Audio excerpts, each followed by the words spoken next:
have me talking, and boom, we're live. Whoa. Hello, everyone. Welcome back to another exciting episode of the Vagabonds with Baggage Claim D&D. I'm still figuring out what I'm going to say every time when we start, so, if you have suggestions, let me know. We have our fantastic players here, all gathered together, all ready to play, and we're going to jump in fairly soon. But first, we've got Abigail right above me, playing Kanan, eating ice cream. Next door, we've got Jevin playing Varus.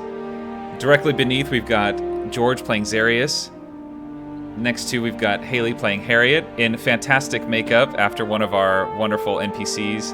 And above, we have Sky playing Anira, as you can see the art there. And so if anyone has any announcements they want to make, of course, I have to call out Canada Dry Bold for not sponsoring us yet. Pretty disappointed. What the hell? But, we live and we learn, right? One day. One day. I'll keep buying the product, so I guess I don't have anything to lose. But anyone else have anything they want to say before we start? All right. And we will jump into the recap. Sky! Sorry, the sticky note fell off. Oh, you're fine. So, last we left off, you've all recently returned from your trip to the Hells, where you ventured to rescue Fang and Drusilla, as well as fulfill your contract with the human war mage Balthazar. The journey was difficult, and at times you felt yourselves going insane from the effects of that place, but with some help from Korzin's daughter Visir, you successfully found your way to Korzin's mansion and eliminated him once and for all, rescuing your friend and sister. Rising up from the depths of the dungeon, you were reunited with Visir, who proceeded to don the Ring of Ados. The ring granted her immense power and permanently altered her appearance, but she offered to escort you out of the city as a thank you for what you had done. Along the way, she was waylaid by some powerful horned devils and instructed you to continue on. Eventually, you found your way through the Helltree Forest and the Boatman's Dock, where you boarded and rose from the Black Lake, circling the waterfall of souls that descended from the river Styx. Once you had finally left that plain, the boatman asked for his toll, one life for many. Fang volunteered and sloughed off this mortal coil, ascending to freedom and allowing you all to continue with your journey. About a week passed, where you all decided to spend some of your hard-earned cash, as well as spend some time together, having some difficult conversations and growing closer in the process. Some members of the party sought out Balthazar's help for several things, and he seemed happy to help. Varus had a chilling visit with his patron Fetch, and Anira dreamt of mushrooms while Harriet and Kanan sparred with one another. Zarius, meanwhile, was recovering from what was apparently the worst hangover of all time. As the week passed, you felt the tension in the city build, and eventually the day came where you were to meet Nas Min and the Iron Legion for a ceremonial dinner between the two would-be champions. During the dinner, Nas snubbed Varus and asked both teams some penetrating questions about the nature of freedom, duty, and government, while alluding to the threat of invasion from the Clendathian Empire. Nas also gave a rousing speech wherein he congratulated you for achieving as much as you had, while telling that there are more important things than the championship. He spoke of loyalty to the Shepherd of Fire and the unseen battles happening across the land, and offered the Vagabonds and the Iron Legion a part in that fight. You were unmoved by his stirring words and comparatively disinterested in conversing with Nas, and the evening eventually came to a close. You returned back through the strangely vacant streets to Palace Escape with much on your minds and a week until the final fight. And that is where we left off. And in just a moment, I'll be right back.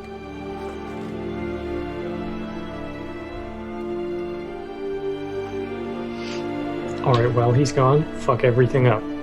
I had to turn the light on and the heat off. All right. So, you all have arrived back from dinner with Nas and are gathered in your room at Palace Escape. The pseudo-grass underfoot and the night sky painted on the ceiling overhead bring you a sense of comfort after a tense evening. And as soon as you enter the room in your fancy clothes, you get the sense of a weight being lifted. As you're getting ready to relax for the evening, Zarius, you feel a warm presence in your mind, a presence you've come to know as Apollodux. But this time, the warmth doesn't stop. It continues heating up hotter and hotter until you feel your blood might boil, The heat continues rising until you feel yourself unable to bear it anymore and pass out, collapsing on the floor. The rest of you see this, but we'll get to that in a sec. In your mind, Zarius, all you see is white, and the heat is immense. After stumbling around for a while in the blinding white light, the light eventually dims somewhat, and you see a figure coalesce into a Polydux, though much more ferocious and terrifying than you've seen her before.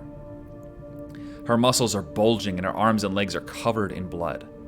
She rushes close to you, and you see more blood spattered across her armor and face, and in her right hand is a flaming sword.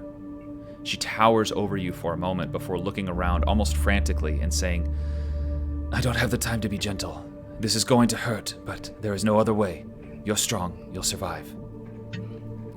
She reaches her left hand out and places it squarely on your forehead.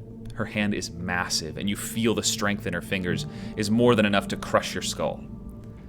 A moment later, you feel a pulse of energy surge through your body and grow in power until you feel like every part of you is going to rip apart in a violent and hot explosion.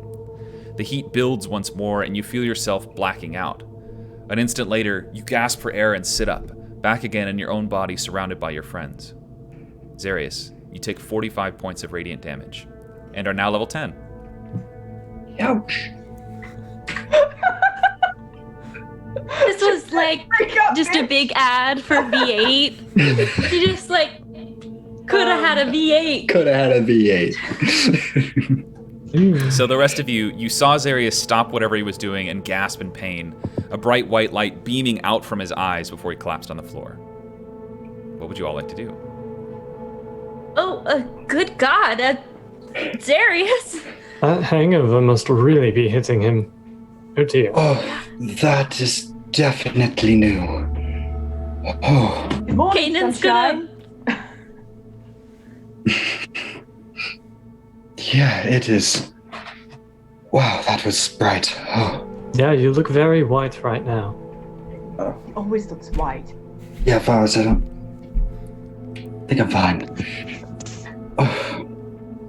It was Polydux. She seemed to be in quite the hurry, and I don't know, it's just hot.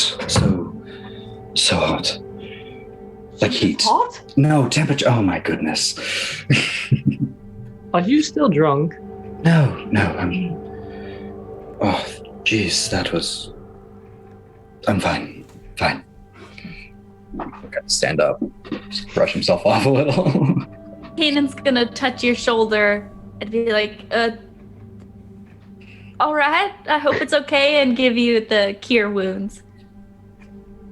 Yeah, and Naira will also, once I get my character sheet up, because my life is a mess, cure wounds, fucking, you look weak and sad, so 3rd level. Ouch. Emotional Sober Take that healing damage. Up and we're like, damn. Take 1 point of emotional damage. Ouch. Yeah, he'll kind of just stand there like panting and like looking at himself. Maybe you should just take the night. It is the night, after all. Maybe. Rest I mean, would be. You've been sleeping Sleep on all the week, rock but I and- assume. You could have the rock if you need it. But No. you have to do one thing. If you Oh. sleep on the rock, you have to try and lick your eye. He just has to try. Yeah. Just We all intense. fit on the rock the other night. Varus, do you really want to see me try to lick my eye? Yes, I It's- do. Okay, I kind of want to see this. sure. Yeah, gotta Why say, I'm not? curious. And he'll just like stick his tongue out and just like that. Like, is that what you were hoping for, Varus? Yeah, that was really funny. And that's forever ingrained in my memory, so Oh I'm goodness. satisfied. Maybe when we find a Polydux's tongue, you'll be able to do it. Glad to please. Oh, we're gonna leave the Apollodox's tongue for later. I don't know, finding parts of her. I think it's more like emotional pieces. I don't really know. Like, I haven't found a leg lying around yet. But maybe that's to come? I don't know. Oh dear. I'm going to pretend like none of that can be taken as an innuendo. Well, for now, rest would be nice. I agree. That was a lot. So yes, rest it is. Plus, right. we've got a fight to prepare for soon, so How many days is that? like 5. 5? 1 week. Okay. 5 business days, 5 business days? depending on how this world works. I think every day in Renovash is a business day. That's a good point. I don't think they take a day off. It's like weekends are extra business days. You've got time. All right. Well, you all settle in for a long week, or for an evening of rest before a long week of waiting for the fight to come. So during this week, I know, George, you weren't here last week, so Zarius, if you have anything that you want to get done during the week, if you had anyone you wanted to talk to or any business you wanted to take care of, that's what we did last week, so you have plenty of time to do that if you'd like. Aside from, well, actually, I think he might go and see if he can find like one more diamond, but given the nature of the city right now, that's probably pretty tough to do. So we can say he just looks and doesn't find one if that's easiest for you. But Yeah, I mean, yeah, you've already bought them all. yeah, I figured. But yeah, he's got a few. I don't think he really needs. We just got to make sure that But, our enemies aren't yeah. buying diamonds. Yeah. Trying to He get wants the a monopoly on the. Monopoly on Call us diamond. Balthazar, because we got to get the monopoly in Yo, Renovash. that's right. I need a monopoly. Yeah, no. Iced out. It's more just like keeping his eyes open because Okay. with how frequently. Yeah. Okay. Cool. So yeah, unfortunately, you're unable to find any specific diamonds, but yeah, if there's anyone you wanted to talk to or any conversations you wanted to have, those kinds of things, I don't want to just put you on the spot, but I think he's okay. it's the same for everyone else too. I don't want to rush anyone through anything, but okay. Varus needs to talk to Zarius at some point now that he's actually here. Go for it. So, probably just the next morning, Varus will wander over to wherever Zarius is and, hey, white boy, how you feeling this morning? Much better, but Varus, you know me how long? And this is the first white boy comment? Like, sure, you know what? Sure. What's up?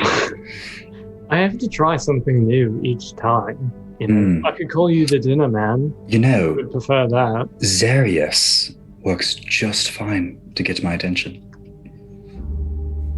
I'll keep it in mind. Speaking of which, though, I went out shopping while you were passed out there on the floor. And we met this wonderful young lady whose name I'm already forgetting. Anya, Anya? a girl boss at Renovash. Yeah. What Harriet said. I'm not there. Except but- Harriet didn't even say it. Harriet in my brain is speaking and telling me things right now. And she gave me this bracelet. It looks like this. I'm wearing it right now. It's nice. And she made one that's identical for you. And so I'll pull that out and hand that to you. It's a nice, like, polished stone bracelet. It's really nice. I mean, sure. But what does it do? And he'll put it on. Are we just matching now? Yeah, Okay. it looks nice. Well, That's it. that's very, very thoughtful of you, Varus. I didn't do it. Anya did it. And who is this Anya? She was a again? merchant. She was this little kid, and she was selling jewelry and other miscellaneous things. Maybe one of these days I could go and introduce you to her. She's really nice. She's really great. I don't know if you would like her. I did, but I don't know if you would. Oh? What does that to mean? You'll have to wait and find out. I guess I will. I'd much like to meet this Anya. Well, you've got money, I assume, if your sword Yeah. hasn't eaten it yet. That's a good point. He'll probably check. I'm assuming it. We don't need to get the numbers now, but If you had it on you, yeah. yeah, it was definitely eating his gold. And maybe You can mark platinum. off 50 gold. Sure, Ouch. gladly.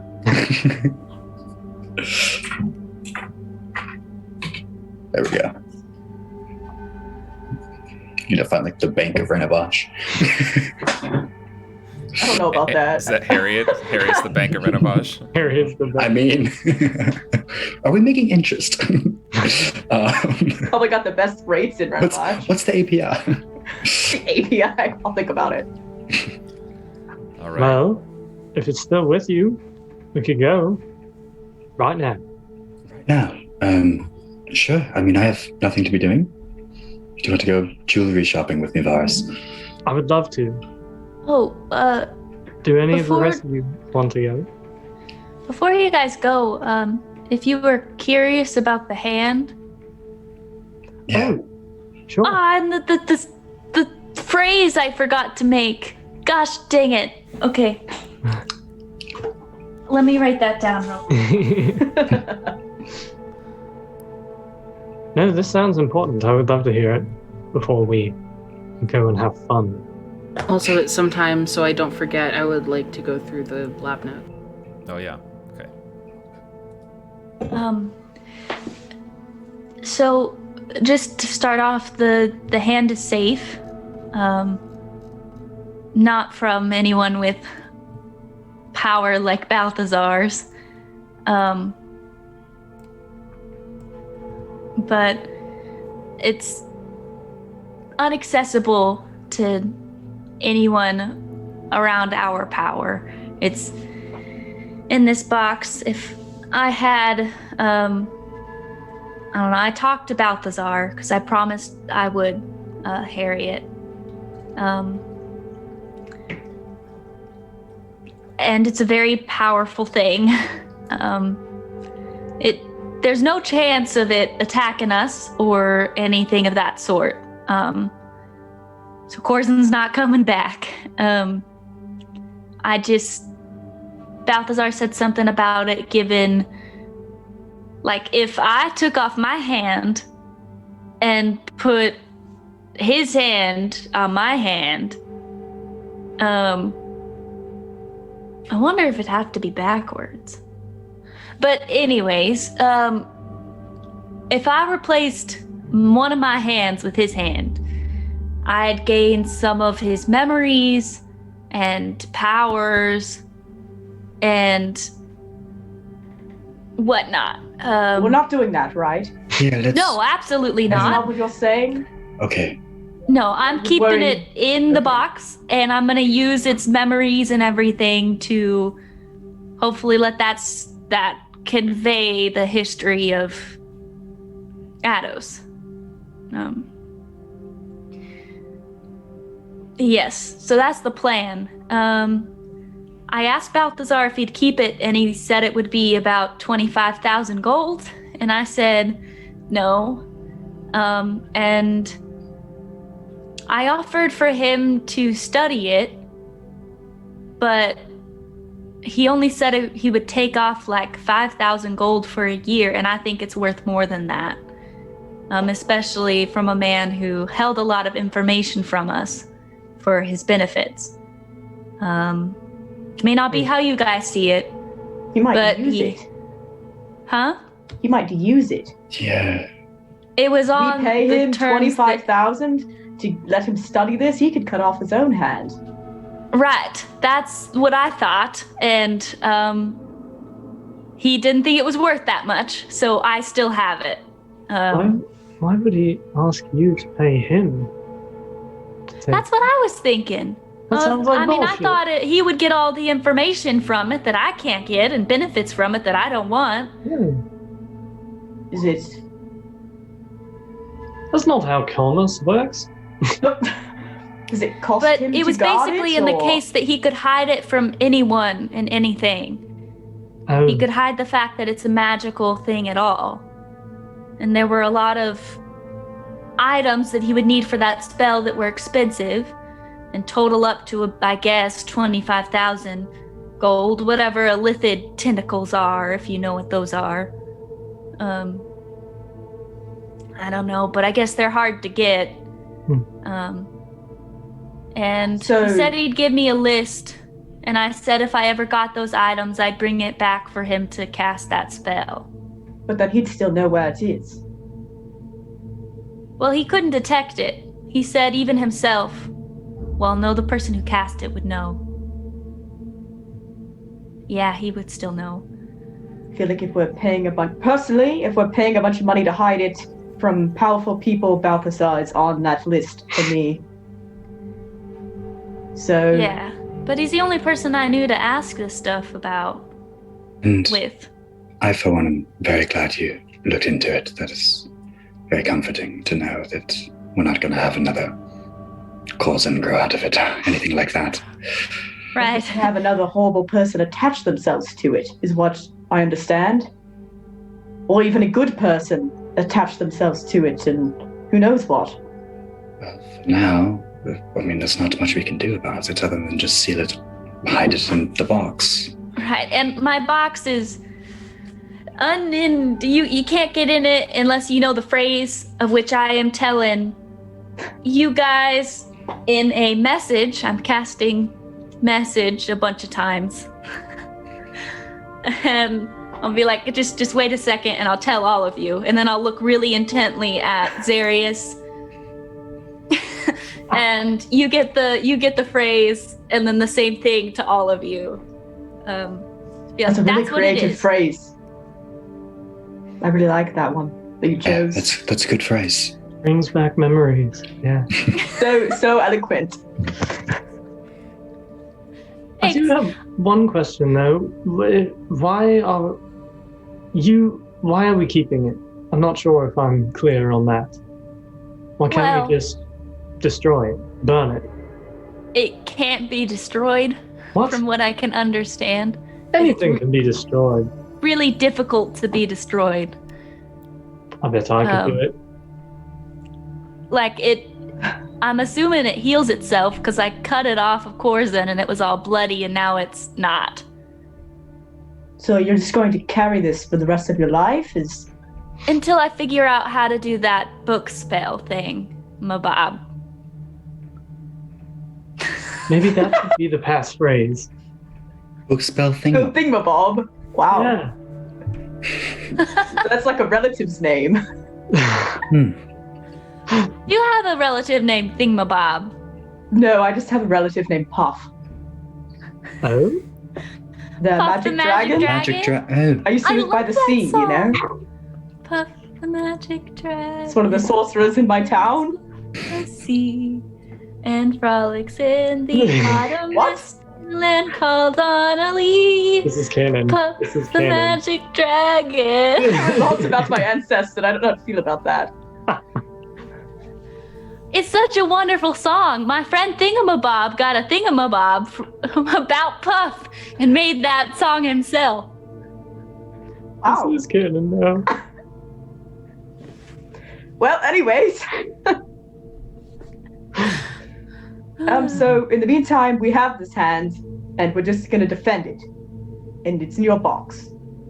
That's Yes. what I'm understanding. Anyone who isn't the bad thing, the scary thing, is that anyone with a whole lot of power that is actively looking for it is gonna be able to find it. Anyone else can't. So it's a whole lot of people that can't find it. So we're only attracting the most powerful and most dangerous. Yes. All right. That's how I sleep at night. You know, just But go it's in straight to our the top. hands. I'd rather, as frightening as it is, I'd rather it be on us than just sitting in the corner in Renovash, where any stranger who walks by could pick it up. Oh, look, a hand. If I saw a random backwards hand on the street, I wouldn't pick it up. I mean, How does very, it look backwards to them, though? Because it's severed from the arm. It's not backwards. a very, There.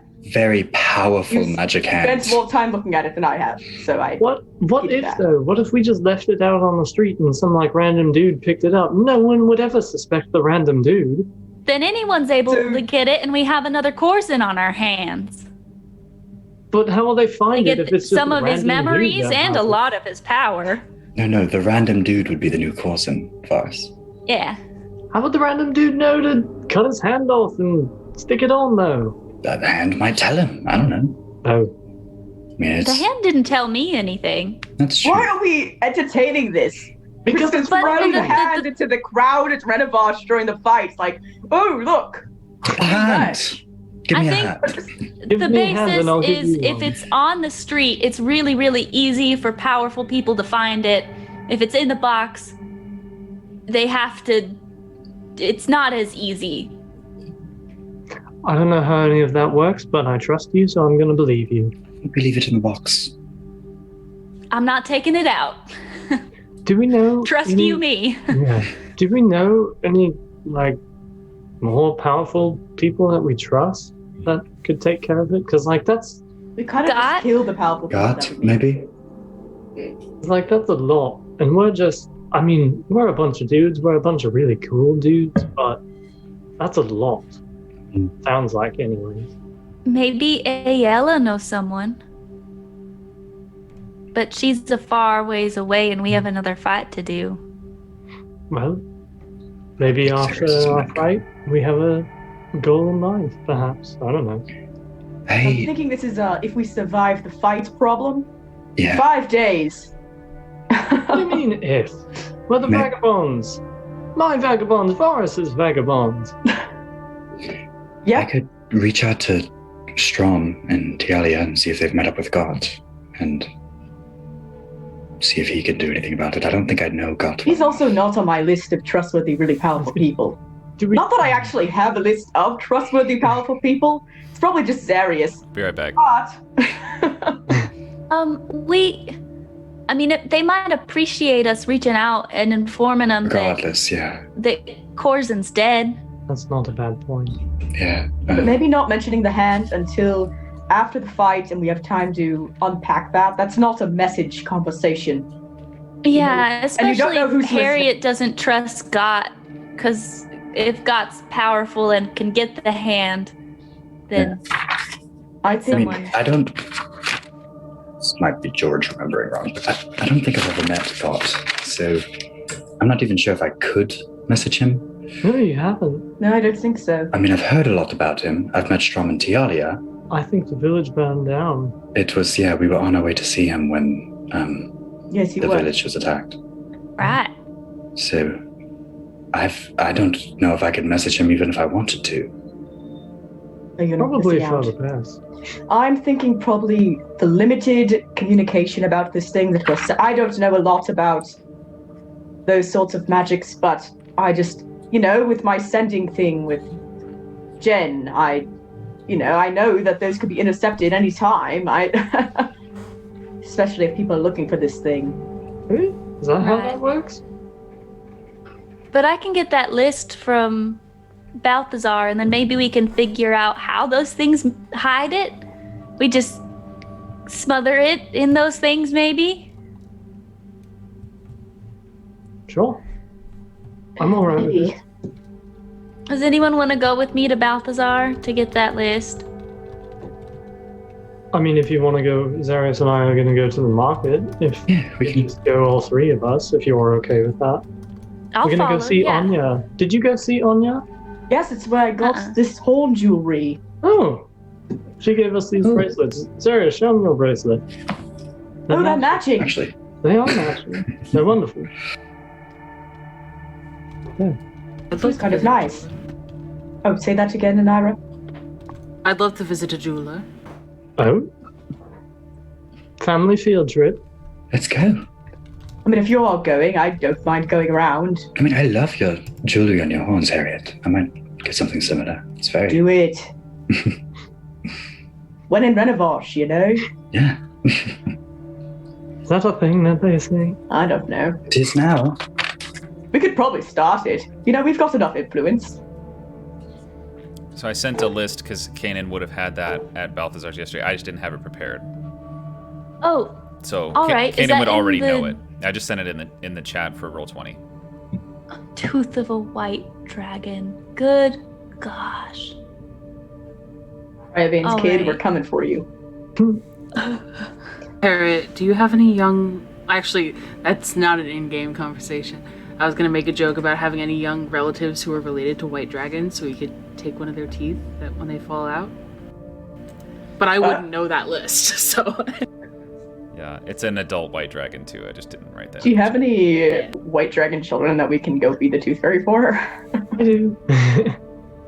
How convenient. Okay. My secret backstory finally revealed. Yeah. Yeah, that's not it. I'll tell you that. So you all are heading to Anya in the store? Or in the market area, trying to find her? Okay. So you head out of Palace Escape and start venturing around the marketplace, and you look around and you go exactly to where you saw her last time. And her whole stall is just gone, replaced by another. There's just another person there. Anya is nowhere to be seen. Totally absent. Can I walk up to whoever's running the stall today? Yeah, it's an older gnomish guy. He's just got this like kind of grizzled look on his face, like he's been fighting a long time. Probably he's probably like 800 or 900 years old at that point, you know. Excuse me, sir. We were here yesterday, or earlier this week. It's been a weird week. And there was a little girl here named Anya, ran like jewelry and stuff. Where is she now? Do you know? I don't know anything about no Anya, but I run this here stall.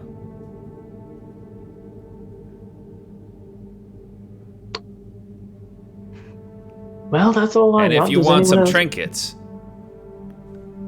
I got what you need. Oh? Well, now you've piqued And my if interest. you want some silverware, I also happen to sell that.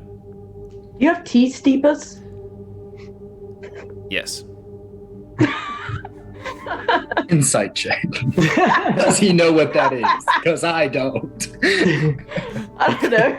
You can make an insight Helen check looks if like you- a little cat. Natural one. Oh my god, but the Solid 10 was a start. natural 1. You think this guy has pretty much, you know, he knows the thing or two about tea steepers. Mm. What kind you want? Your best one. I think best is a little bit of a matter of perspective. I can give you my favorite if you want. Sure. All right, hold on. Why not? He scurries around to the other side of the stall and he lifts up the curtain and pulls out this drawer and starts like rummaging through it. And you hear stuff just clanging together and like porcelain breaking, and you know, it's really. And then he pulls out a thing and he kind of like hides it in his hands, and he brings it back around to you and he reveals it very, very beautifully. And you see it's like a kitten with both paws holding the little rod that goes out that holds a strainer, you know?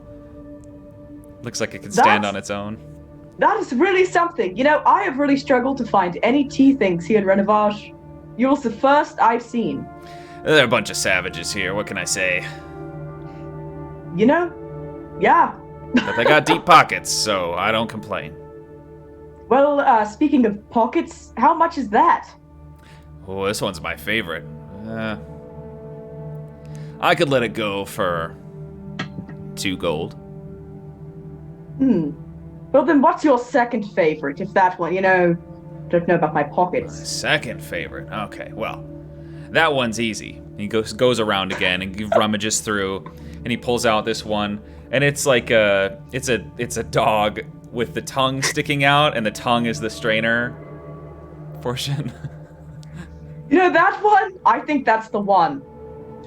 Now, since it's not Good your choice. favorite one, how much is it? I'll tell you what. Since you're a fighter, I'll give you half off. 1 gold. All right. I'll give him 1 gold for my dog tea strainer. Okay.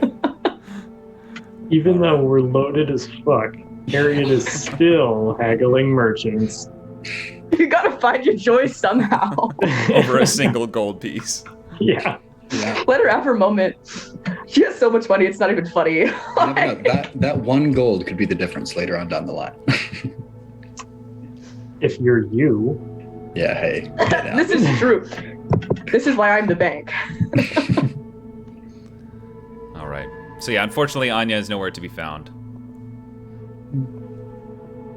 Oh, one other question I did have for us is, do we have any health potions? I used them all fighting against Mr. Catman.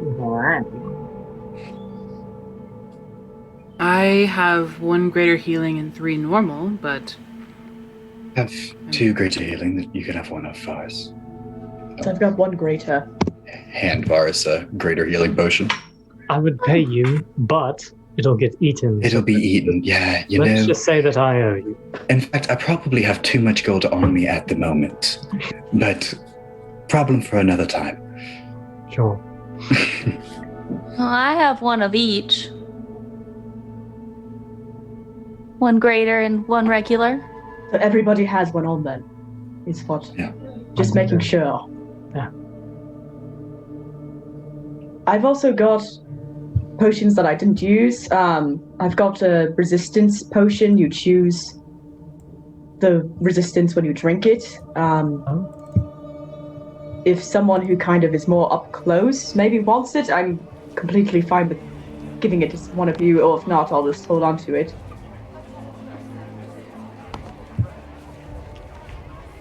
I usually forget to drink them, to be That's honest. fair. It's not. Just thought I'd mention it while we're talking potions. Yeah, I'm good. I think I'm okay. If it comes in handy, you can throw it at my face and I'll try and catch it. Maybe. Getting a little better at aiming, but I don't know about that. I can also, move my head around.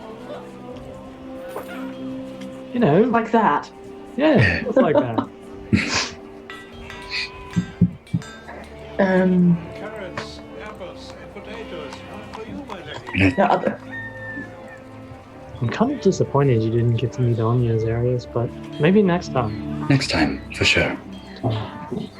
Is there anything else that we need to do today? I'm pretty I satisfied. think we're headed to Balthazar's for Kanan, yes. Oh, right. Right. Lead the way. All right. You all headed off to... Okay, cool. So you make your way down around the corner, and you find yourself outside the stairwell leading up to Balthazar's forum. You see the flashing neon sign, magical sign out front. It says Balthazar's forum open, and you all begin to head up the stairwell there, leading up just a flight of stairs, and you see the large whitewood doors with golden panels. Push inside, and you see the sprawling black obsidian floor, the huge dragon tooth throne there. I guess we're not in a market anymore, are we? And you see the huge censer kind of smoke curling off, filling the room with a nice smell, the crimson banners arcing around the room, and you see Balthazar standing behind a standing desk, copying out of a large tome onto some spell scrolls. Balthazar, hi. I was just wondering if I could have that list. He already gave it to you, but he just told it to you the first time that you were there, but... Okay. Yeah. Okay. Well, Kanan, I Or have already double check told to you make that sure I have information. the right stuff. Of course. It is a tooth of a white dragon, fully grown. Yes, an adult white dragon. Right. Tentacles of an illithid. Yes, they are very strange creatures and extremely dangerous. Please be careful. Right. And 25 pounds of ivory. Correct. So, like, we just gotta cut a tusk off of an elephant? A rather large elephant, perhaps. Maybe a mammoth might fit your needs better. Is there not a lot of ivory in their tusks? 25 pounds is a substantial amount of ivory. Right. Well, you're sure you couldn't get a lot out of, I don't know, watching it for a while? I could indeed gain a substantial amount of information and experience by studying this item, but the risk I assume in taking it is also substantial. Yes, But you said that you already had the equipment to cast that spell, so it would be hidden the whole time. The device, upon studying it, it is revealed. Anytime I would take it out to experiment or to practice with it, I would be revealing myself, sending a beacon of magical energy throughout. Those sensitive enough or paying attention could find it.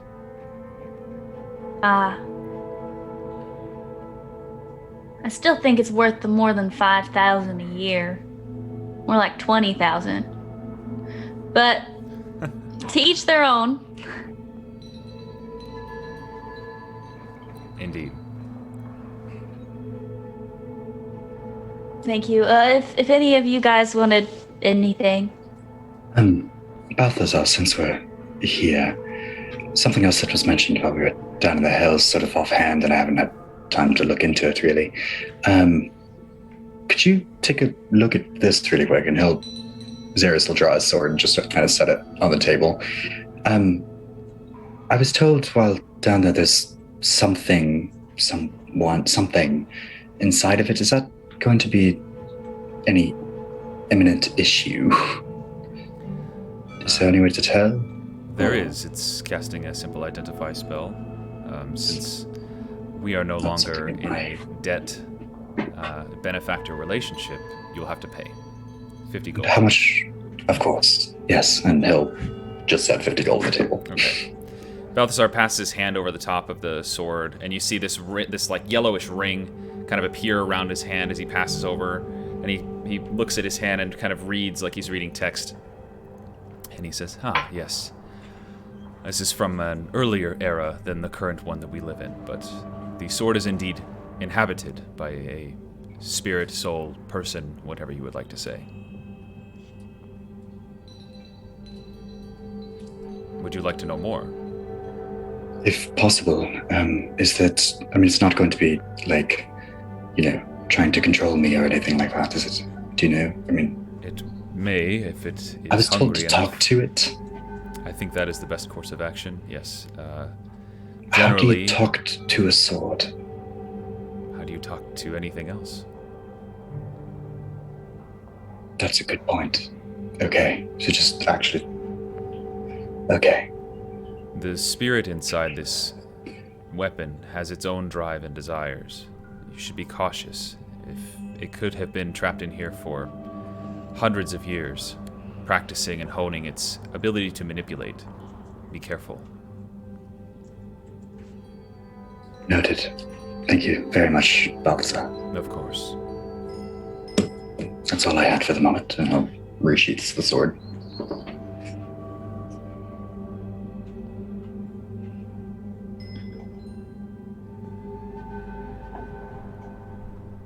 Well, if there's nothing else, good luck and goodbye. And he goes back to copying out of the book. All right. Off we go. All right. Everyone headed back, or where do you want to go? What do you want to do? Back to the room. I know Anira said that she wanted to copy or try to interpret those lab books. Yeah. Okay. Yeah, sure. Correct. Sounds great. Okay, so we'll say that, towards the evening time, unless an hour you didn't go with anybody. And over the course of several days. So make two, I'll just say general intelligence checks, but make them with advantage. Because you have the book and you have a substantial amount of time. So basically double advantage. Double nat 20s, that'll do it. Well, Cool. like Ira said, Yeah. Better not well. have been my nat 20s for this fight. So- I claim that. Let's keep that going, gang. Yeah. Over the course of the 2 weeks, and Ira, you very quickly figure out the encryption cipher, and you translate these lab books from whatever they're encrypted as into regular, understandable, comprehensible language. The first book, it contains the efforts to try to understand Al-Shan's secret to immortality. The book is written by, the author says Kellen, and then the Machinist right next to it. He speaks of the lab here as his, quote, home away from home, and how, quote, Corzin always has the best test subjects. He got me that Dragonborn, after all, and he was my greatest success. The rest of it is a bunch of tested and failed experiments to try to figure out Elshan's trick to being immortal. The second book, it's like 10,000 experiments, a lot of different experiments. The second book is it contains notes on the failed experiments, a bunch of the different ones, that what their effects were when they did work somewhat or whatever, and then it also contains pressures from the Shepherd of Fire to create the perfect soldiers and the perfect army. Basically, invent the perfect tool for the job kind of thing. It also has notes on how, quote, Tadriel couldn't keep the mines under control, so I had to send the Mothagoth and Ozek. They needed to blow off some steam anyway. That business across the border wasn't enough. End quote. Can you send me this? I can, yeah, I'll put it in the... Cool. Because I'm writing furiously, Sure. and some of my words are not intelligible. Here, I'll put it in the Roll20 chat. Cool.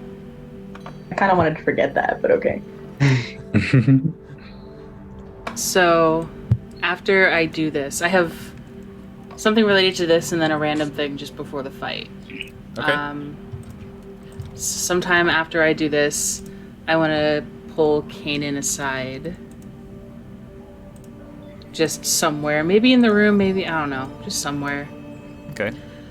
So, these books, Kanan. Yeah. There's a lot of names that I don't know. Elshan, the Machinist. Pressures from the Shepherd. Corzin has the best test subjects. Some Dragonborn was mentioned. What are we getting into? Oh,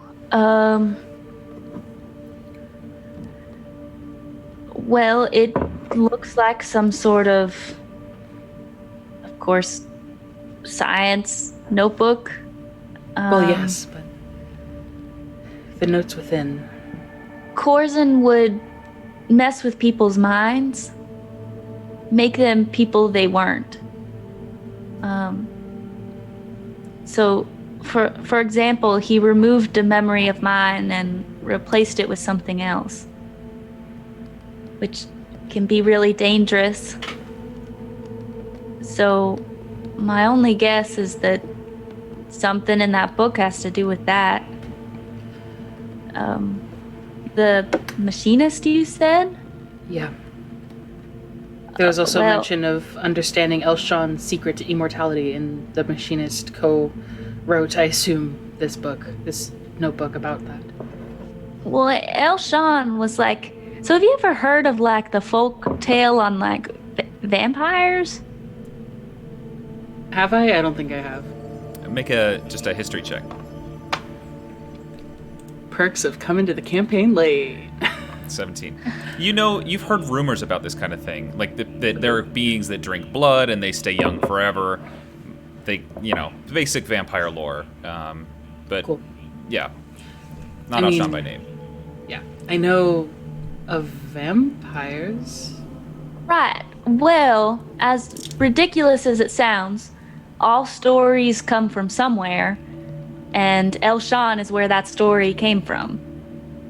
Elshan is a vampire. I guess he's probably not where it came from, but he discovered how to make himself that, and yeah. And the Machinist and this Kellen. Well, Kellen? Kellen. I don't know a Kellen. For lack of better terminology, they co-wrote this notebook. Let me... Understanding Elshan's secret to immortality, Kellen and the Machinist. Oh, it's meant to be, the Machinist is another name for the same guy. Ah! Kellen is the Machinist? Let me find my notes. I thought you said you didn't know a Kellen, Kanan. Wait, I don't know. Just Kellen. Okay, no, it's not on the list. So Kellen, the Machinist. Yeah. Okay. Oh, so So ignore what I just said. okay. Well, I mean, I don't know who Kellen is, but it's good to know a name that we're looking for, because the Machinist is part of this whole thing. And all right, so we can look for Kellen as the Machinist and find out more about the Shepherd of Fire and everything.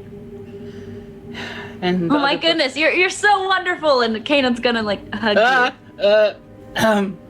Yeah. Thanks. So we now know Kellen is the Machinist. Do you know this Dragonborn, or is that just Corzin has the best test subjects? Well, so I think we should talk to Harriet about it, because I've heard Corzin say stuff about her husband, who she lost. Understood. And well, I can't make any assumptions, but he says stuff about getting in his mind, and Perhaps you not bringing when it we're, up, I think you should ask Harriet. Perhaps not when we're fighting to the death in Renovash. Well, I mean, if Harriet doesn't know now, will she ever learn about her husband potentially being in this notebook? I'll go talk with you. Okay. And I'm sorry. I've spent so much of my time on these books. I have so many things. There's a section in here. Tadriel couldn't keep the mines under control, so I had to send the Mothagov and Ozek. They needed to blow off some steam anyway. And I'm talking to you because I've heard you mention all of these. The Tadriel, Elshan, the Machinist. Oh. This just proves further that they're working together. It's like maybe, oh my gosh, maybe Corzin is fucking with their minds and then sending them off to be a part of this army like Nas talked about. And There's a Tadriel's in section. charge of the army. And I don't know what the Machinist does. Makes Well- machines. Apparently he was attempting to understand Elshan's secret to immortality. Oh.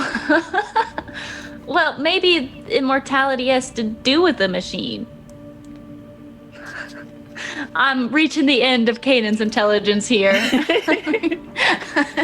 And so we know the Shepherd, there's pressures from the Shepherd for a perfect army. They're trying to Oh. find a tool to fit the job, so to speak.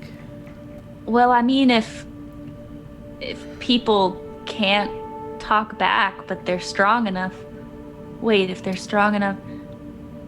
Do you think Corzin's brainwashing people and sending them here like he did Strom and Tialia? I mean, that is the very definition of messing with their heads, is it not? Yeah. Do you think Harriet's husband has been here in Renovash? Well, I didn't think about that before. Have we met? I'm trying to think, have we met a Dragonborn? We have, Artagon. Have there been any others? Well, surely if Artagon were Harriet's husband, Yeah. she'd recognize him. Or with her air of secrecy, she might just not tell us. Does it say any? Well, I don't want to know too much without telling Harriet about that. Well, the more we know when we talk to her, the better, I feel. Well, you know it all already. Well, what's your question? Because Sky doesn't know it all.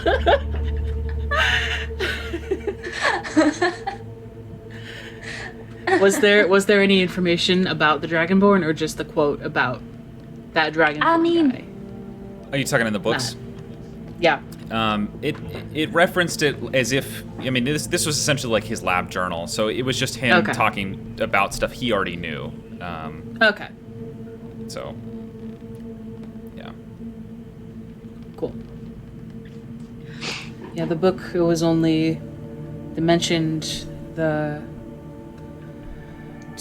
I'm reading! The Machinist talks about Corzin always has the best test subjects. He got me that Dragonborn after all, and he was my greatest success. And the Machinist is writing this. God, that's so disgusting. Did the Dragonborn succeed in is he a vampire now? Can you even have vampire Dragonborns? Reaching immortality and whatnot? I mean, You're going. Kanan's giving you all the information that's going to be helpful that she has. Yeah. I think on the topic of the Dragonborn. I mean, I assume anyone can be a vampire. I don't know if vampirism is racist in that regard. Oh. I don't know. Right. I was a child of a merchant, and then I moved to the forest alone. I don't know a lot of things. Well, you're smarter than I am. I know how to read. I'm not saying no. I'm not saying you don't know how to read. I'm saying I know everything. Because I read this. That's the only reason I know. I don't know any of these people. I just read. I'm sorry. Wait, Kanan can't read? She's always doing picture books? Oh my god. Oh my god. Is it Kanan? Can she not read? She's always making these images in her mind. I always like those pictures my mom and pa showed me. She'll be just stuttering over herself, like, oh, I didn't mean to like that. I didn't think you did. But then again, I don't think you've ever seen me read, so no offense taken. Well, you are a scholar of the Order of Xenia, so I have to assume you've at least read a little bit. Right, I've read quite a lot. I read a lot of what was in Corzin's library. But you weren't there for that, so. Yeah. But now we have all this information that just proves they're all working together.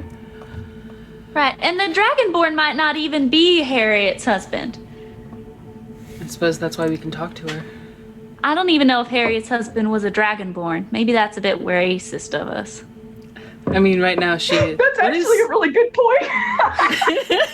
You don't. What is her relationship with this Jen? I assume it's somewhat romantic.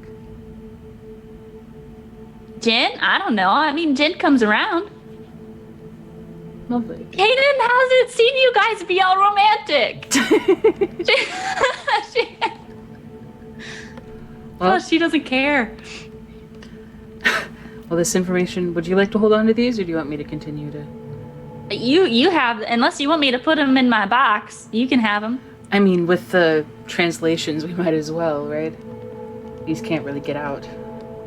Oh, yeah, sure. She'll pull out her box and magic phrase. That's the phrase now. Thingamabob. I'm gonna quote some poet or something. All right. To sit in solemn silence on a dull dark top. I love that one. The pestilential prison Is with in the a light lifelong lock. Oh, waiting to see. Theater kids. The beats got me.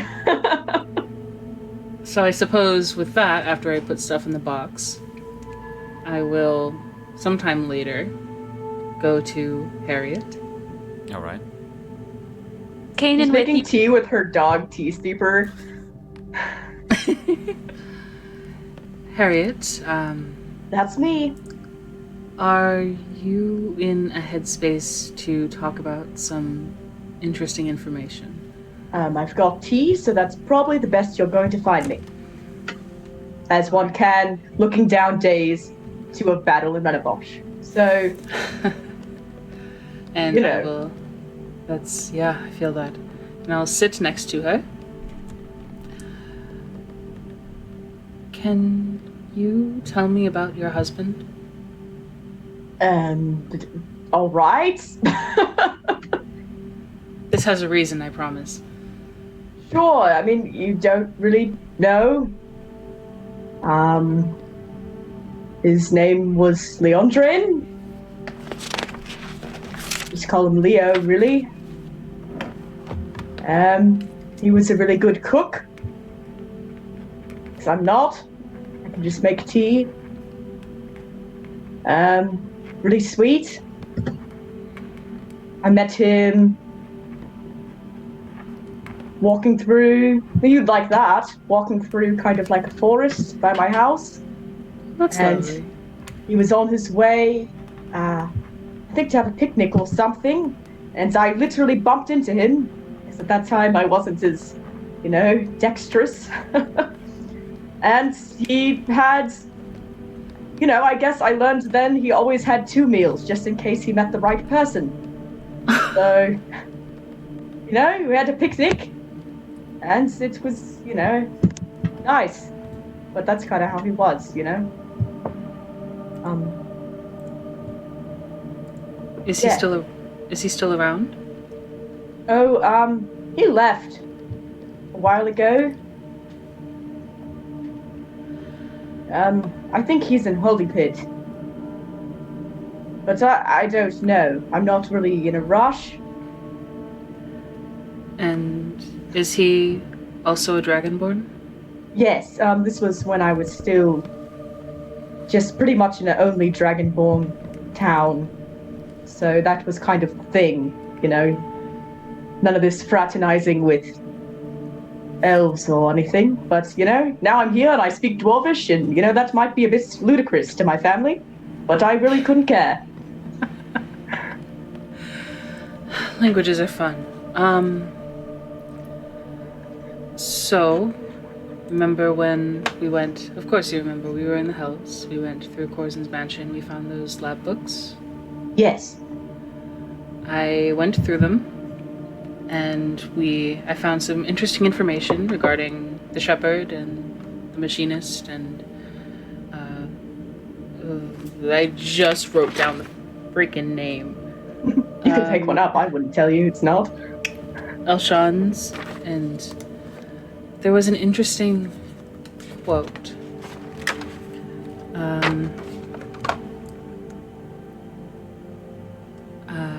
Corzin always has the best test subjects. He got me that Dragonborn after all, and he was my greatest success.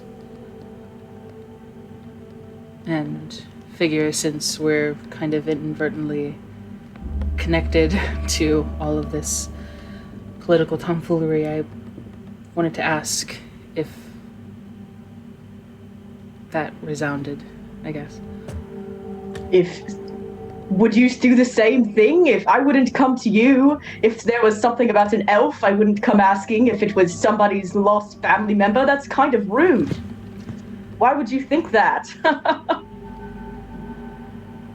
Closure? I know I am desperate for closure, so... I don't know closure, Naira. That's true. I'm sorry, you can just ignore this whole conversation, and she'll stand up and just kind of walk. Probably, if we were in the room, probably outside for a brisk stroll. Okay.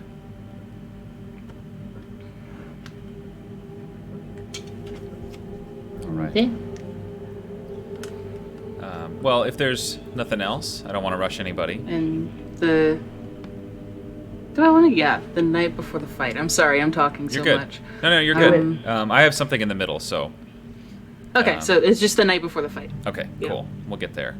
All right, so a few days pass like this. You train, some of you go on small shopping trips, you laugh and you spend time together, you have tough conversations sometimes. You cherish the friendships that you've built, and you remember the ones that you've lost. One evening, as you're all hanging out in the room, you hear a gentle knock on the door. And muffled through the door, you hear, "It is I, Balthazar. May we speak?" Oh. Look around at everyone. He wants to come in? I mean, For once, Y'all it's come good? to us. Yeah. invite Come him in. for tea. All right, the door opens, And as it does, you see a cleanly dressed Balthazar in stark black robes, the dim shimmer of runes and arcane symbols reflecting from the silver thread used to inlay them into the fabric, adding a layer of elegance to the simple clothing. He steps into the room and takes it in quickly. He glances about the space before saying, I had always wondered about the palace escape. That Miss Nain at the front is quite the gal. Well, yes, anyway, I did not come here to share that piece of information. But you just did. Yes. I know that for some of you, our relationship is somewhat strained as of late, but I also know that you rest on the precipice of the final fight, that in mere days you may be crowned champions of Renovash. This is the reason I have come to speak with you. But, first things first, are we being monitored? Monitored? I don't know. Are there any transmission runes or objects here? Not to our knowledge, but we haven't really checked, to be honest. I can check if you like. I can also create a space for us to speak freely if you would rather not know. Whatever you're most comfortable with. Very well. You see Balthazar step into the room, kind of towards the center of the room, and he looks around again, and he whispers an incantation and draws with his finger in the air a large square pointing at the far wall of the room, similar to where Corzin created that portal after nearly killing Xarius. After a moment of casting, a rough square begins to appear on the wall. The square itself seems to be made of thick black smoke that tumbles and flows downward towards the floor like fog, but never running out. As Balthazar approaches it, the square gently vibrates, sending the tumbling smoke shuddering in all directions, and soon after, a small metal handle appears. Balthazar grasps it and pulls the door open. More thick smoke billows out, spilling across the floor towards you all. And inside, you see a simple stone room, dimly lit by a set of hanging candles over a really basic wooden table surrounded by 6 chairs. Balthazar steps back, holding the door open, and says, Please, after you. All right. Everybody enter There's in. the wander in. Yeah. Okay. You enter in, and Balthazar closes the door behind. As he does so, the doorway on the inside vanishes, leaving you all in a windowless, doorless stone room, smaller than your room at Palace Escape. He points towards the chair and tables and says, Please, sit. No one can monitor us here. Everybody sit down. Okay. Yep. Mm-hmm. You are about to engage in the final fight to determine the champions of Renovash. I am sure you have become aware of the attitude of the city towards you. It is unfavorable. Should you win this fight, you will be in a position of great opportunity and one of great danger. It is tradition that, upon request, during the final fight, Nas Min will engage in a singular fight against one member of the victorious team. However, no one has attempted this for several years. Nas Min has established himself as an extremely capable duelist, and he would likely kill any one of you in single combat. But this is also your opportunity.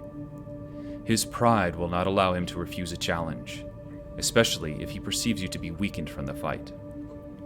After defeating the Iron Legion, you must challenge him and take the opportunity to strike. All of you, honor be damned.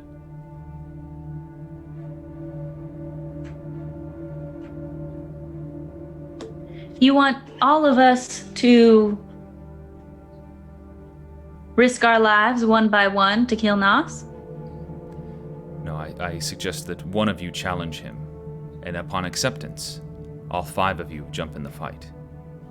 The Order of the Fifth will not intervene, and neither will anyone else. The traditions of this city run deep, and they will honor them. Did you not say it was to be single combat, though?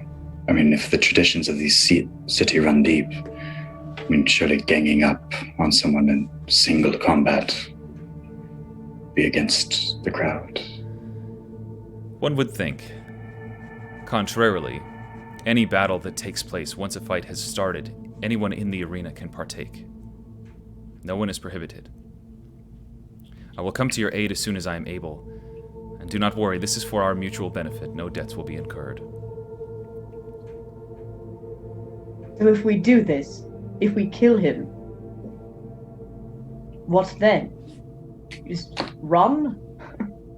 Leave you to rule the city? Or what is next? If you are successful, you have rights as champions. Your lives will be in danger, yes, but legally, according to the laws and rules of this city, you will have established yourselves as the leaders. Do you think those will be respected? I honestly am not sure. Nothing like this has happened before, not with a leader like Nas Min. How did Nos take the city? Did he challenge it like this? He did. And he retained his title 20 times in a row. Is that why those are edited outside the arena? The flags? Those are changed because of his vanity. Well, 21st time's the charm. Varus, I fear your life may be in greatest peril. It is you he wants, and almost nothing will stop him. Well, even if he does kill me, I'm not his to take. Truly. Please, be careful in this fight. You have the opportunity to free a city from the grips of a tyrant, to take vengeance for his past actions.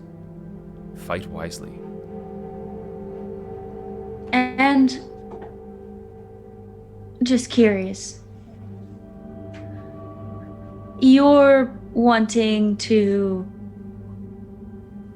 take hold of the city? If possible, yes. What are your plans for the city? I plan to run it. You haven't been quite forthcoming, and I don't want it to be on my paws or my hands to throw it into someone's power who might take advantage of the people. Make a persuasion check. Here I come. Oh, come on, load. Persuasion.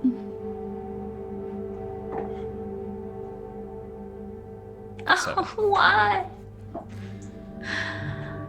Balthazar kind of looks you over and says, that would be a discussion between friends, and you've made it clear that that is not what you're interested in.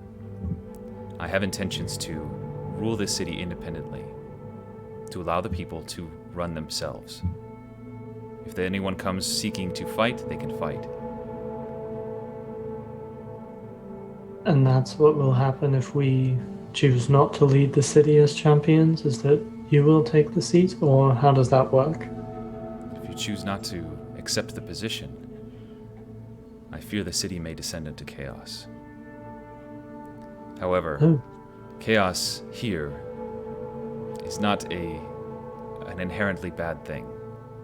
As you know, those who are able will rise to the top. Everyone here has committed their lives to this lifestyle. They understand the risks. Then how do we get you to the top? Or wait, no, you would be part of... Right, because you'll be helping us to kill him, and so would that make you a champion as well, or... No. I'm confused. You all are the champions. I am not entered in. The only person that I cannot defeat is Nas Min. You are the key to doing so. Balthazar, what makes you think that we can if you can't? Nas and I have a history, you might say.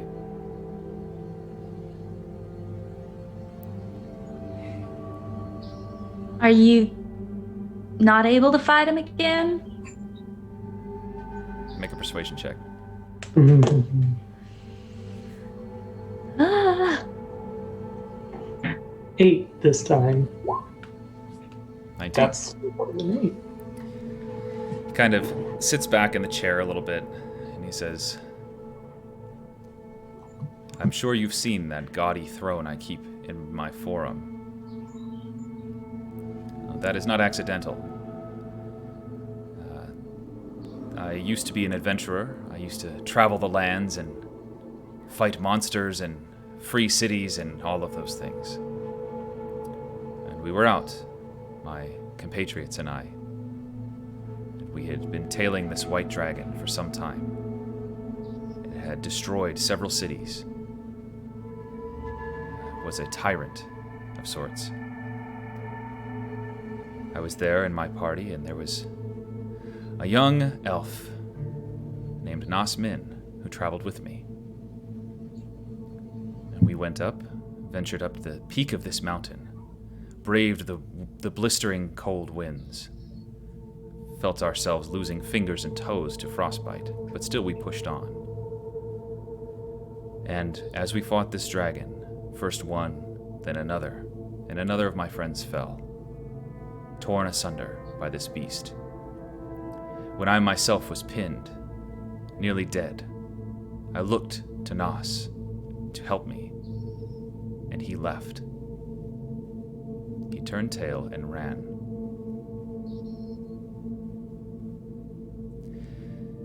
In doing so, before he left, he cast some kind of magic on me, prevented me from following after him, prevented me from denying his orders to stay and die.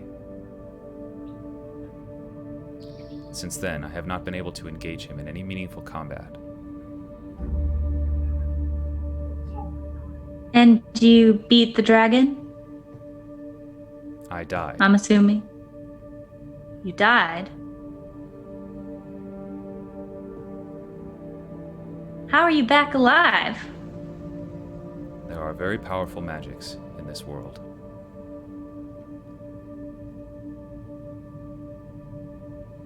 But that is a story for another time.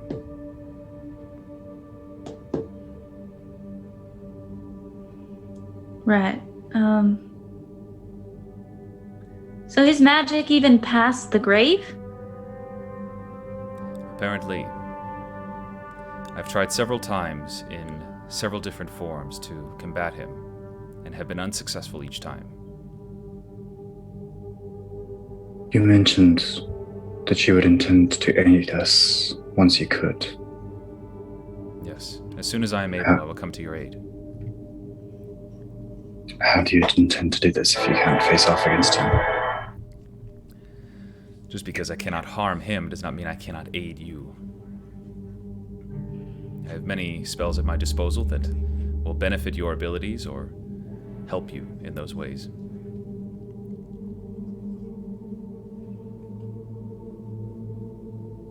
And we're not accidentally entering another debt with you. This is for mutual benefit. No debt will be incurred.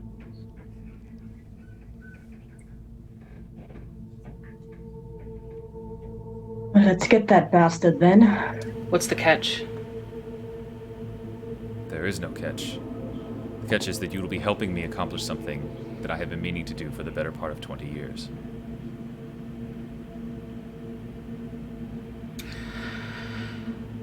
What is it we've been saying? Let's claim our baggage.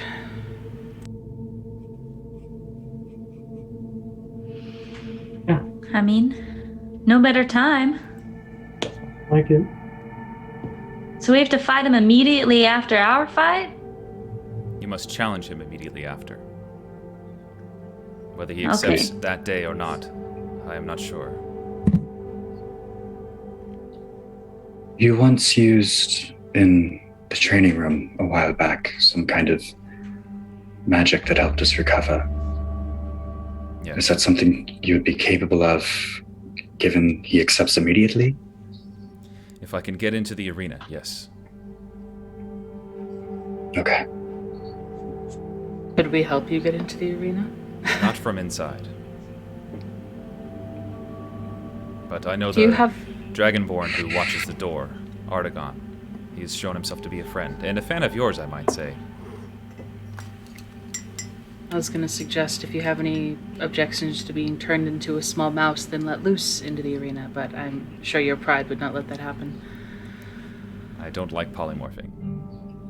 I was turned into a chicken once, and mealworms are disgusting. It's fun,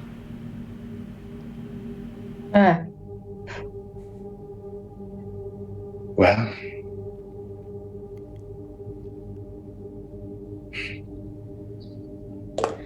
Well,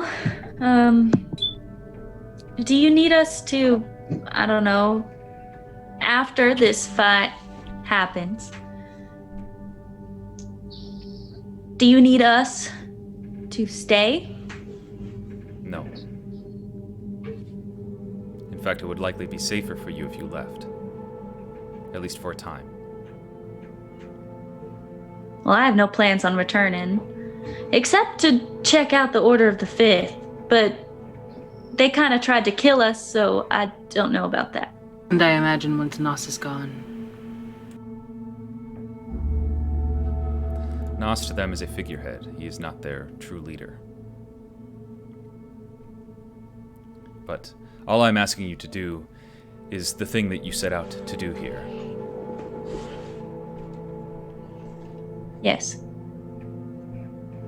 Very well.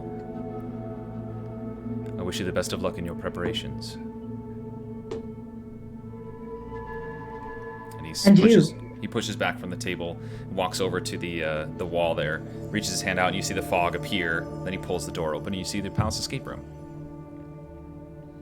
Well, here's to tomorrow. And just kind of nod and walk out.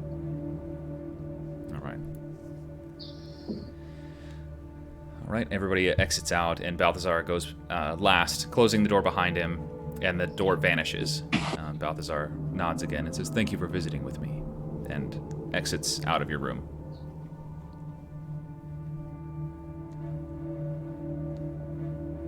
All right. If anyone else isn't a little... It was strange. What were you saying, Kanan? Sorry. I don't know if anyone else isn't a little spooked. Counting myself lucky. I think I'm missing something. Because isn't this what we've wanted the entire time? Yeah. I think so. Finally gonna do it. It's finally here. I mean, it's tomorrow. It's a big day. I don't know. I guess I just get a little worried about Balthazar taking over. There's no one I trust more. At least not here. He's... Quite a few people I trust more. I mean... Like you lot. But... To run a whole city? We're not... It's not really mine. I think he's the least of any of the evils that we could choose. As much as we don't like him or don't trust him, I think he's the best option we have. Because we can't do it. We've got a whole harem of fools to kill. You're right. I don't know. I don't trust him after going to the hells. I don't trust him for certain things, but I do trust him for this. Yeah. Me too. I think he would say the same about us. I believe he wants Nas dead, and as long as that's a mutual goal we share, I'm willing to work alongside him. I mean, he's a terrifying man. I'm curious how he survived death. We've done it. Yeah, and I mean...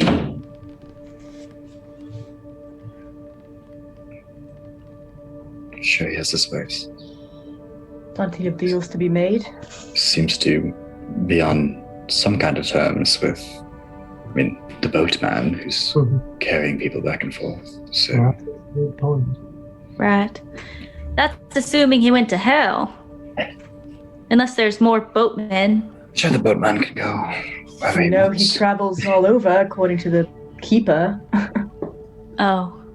Yeah. Who knows where he went? Well, But he's here now. And so is Nos. For now. So we're going to do that tomorrow. I agree. Like a plan. Yeah.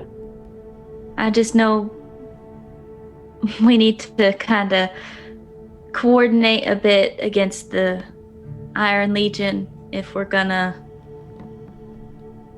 make it. It's that Lycan guy kind of kicked our asses last time. Yeah. I don't know. Maybe we take him out first.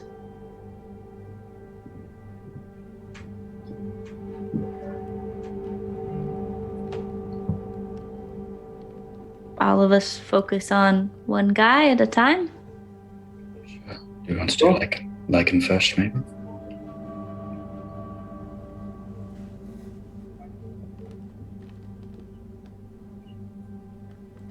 Yeah. On that note, I think I'm gonna hit the rock. Hit the rock! Please don't hit the rock. We need to be in good shape. See, it's perfectly fine. Fall through the rock. All right. So we all settle in for a tense evening. Yeah, and I know Anira had something for right before the night before. And I do too, but... Okay. In the meantime, before that, Zarius, you said that you're talking to her with your sword sometime, talking at your sword? Yeah. Yeah, I don't want to put you on the spot if you're not ready. No, for you're it, good. A couple of times, you try it for a few nights and nothing happens. Just nothing. And then one night, you're sitting and you're just talking at it, sitting with it in your hands, looking down at it. And you're like, oh, this thing is such a pain in the ass. What is the deal? And you feel yourself kind of separate from yourself for a moment. And not like you're still aware of the room and everything like that, but you're also aware of another presence. And you just feel that it has its back turned towards you. Like on purpose. Like it knows you're there and it's purposely not looking at you. And you call out to it, trying to talk to it, and no response. You kind of lean a little closer, and over its shoulder, the figure turns and says, "Not now. Bring me silver." Silver, is it? And that's it. And then you're snapped back to your body. I love that. Oh no. Darius does not have any silver. He has gold and platinum. Bougie. Yeah. Maybe like the next day he would go and just get some silver, like, exchange it, buy something stupid. Yeah. And just feed it to the sword the next time. Be like, is this what she wants? So you pluck the silver coins in to the slot on the handle. The blade immediately changes color to that bright silver bar that goes down the center. And that's it for now, we'll say. Yeah, no worries. Okay, and if Anira's back, then we can do that one. I've been thinking if because it's an RP thing. It means next to nothing, so I was thinking if I want to do it or not. Because I don't want to know if I want to take the time. Because I don't know how long your stuff We will love take RP. for this session. Go for it. Let's do it. Okay. So I want to go out to Miss Jane Main, and kind of sheepish, like walk up to her little table or whatever, and say, "Are you busy? Do you have a few?"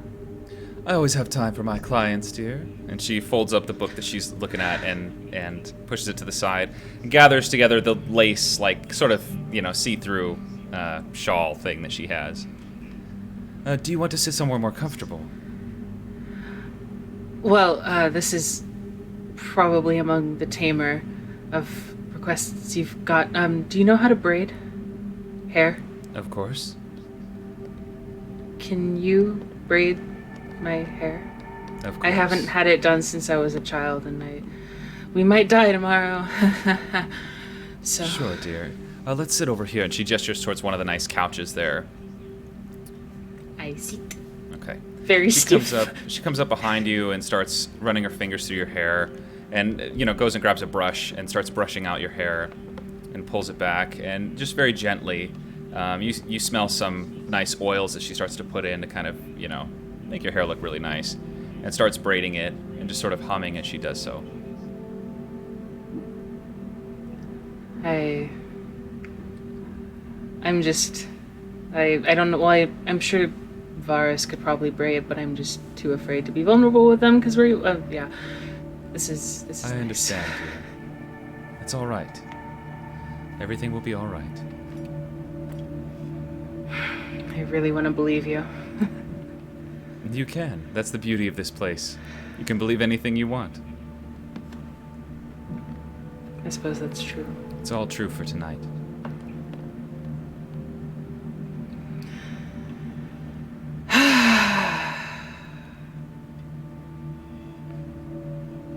She just continues humming. And after a few minutes, she puts her hands on your shoulders and kind of squeezes and says, "And there you are, dear. Is there anything else?" That was it. Thank you. Do I owe you anything? It's an honor to work with a fighter. Thanks, and I'll kind of give a weird, awkward, I don't know how to exit this conversation shoulder pat, and go back to the room. Okay. All right. And just go back to the room. Cool. And Harriet, you said you had something? Yeah. This is the last night, right? The fight's tomorrow. Yep. So she'll at some point just go out to the hallway when, after a bunch of cups of tea. She probably had way more tea than normal, put way too much sugar in her tea. Harriet's version of a hard day. It's a lot of tea. And she'll kind of spin her gun a couple times and then squeeze the handle, and she's just gonna say, well, tomorrow's the day.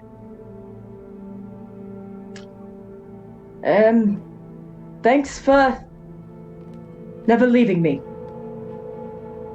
Love you. Message you tomorrow. And yeah, she'll kiss the lips on the handle and put it back in her holster. Okay. You hear the creaking of a boat and the waves kind of crashing against the side. Regular sounds that you've come to know in response. And she says, "Today's the day, huh? I know you'll do well. I only wish I could be there to see it. See you knock that smug grin off Nas's face. He doesn't think you're gonna win, right? Anyway, I think you'll do well. And Harriet, it cuts off there. You'll get it one of these days." All And that's right. that. Okay. I'll be right back. Just one moment.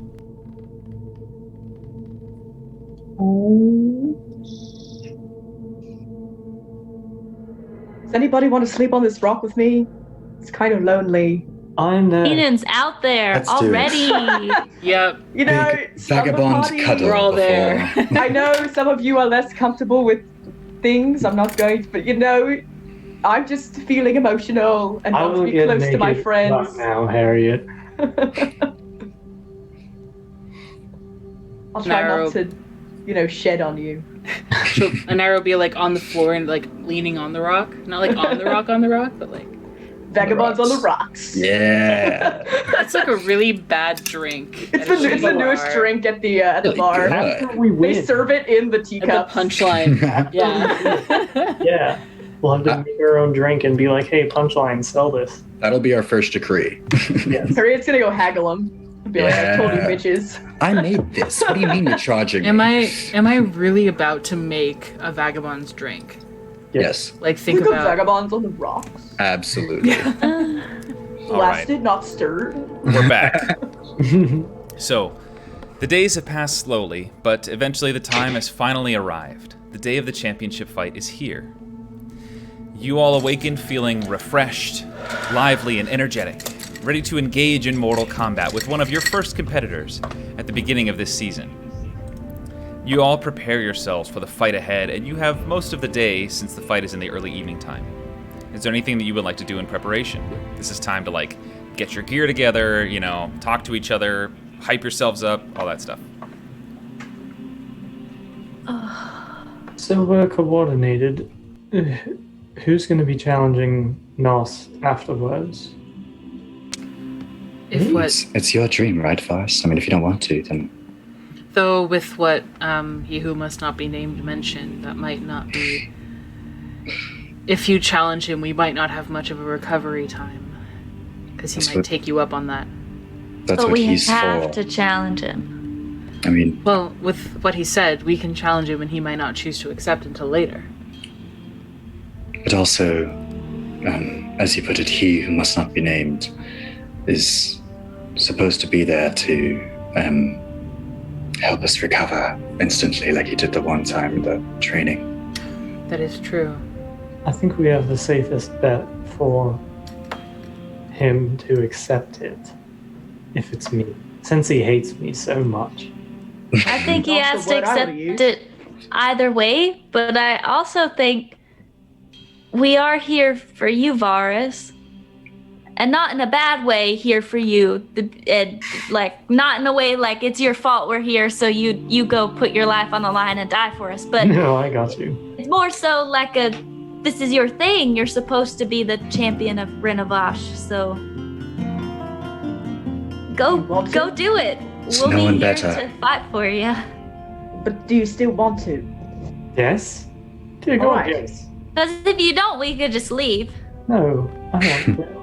I'm not sure about staying here, because, we've got our whole things to do. I've got a family. I'm not ready to settle down, Now, but... vagabonds, not settle downs. So, So, Let's go win a fight and have a big Varus statue commissioned. ooh, that's it. that's the dream. Well, let's go make the dream come true and take out a dictator while we're at it.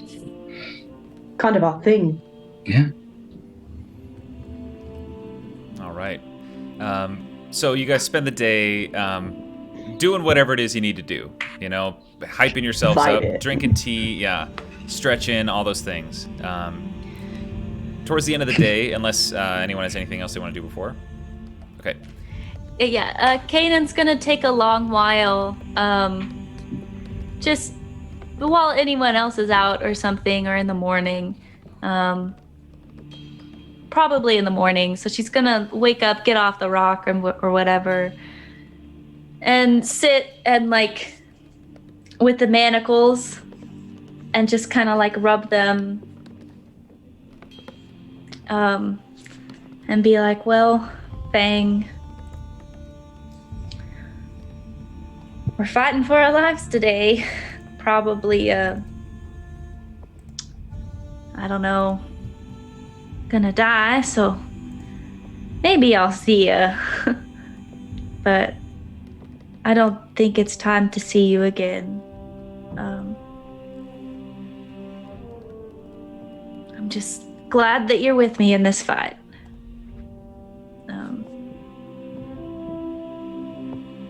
And then she'll just kind of go into a meditative thing. All right. Sit there crisscrossed or whatever. Okay. As you are kind of, running your fingers across the runes on the manacles and looking at them and speaking to them, you see the runes start to light up, a sort of pale blue color. They kind of ignite and spread all the way across. And you feel just a a cool presence, kind of that you always felt with Fang around.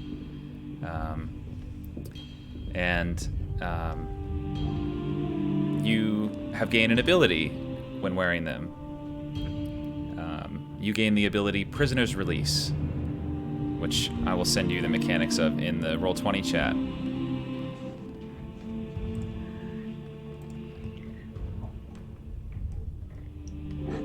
So you don't need to start at second level, but just, yeah.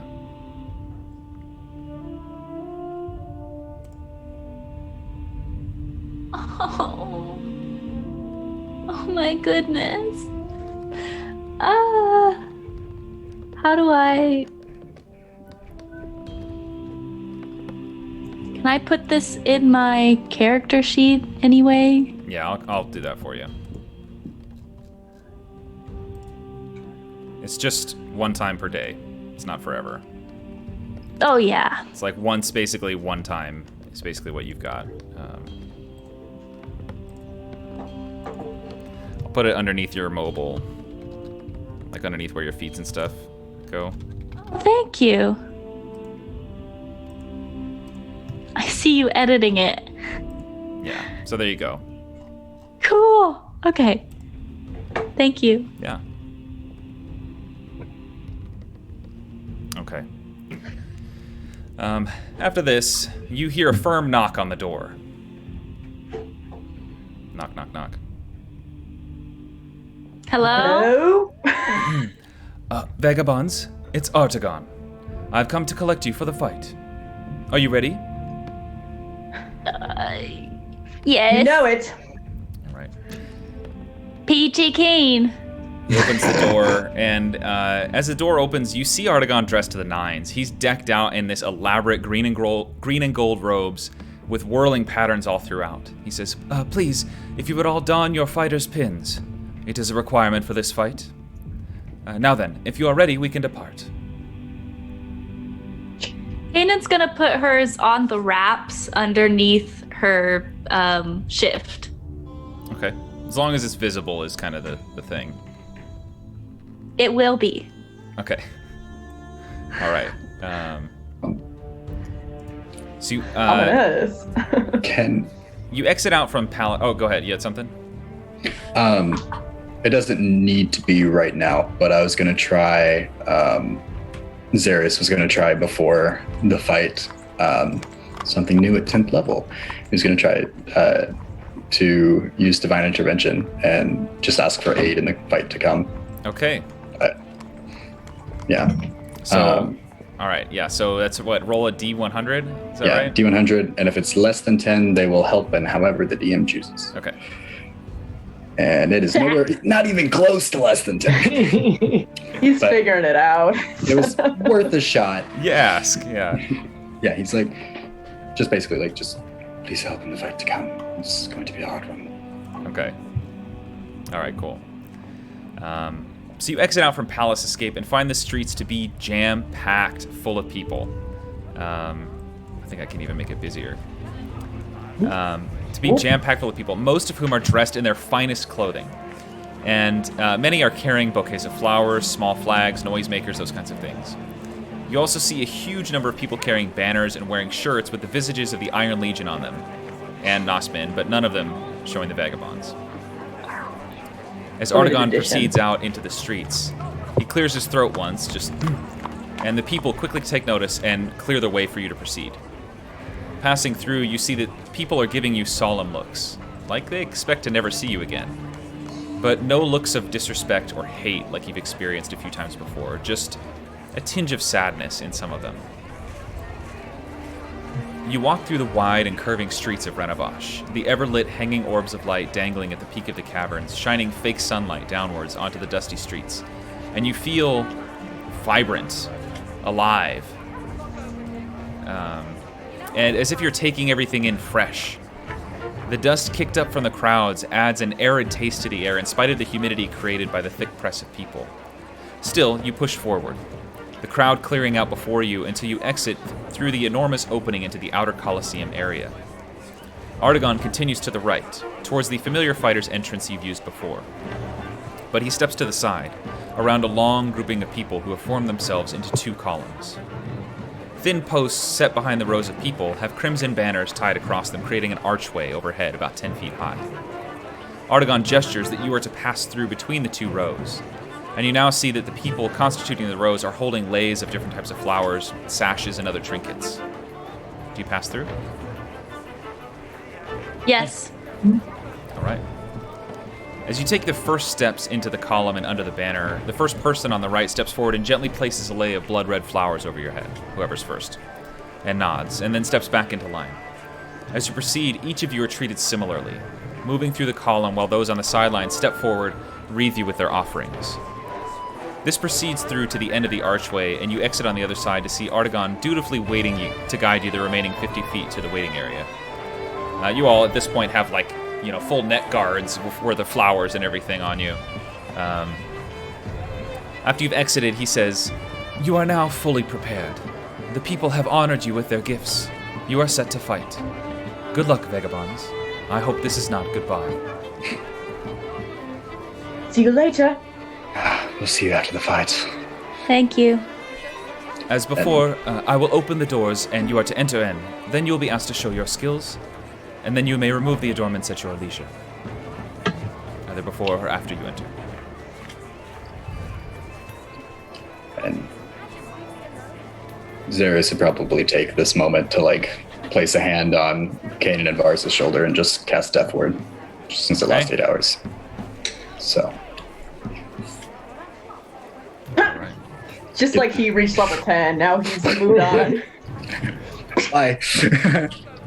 Just the dad back pat, I was like, let's kick some ass, guys. Yeah, this is the time for any last-minute preps that you want to do. Okay. Anyone else? I want to do stuff as we walk in. I'll cast Fly Okay. and use my Pearl of Power to get that spell slot back. Okay.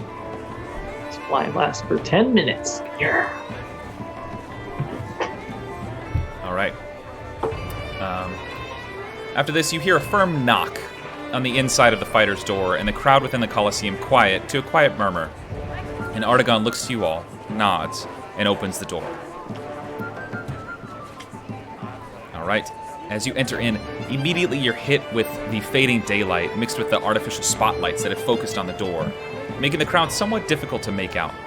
The light forces you to squint for a moment before your eyes adjust, and you blink, taking in the area. 2 people make perception checks. And Kanan, if you wanted to do something as you enter in. I got one. Tiefling eyes here. Yeah, so Kanan's gonna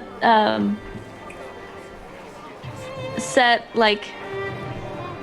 she's gonna have already unbuttoned her shirt and remove the leis, and then her entire body's wrapped in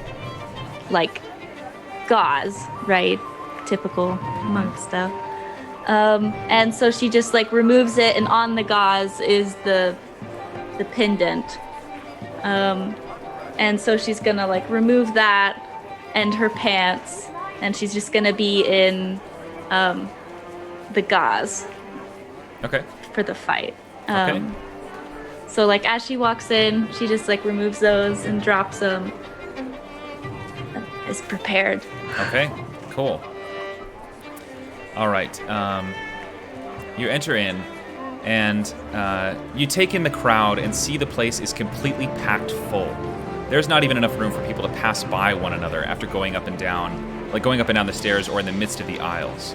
Scattered throughout are dancing banners reading Iron Legion and My Heart Belongs to Lycan, as well as the usual scatterings of Nas Min posters. And, once more, nothing promoting the Vagabonds. The crowd seems almost in a frenzy, and in spite of the lack of public support, as you enter into the arena, you do hear cheering, though whether it's for you or simply cheering that the show is about to start, you're unsure. Taking in the arena, I will move you there.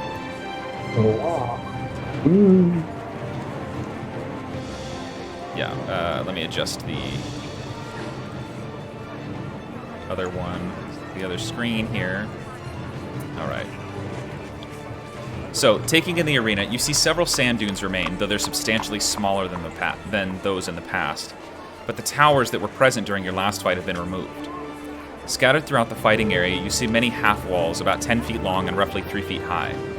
Mixed in with them are several L-shaped taller walls, each about 10 feet high. You also notice that the pillars set about the arena space are glowing brightly, shedding brilliant white light into the fighting area, but leaving the majority of the center space darkened. At this time, you can see clearly the fighting area, but in another few minutes, once the sun is finally set, you know that this area will be dark unless lit by some other means. As you're looking around, you see Nas's chamber overlooking the arena is well lit, and he stands, leaning against one of the golden pillars, dressed in his usual clothing. Black and crimson, with his signature longsword at his hip, a smug smile on his face. The last thing you see is that you are the first team to enter, and that you are currently alone in the arena. As you're getting your bearings, you hear an announcer's voice boom. People of Renovash, welcome to your first competitors for the title of champion, the Vagabonds.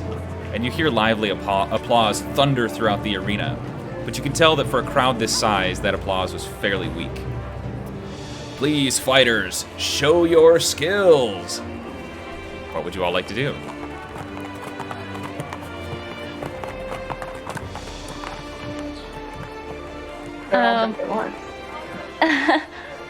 Kanan's gonna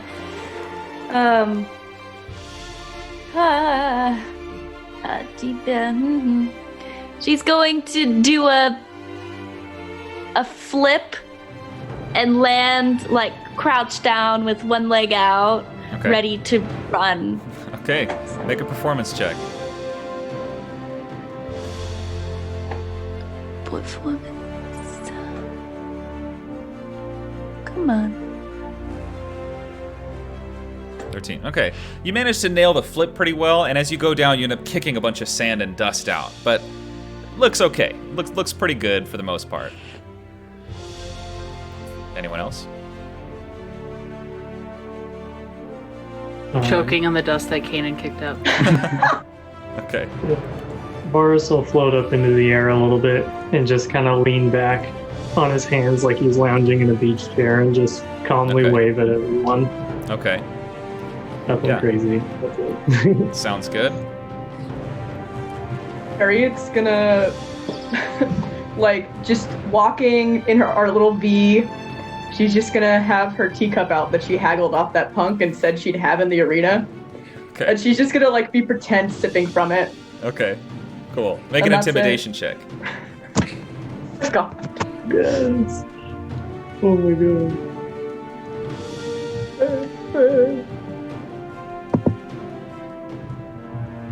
6. Oh my god.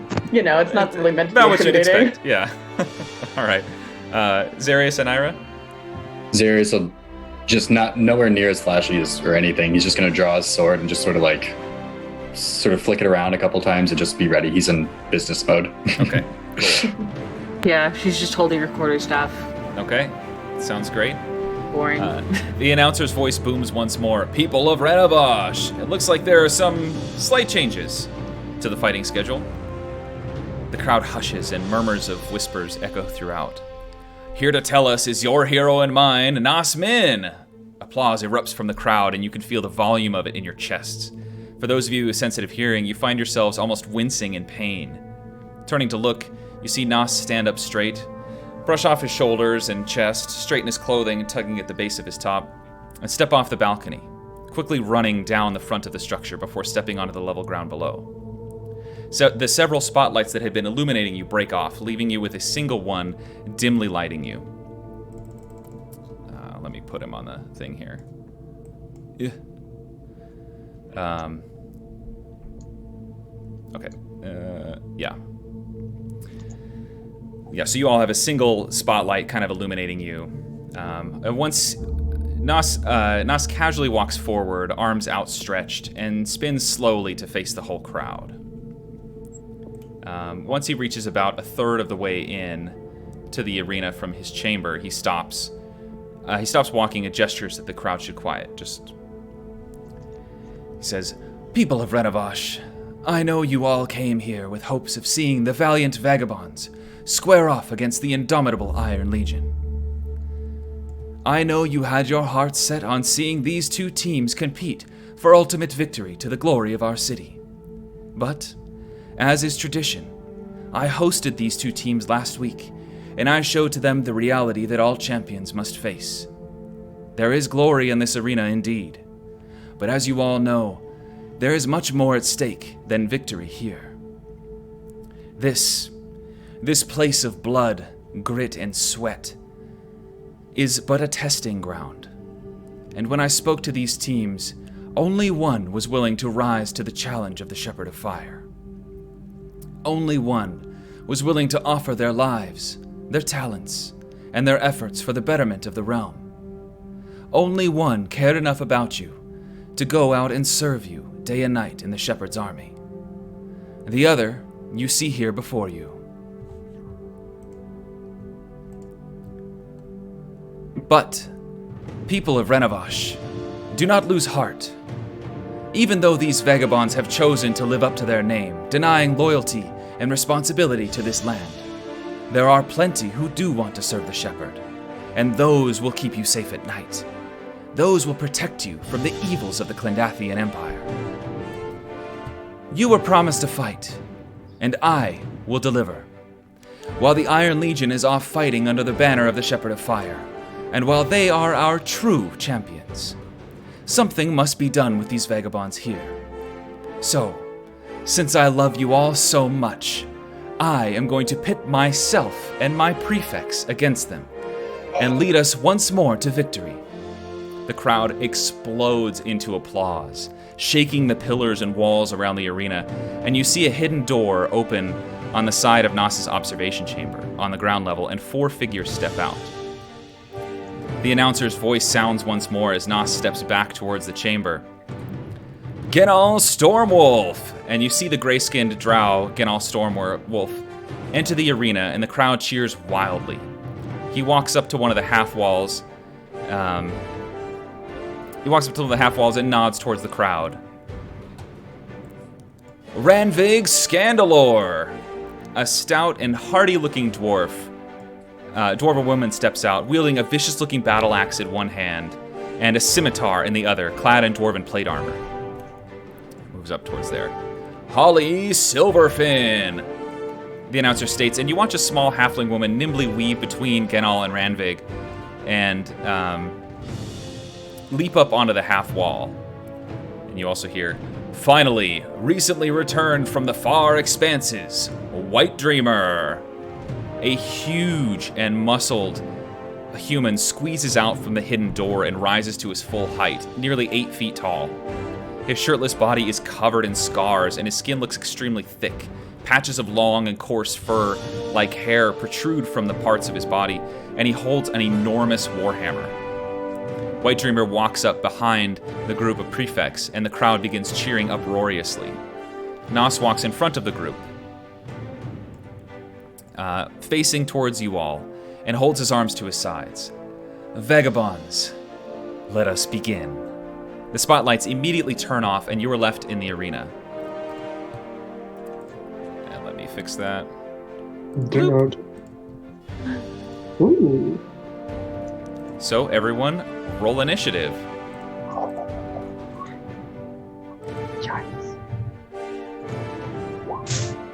Yeah, that I didn't tracks. select my person. Oops. I'll add it for you. Yeah. Yeah, buddy. Wasn't ready for this. 23 White Dreamer. Is a 23 White Dreamer? It is. All I see are his massive pecs. Yeah. Oh, yeah. I like how we all got 10 or less except Kanan. Kanan The only got white a dreamer I 21. know are Zarius and Varus. So Before we... Is it too late to cast guidance on Varus? No, you can do that. Cool, I'm gonna cast guidance on Varus. And Varus, you can add that if you'd like to. Nah.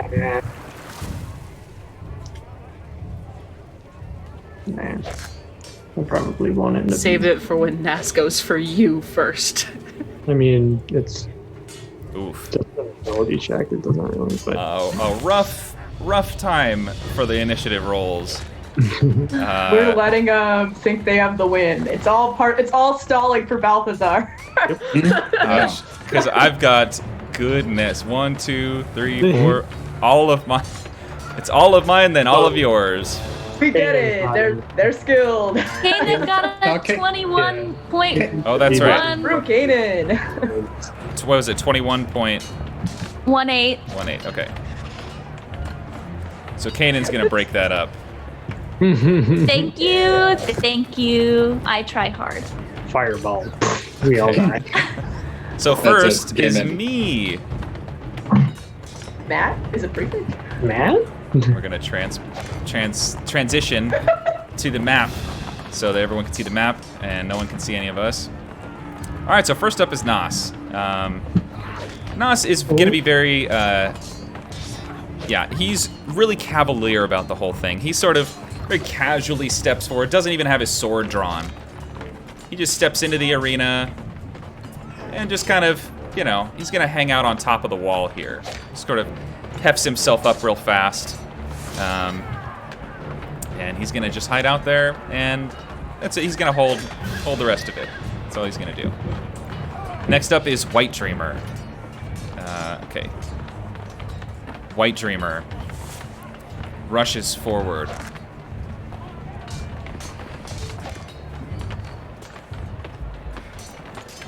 And he's gonna continue rushing forward. And he's gonna kind of duck behind cover of this little wall here.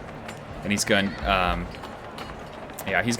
you see him kind of smack himself in the side of the face. And you see his eyes kind of fill with this rage. And that's all he's gonna do for that turn. Kanan, you're up next. Did you say Kanan? Sorry, I did cut say out. Kanan. Alrighty, I can't see anybody, and I couldn't see them before. So sad. So, Kanan's gonna... Yeah, this is cover, right? Yeah, it's a half cover, so you could duck down behind it, It's about 3 feet tall, so yeah, it'd give you some extra TAC. Alright, so Kanan's going to run back behind that and crouch and... Let me check this. Spend a key point to take patient defense. Okay, taking patient defense. Yes. So she's just gonna be crouched down, pull her knife out, and be ready to dodge anything that comes over this wall. All right, perfect. Sounds great. Anything else you'd like to do for your turn?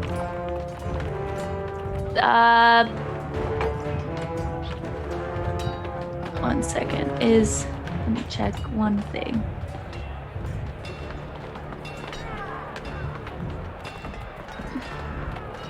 Bardic Inspiration is a bonus action and not an action? Correct. Okay, then no, there's nothing I would like to do. Okay, sounds great. Okay. Next up is Holly Silverfin, which is me again. Okay, just making sure I've got everybody's movements done right. Holly is gonna hold her action. That's what she's gonna do. Next up is Ganal Stormwolf. He is gonna cast a spell. It's so crazy how he's gonna cast a spell. Just gotta make sure it can do what I want it to do. Mass power word kill. Yeah, mass power word kill. Oh my god. That's what it is. That's Did what not he's mean gonna to click do. that. Sorry. That's okay.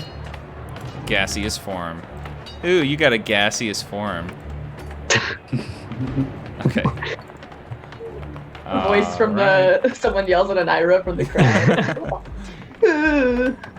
Okay. That's what he's gonna do. And if anyone, can any of you see them at this point? Yep, kind of. No. I mean, there's darkness between us. I can, yes. I Barely can see them right here. Yeah, I see these three. These two. Okay. But I'm guessing I can't actually see that. And But since- Kanan can't because she's undercover, so just kidding. Something is weird with my Roll20 where it's like my cursor is off to the, like, that's not where my Yeah. cursor is. Mine's doing it too. It's But probably because it's a gigantic map. yeah. It's absolutely Oh, enormous. there it is. Okay. Okay, so Oh, I was zoomed out really far. that is that. He is concentrating. Okay, next up is Ranveg. Oh, so slow. Towards Run up the to big- Nas, and then run a little further, and that's all Ranveg's gonna do. Next up is Varus. Absolutely. Whoa. Okay. I'm gonna just kind of call out. Who are we going for first? Lycan's not really here. Big guy? That sounds like a bad idea. He can probably get hit a lot. He's the closest I know of. Whoever attacks first, let's say that. Varus is gonna fly off down this way. 1, 2, 3, 4, 5, 6, 7, 8, 9. And then he'll go 15 feet up in the air, Okay. just kind of hovering up there. And hello, that's a person that I can see. Eldritch Blast at the big guy. Okay, go ahead and make your attack rolls. Two wrong. Hello. Yeah, both hit. Yeah. Yeah, you see the two purple daggers slam into him, and he pretty much doesn't react at all. Doesn't flinch. Okay. Just takes it and is like, yeah, whatever. You do see him look at you with that kind of ferocity in his eyes, and he's like, oh yeah. I just wave. Okay. I don't think I have any bonus actions that I want to do, so that will be all for me. That's your Eldritch Blast. All right. Next up is Zarius. Zarius is gonna run 30 feet over to here, Okay. and he still cannot see nobodies. So he will. Let's see. Does he? He'll cast. I don't know. Shoot. He is going to. For everyone Yeah, I watching, can't sorry I didn't have see time to anyone. update their stat blocks, so all the player stat blocks are for when they were level 9. I'll fix it before next time. Yeah, I can't see anyone, so that he's just going to, I guess, dash. He'll cast dash. Yep. Okay, yeah. Mm-hmm. Make sure you have the material components. Yeah. Sorry. Oh shoot! Actually, I'm short. Never mind. No. The damn 1, 2, sword. 3, 4, 5, and he actually 6. He will chill out right there. All right, sounds great. Next up is Harriet. Okay, sorry. Let's see. She's gonna move a little bit this way, and I guess now be able to see these folks. Yeah, he's behind half cover, but yeah, he's there. Okay.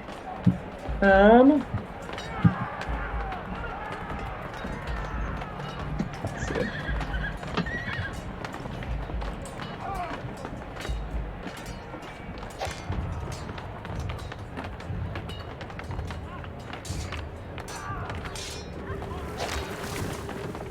And I think she's actually just gonna use also dash spell.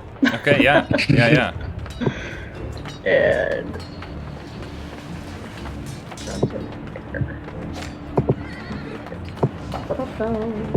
right there. Okay. And that's her move. How does it feel to be able to see? It feels great. If she wasn't in the middle of like a random battle, she would take more time to think about it. But it's the kind of thing where she's, Yeah. The end, she'll think about it. Yeah. Okay. All right. Next up is Inira. What would you like to do? Yee. I'm trying to click my token. There it is. Okay. It's going to go 5, 10, 15, 20, and cast Daylight Okay. here. Just on the, like, sand. Okay.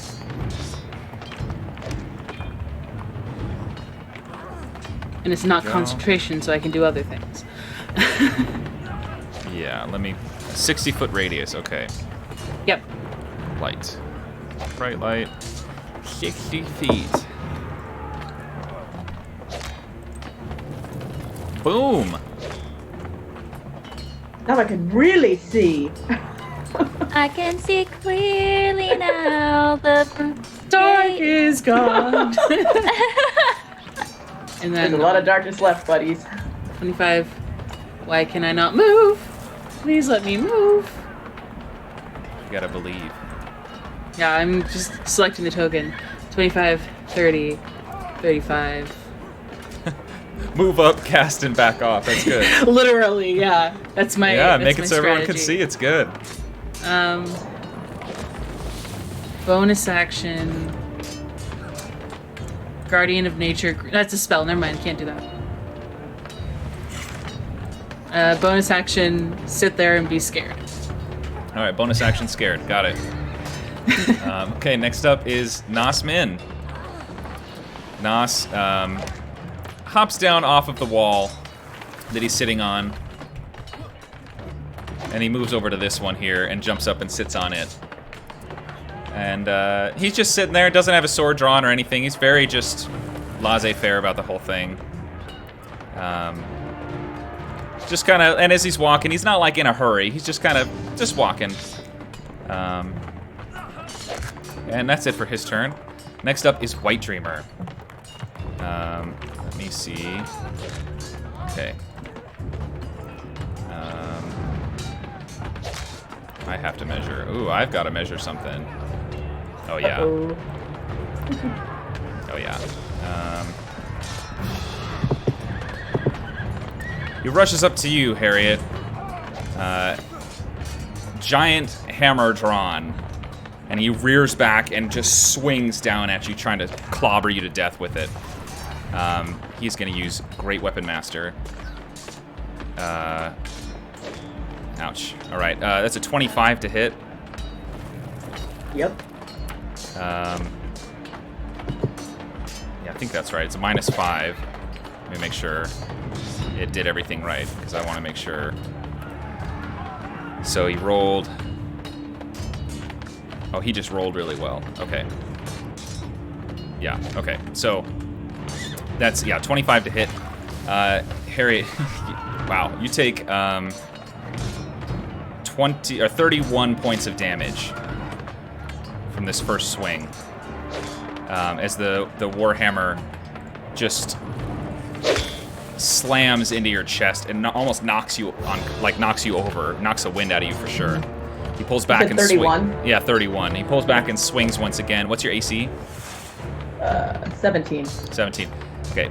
The second one, he swings, and it's just just a near miss. You feel the weight of the hammer pass by your body, and he just narrowly missed you, and you see that kind of fury in his eyes.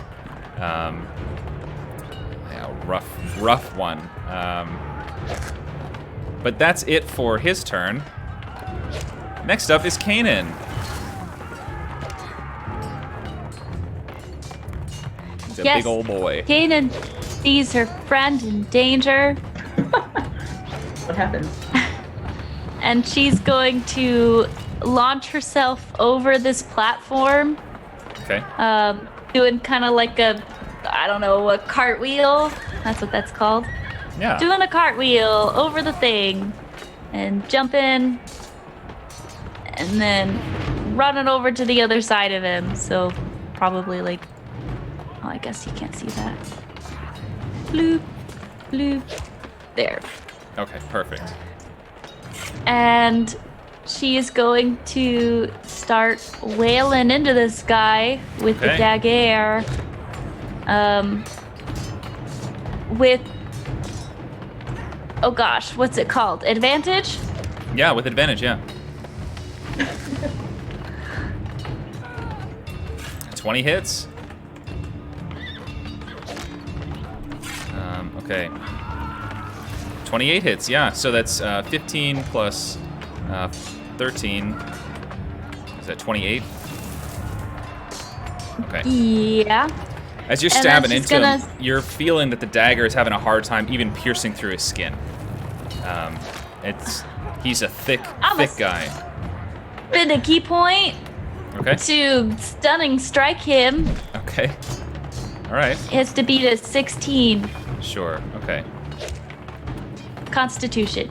Yeah. He rolled a 30. Oh. It got an at 20. So he's a big old guy. Sorry. Right. Okay. Yeah. Okay, well, let me check just one thing. Okay, I can do this. And then Kanan's gonna yell at Harriet and be like, Harriet, be careful and kick some ass. And give you I think Bardic it's my Inspiration. ass getting kicked. Okay. Well, here you have Bardic Inspiration. Kanan, anything that else you'd like to feels do for great. the turn? No, that's it. Okay. And remind me what your inst die is. It's a D6, It's right? a D6, All right. I want to say. Yes. Okay. Next up is Holly, who none of you know where she is.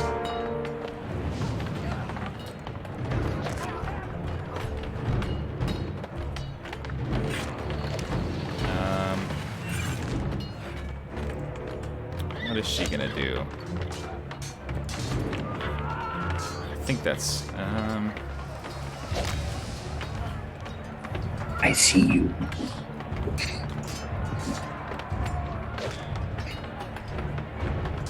okay. That's as far as she can make it this turn. Next up is Genal Stormwolf. He's going to step around this wall. He's got his hands kind of, wrapped around each other, really kind of being cautious about what's going on. And yeah, I think that he's just good right where he's at. Yeah, he's good right there.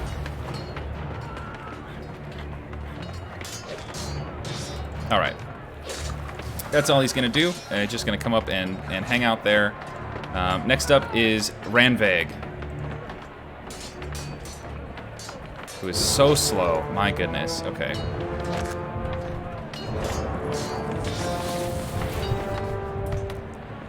Yeah, let's go another 5. That's it. It's all that she can do. Okay, next up is Varus. As me. Ooh. I can just get there. You hear a lot of roars and shouts from the battle, from the crowd. Whoa, they all just at once. Yeah, just all at once, and then they all stopped. They're like, oh, what's going on? Oh. Okay. My bad, never mind. So Got a little too Varus will excited. fly until he's directly above this dude, but I'm just putting him next to him, so Sure. So we can see, yeah. and still flying above him, he'll just take 2 swings down at the Okay. dude. Yeah. Go ahead and make your The attack hawk. rolls. And hold on, I have to read how this works. Nope, not that one. This one. Okay, yeah. And if I hit, I would like to do a goading attack. Okay. So we'll turn that on. Lots of things. 13 Ooh. unfortunately does not hit. Damn it. Well, then part 2. 21 hits. Okay. And he has to make a wisdom saving throw versus, I believe it's 17. All right. Well, he rolled a 13. Okay, so he has disadvantage on attacks against anyone except me. Okay. Until the end of my next turn. End of your next turn. Okay, good to know. You And swing then- down, and your sword shing. And on the second attack, the one that actually hits, I just kind of spit on his head a little bit. Okay. And then I'll, with whatever movement I have left, move back up into the air as much as I can. Okay. Yeah. You scoot up maybe 10 or 15 feet, because you got 60-foot fly speed, right? Yeah. Yeah. Yeah. You spit, and it lands right in his Hulk Hogan hair. Nice. Okay. That's it for your turn. Next up is Zarius. Zarius, what would you like to do? Zarius is going to run, seeing sort of everyone shift around, he's going to run 30 feet that way. Okay. And then... Oh, buddy. I've never done this before. One thing I'll say, Zarius, is you did notice a bunch of little footsteps appearing in the sand right around here, moving towards you. Oh, nuts and crackers. You don't know where the figure is. There's no footprints that you can see right now. Neat. So you're super high passive perception. You get that. Yeah. Zarius, I don't know, Matt, can you see this arrow? I can. Okay. Right here, there's going to be a 60-foot radius sphere. Oh my goodness. Okay. So, I've got the square. It's right here if you want to draw this, Yeah. the radius. okay. I don't know how to draw. Okay. But oh shoot! Don't do that. That was bad. How do I undo? Stressed. Okay. Basically like that. Okay. Then, yeah, and head. Anyway, who put a great square around me? Sky. Yeah, that'll work. And he's gonna cast Dawn. Just so you know, it's also going to go all the way up here. All the way up where? Ooh. Like that. Okay. So big. 60 yeah. feet's huge. Can he shift it down just a little bit? He's trying to get as many of these guys, but like make sure it doesn't hit his friends. So even if it doesn't, Yeah, it can get you. It can get this if you'd like. cool, that'll work. Okay. Essentially, it's Spirit Guardians, but in one place. Oh, okay. Oh wait, hold on. I am so sorry. I read the spell wrong. It's 30-foot radius. That makes more sense. So we'll still do. Let's see, how far away is he? Yeah, we'll do like there. Okay. So he'll just shoot for those three, and Nas just like right at the edge of it. But yeah. Okay. Yeah, so it's, if you're within 60 feet of the cylinder, you can move it 60 feet. That's where the 60 was from. Okay. But it's a 30-foot radius, 40-foot high cylinder. And each creature that's in it must make a Constitution save. Okay. Or take... Con save. Round big. Con save. And oh, Genal's in it too. Okay, so or take 30. Wow, 30 points of damage. Nice. Yeah, it's a 5th level spell. Yeah. You see Nas kind of get hit a little bit by this spirit guardians, and he steps on the other side of the wall and leans against it, arms crossed, and just gives a big. Is it half damage? Okay. Yeah. All right. But still, that's good. Yeah. Actually, I think he might be vulnerable to. Let me see. Radiant. Nope, necrotic. Okay. All right. And Zarius will kind of just now remember that there's footprints somewhere around him and draw a sword and just kind of like turn in that direction. Okay. Like, Okay. he doesn't really know where they are, but Sure. All right, and you're concentrating on that. Okay, we'll do. Say it's a mighty. That's the sound of the spiritual thingies coming in. Cool enough. All right, next up is Harriet. What would you like to do? You've just been clobbered by this guy. Everyone came in to help. Is Harriet able to take the disengage action? Yeah, absolutely. And she's going to then move.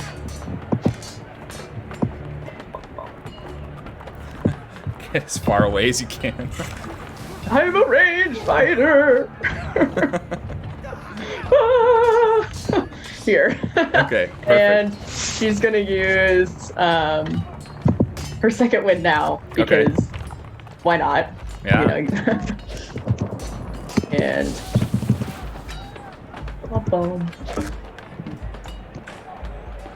Nice, get those 12 hit points. That's her. She like sees, you two show up and she's like, ah! It kind of books it that way. Okay. That's her turn.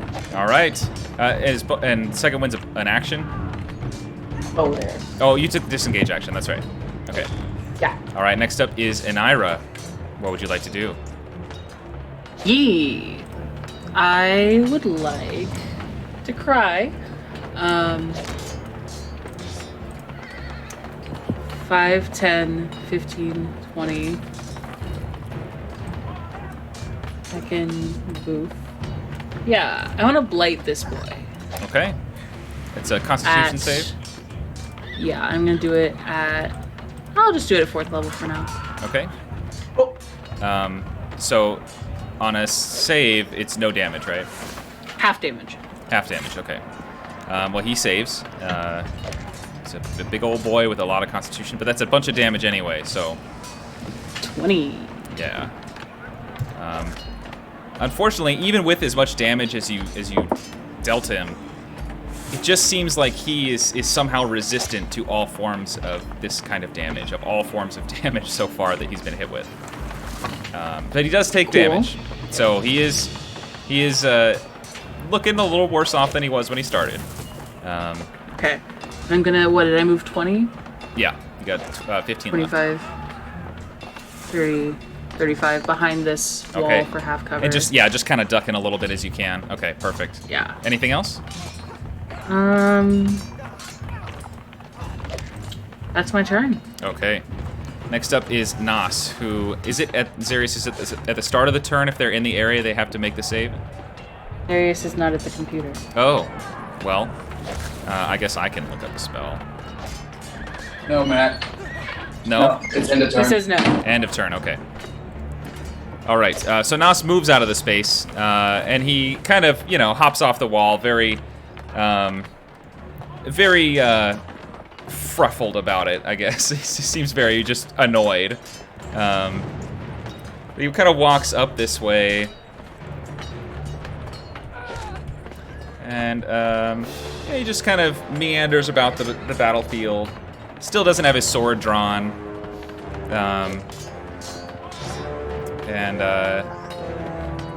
He's gonna just go over and stand on the top of this sand dune here. And you see him kind of take a little bit of a battle stance, but not really. He's still just kind of hanging out. Doesn't have his weapon drawn or anything like that.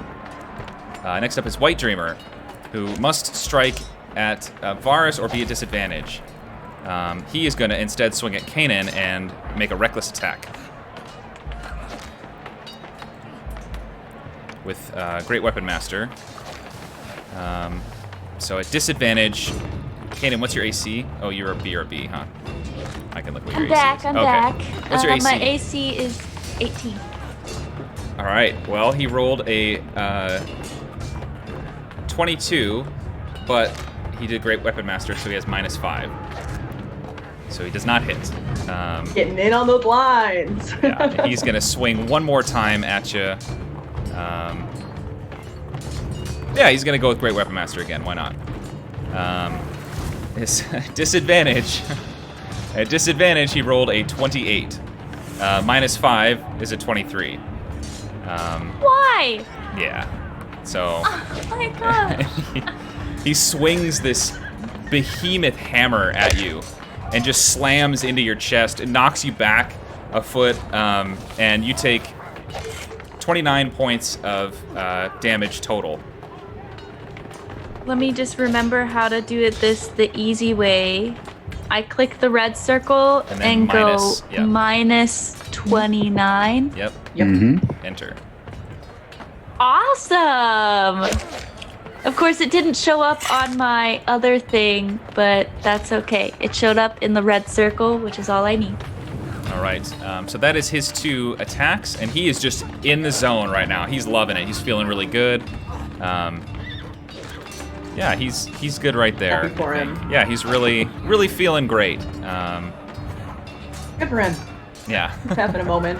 Yeah. Me Next up time. is Advantage. Kanan. Yeah, well, I'm gonna scoot to the other side of him. Oh, you're And good right I'm there gonna where you hit were him. if you don't want to move. You can move, Well, but I want advantage. Varus is in the air, so you'll be at advantage wherever. Oh, weird. He's floating. All right. I'll stay there then. Okay, you can move if you want. I just want you to know what your options are. I'm gonna go ahead and move there. Okay. Get a better view of where everyone is. Okay. And get him with the dagger twice. Okay. 29 hits for sure. And a 28 does too, yeah. Okay, so that's 18 plus 14. 32. Nice. Yeah, solid Yeah. hits. You get 2 solid hits and strike on him. It definitely hurt him, yeah. And then I'm gonna spend a key point to flurry of blows. Okay. You look so apprehensive. 16 does not hit. 20, Yeah, well, that better. 2 24s hits for sure, yeah. All right. You strike into him, and as you punch him, it feels like punching a brick wall. I mean, your fist hits, and it's a solid connect, and he just does not react. Yeah, it feels like punching a brick wall. But you've dealt some damage to him. Anything else you want to do for your turn? You got movement still.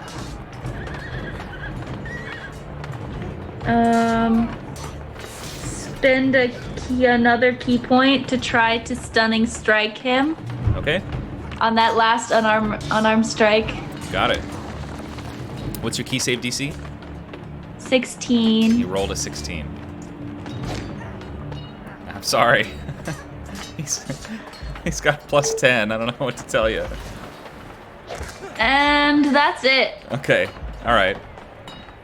Next up is Holly Silverfin, which is me.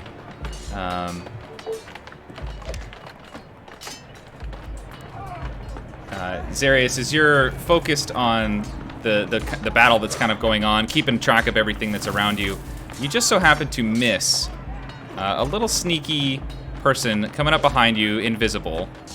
Yeah. And they appear just as they stab their dagger into your back. Does a 29 hit? Yeah, it might.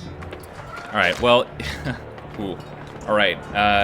You take 20 points of piercing damage and 19 points of sneak attack damage. So for a total of 39 points of damage. Ouch. Yeah, she's not messing around.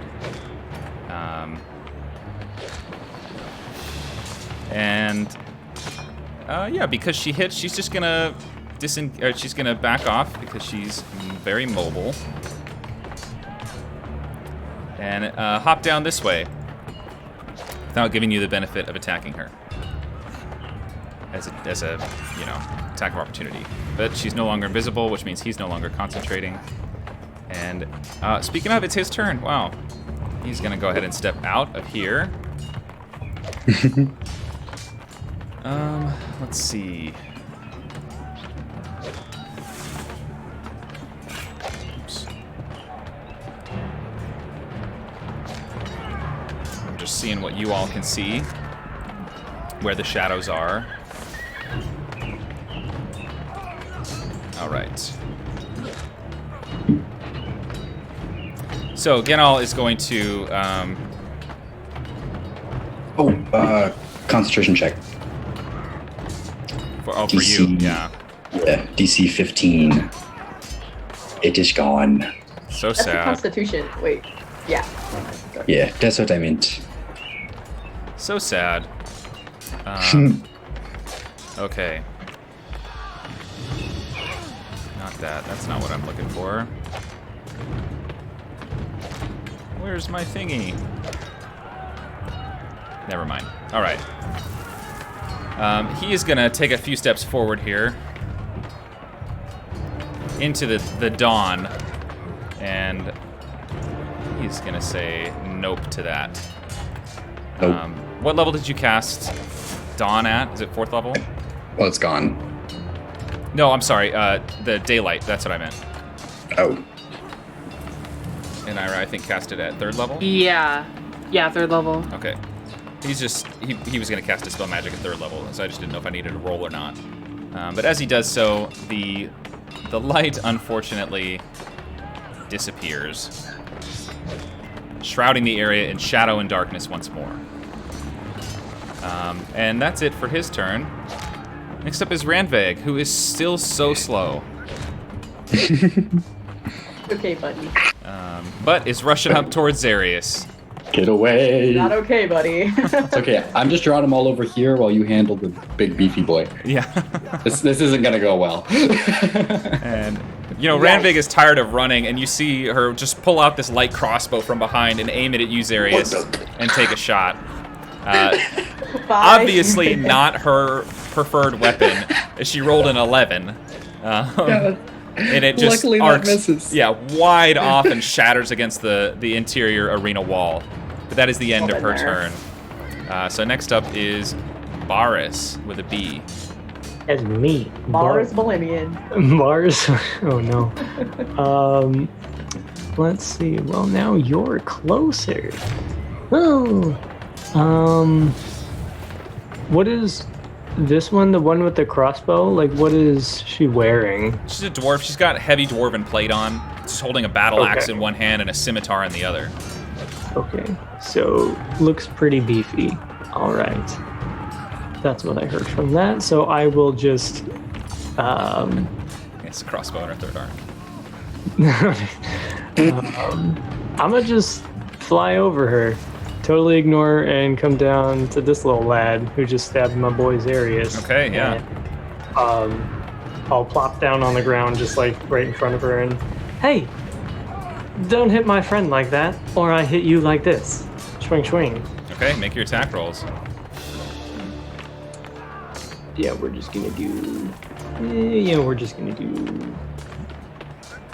I'll do a fainting attack as a bonus action, so I get advantage, and if I hit, I do extra damage. Ooh. Whoopee. Sounds pretty Hello. advantageous. I'll take that. Hey, nat 20, yeah, that does it. 30 will Yeah. hit for sure. So that's 17 plus 14, 31. 31. Ooh. Ouch. Yeah. And then my second attack, which is not at advantage, it's just regular. 28 hits. Just like that. And 16 points. Nice. Yeah, she's looking hurt. Okay, I'll action surge and take 2 more. Okay. Both of those hit, yeah. Oh, so I just see there one. was just Yeah, that's one. Okay. 29. 10 damage. Nice. Yeah. one more, yeah. Oh my word. The third one, she Round it finally out. gets her bearings and dodges that final strike. And admittedly, it was a pretty poor effort on your part. You just, okay, yeah. She's so little, you know? Yeah. And then I'll just kind of spin up into the air this way as much as I can and be like, all right, Zarius, your turn. Let's see how much you've got left. So if you were in the air, you had to come over and down. Yeah. So that's, yeah, you can move either away, like sideways or up? Your choice. I'll just go up. That's funnier. Okay. So you're up 5 feet in the air. Okay. Just kind of like a bow. Yeah. At the end of your turn, she gets to move half of her speed as a reaction for you ending within 5 feet. Yeah. Oh, she's one of those. She's actually gonna go this way, so she'll go right there. So next up is Zarius. What would you like to do? Kill her. Please. Due to a tie. He'll shoot. How do I want to do this? Gotta do the Yeah. And you want to do this? My bad. He'll cast Guiding Bolt at. Let's go. I don't know. 3rd level. Okay. And I will add 10 to this if I think I need to. All right. Yeah, I'll add 10 to it. Yeah, 23 hits. And he'll 21, say, ooh. "Oh, yeah." It's like, "Come now, don't run away." And She's now glowing a little bit. yeah. And then he's gonna look to his left, I guess, and see this little dwarf lady, or dude, I don't know, and run Hard to away. tell. Okay. Yeah, 5, 10, 15, 20, 25. Well, I'll go this way. 5, 10, 15, 20, 25, 30. So he'll just kind of start moving over towards Kanan and them. Okay, perfect. Sounds good. Rush over that way. All right, next up is Harriet. That's me. She's Harriet, gonna what would you run, like to do? run that way. And then, let's see, that one's Nas, right? Yeah, that's nice. He's just standing on top of the sand dune. He's vibing, and that's fine with me. And that's the man who punched the daylight out of me. Okay. Those are kind of the 2 people I can see. I guess I'm gonna move that square because I don't know properly. And I'm gonna take aim at that man with my pistol. All right, yeah. You draw the pistol and you hear the arena start to go, ooh. Very cool. Ooh. Very excited. Gotta All win at him the same somehow. time in unison. And Yeah. yeah. Instead, actually, they all go, that's what you hear. I'm just kidding. All right. Okay, and I'm gonna take a little shot at the man. All right. 19 just hits. Yeah. Okay. Hey, and no one's deaf. All right, that's good. Yeah, we love it. Okay. Zarius goes Jeff out of spite. So, wow, 25 points of damage. Nice. You see it hit, and it's even with as powerful as your gun is, it doesn't manage to actually like fully blow all the way through him. But he does take some damage, so you're wearing him down. That's the goal. Yeah. Wedding is Yeah. Shrek. That's funny. All right. Anything else you want to do, Harriet? She'll just kind of kiss the lips on the pistol and wink at Nas. Okay. All right. Next up is Enira. Yee-haw! And a bucket of... I'm going to... I couldn't think of a rhyme. Bars. 5, 10. Gonna cure when I find it. Cure wounds, Zarius at 2nd level. Okay. Like, that looks like it hurt. You running all the way up to him? Oh, is cure wounds touch? Yeah, no. Cure Wounds touch. I'm gonna do healing word then. Okay. At 2nd level still. About the same. And then gonna bonus action. Is this an action or 1 sec? Again, as an action. Okay, I can't do that yet. I'm just gonna, you know, It was a healing word's a bonus action, right? Healing word's a bonus action, yeah. You just can't Okay. cast any other spells. Yeah. Then I will hold my action for a quarterstaff attack with Shillelagh if anyone...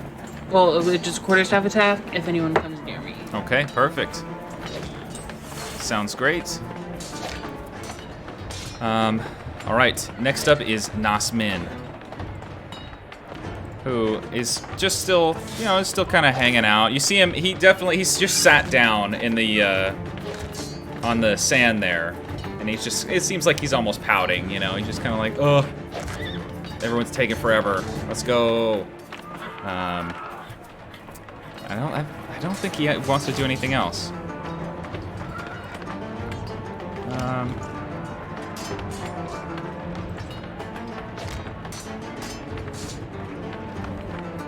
Yeah, I mean...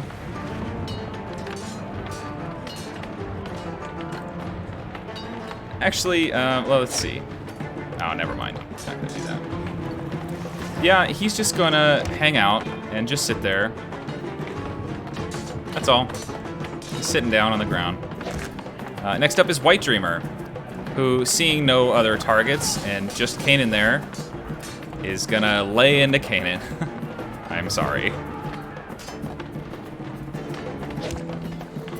So he's gonna take his first swing with the Warhammer with Great Weapon Master, but he's no longer at disadvantage, so that's nice. So he rolled a 23 minus 5 is 18. Meets beats, right? Yeah. Yeah. Okay, it hits. Kanan, you take 35 points of damage, all bludgeoning and rage and Great Weapon Master and all that.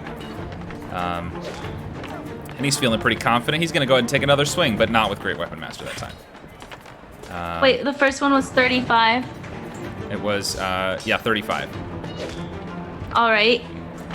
The next one is 17. That does not hit. No, sorry, 26 to hit, 17 damage. Oh, okay. Yeah. So yeah, 17 damage Alrighty. on that one. And he is just like, you can tell he's just getting hyped, getting excited. He is just ready to beat you into oblivion, basically. And that's the end of White Dreamer's turn. Next up is Kanan. You've just been beaten by this guy. Oh, sorry, I forgot to add the hammer hits. There you go. Yeah, I'm gonna hit him with my... Let's see, and I don't get advantage anymore. No, he didn't take a reckless attack. No, I was talking about Varus. Oh, yeah. So there's one, Nice, yeah, solid hit. there's two. Again, great. You're really nailing this Spend guy. a key point to flurry of blows. Okay. Yeah, Oh. all hits. Yeah. And then Kanan's gonna back the frick off. So let me me and my 10 hit points. Let's see. Where's the tallest thing? Tallest thing closest to you, there's this one here, or this one over here. How tall? They're 10 feet. Okay, yeah. Kanan's gonna run over and get onto the top of that wall. Yeah, easy peasy. You rush over and climb up, no problem. Yeah, and he doesn't get opportunity attack because Yeah. of my drunken master thing. Yeah, so. yeah. All right, great. Okay, sounds good. And that's it. Hanging out on the top of this wall. All right. All right, next up is Holly Silverfin, who is still glowing, unfortunately. Oh, dang, I forgot. She could have used Uncanny Dodge. Whoops. Oh, well. She is going to she's going for it. She's gonna rush up this way and attack you, Varus. Even though you're in the air, technically you're within combat range if she gets underneath you, so. Hell yeah. Yeah, she doesn't get sneak attack damage, unfortunately, but once it rolls. There we go. As a 22 hit. I will use my reaction to do defensive duelist, and then it does not hit. Okay, I yeah. 24. Okay. So she swings up at you, and you very quickly draw your rapier up and deflect the blade of her dagger. And you can see her just frustrated, but it's not a lot else she can do. So that's it for her turn. Next up is Genal Stormwolf, who he very calmly steps forward one step towards you, Varus, and then you see him reach his hand out, and from his fingertip, this blackish energy reaches out towards you. Make a Constitution saving throw. At advantage because of my cool robe. That's right. Oh, that's Okay. not good. You take 49 points of light damage, of necrotic damage. Yeah. Yeah, that's for a lot. Yeah. He's not messing I around. need to roll a 24 to stay flying. I'm not flying. Okay, so you drop down to the ground. Yeah. Solid hit on Blad, just rolled really well. So that's fun, and now you're on the ground, and you're no longer flying. It's very fun, especially because now Ranveg is in range, and it's her turn. Oh boy. And she's going to get advantage. Oh boy. So Ranveg very quickly drops the crossbow altogether and just rushes towards you with Holly on the other side. And she is going to lay into you. Yeah. Now let's see. So she's... Let me see. I gotta make sure I get all of the attacks. Okay. She can attack twice, and then she's a 2-weapon fighter, so she can attack as a bonus action too, or is that just both attacks and you add the as a bonus action too? Yeah. All right. So it's 2, swing, and then swing with the other hand. All right. I'm sorry, Varus. Because the first one's a 19. That misses. And that Thank misses. You, Rob. Next one is a 29. That might hit. Since it's critical, she has a vicious battle axe. Oh dear. She gets an extra 2d6 damage. Oh dear. So that's 19 points of damage on that attack. Okay. The next one is with her scimitar. So it's 2 swings with the battle axe. Oh wait, I'm not doing these right. Sorry, I gotta. And then the last one is just with her scimitar. And it's just 7 damage for that one. She hit. Yeah, 25. Sorry, yeah, it's a 25 to hit. Okay. Yeah. I'm at 1 because of Death It's Ward. our death ward. All right. Well, hey, it's your turn. Woo! So First off, I'm gonna use my bonus action to get some hit points. Yeah, buddy! Because I don't need my bonus action for anything else. That's fun. Okay. 9. Hey, 9's good. Take it.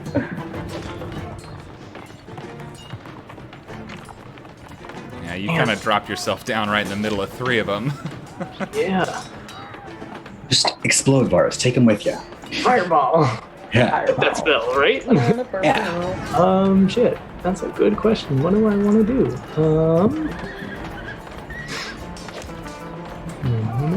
I did not expect to be taking all of my health this turn. That kind of was all of it, wasn't it? Yeah. Well, that blight, I expected you to save with the advantage. I did too, but you know, it'd be like that sometimes.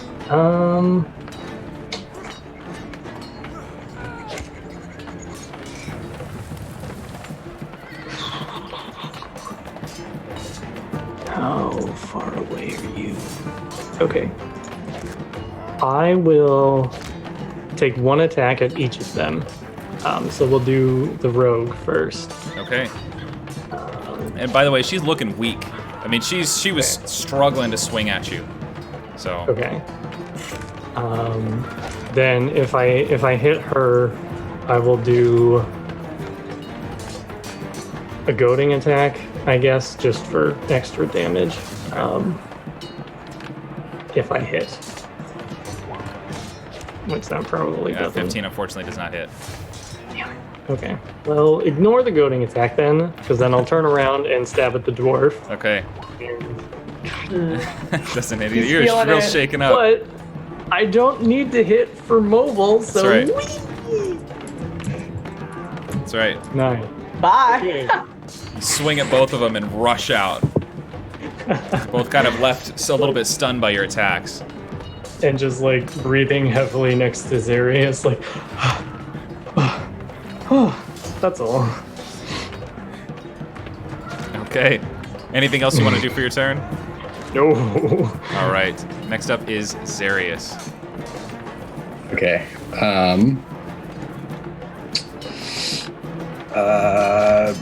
Yeah, right. Zarius is going to kind of look at Varus and then look back at them. And I seem to remember this rogue person was pretty speedy. So he's going to, right about, let's see.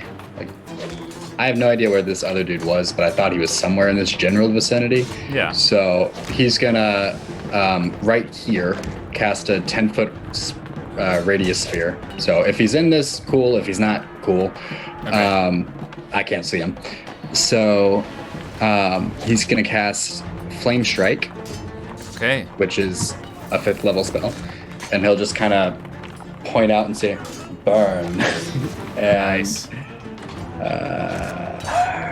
yeah, so they need to make, I think it's dex saves. Okay.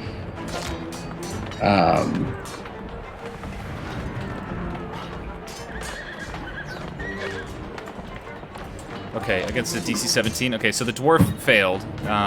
The rogue succeeded and has evasion, yeah. so no damage. I figured.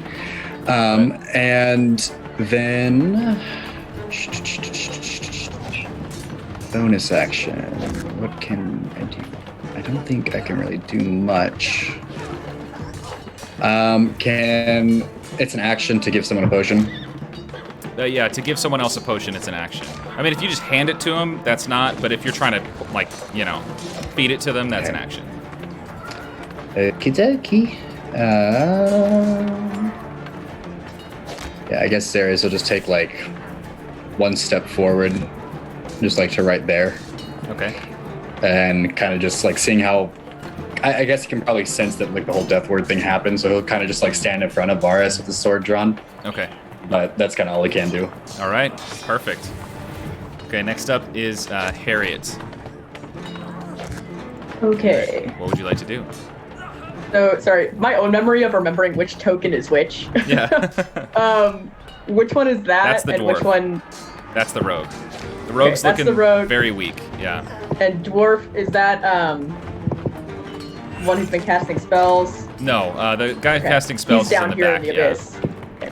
That's what I can't see. Okay, sorry. It's like I'm trying to remember who's who. Then I'm gonna...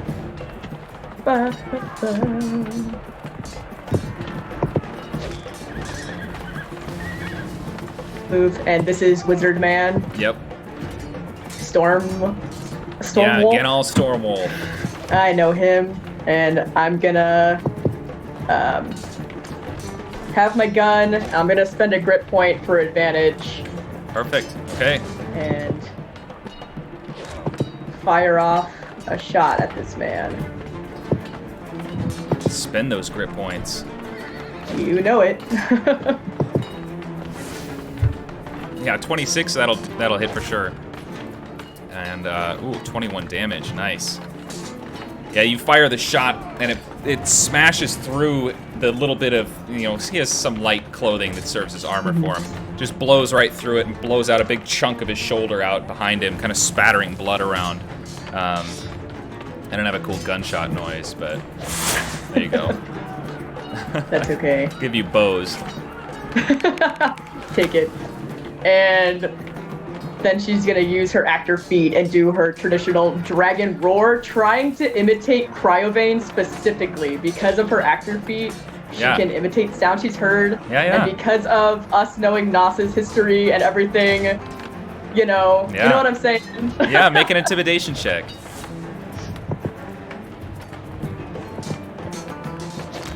I think that's an advantage because of the... Because you're active feet, yeah. Oh, Nice, nat 20. she summons Cry of Ink in her voice. So you see, as you roar out, Nas, he kind of very startled, looks behind his shoulder and stands up, kind of dusts himself off, and draws his sword. So he's entered the fight. Sorry, guys. Anything else you want to do? That's it. She's Okay. just gun still smoking, like mid-roar, you know? Yeah, nice.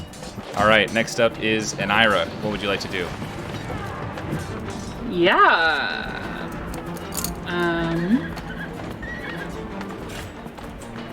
I would like to conjure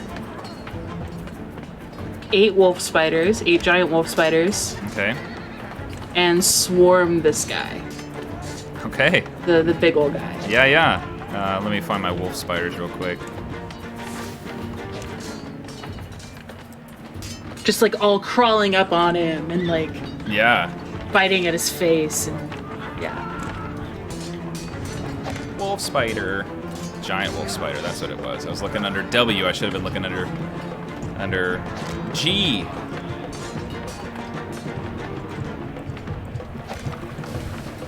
Okay.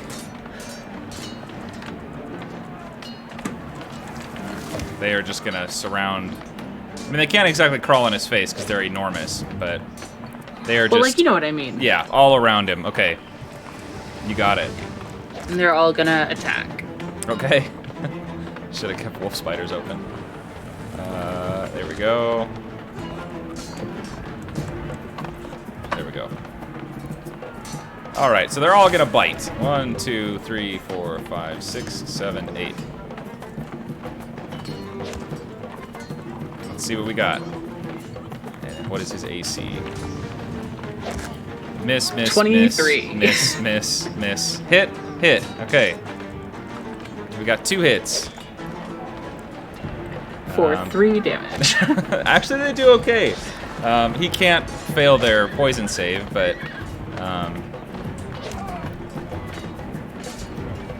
okay. So I gotta do math.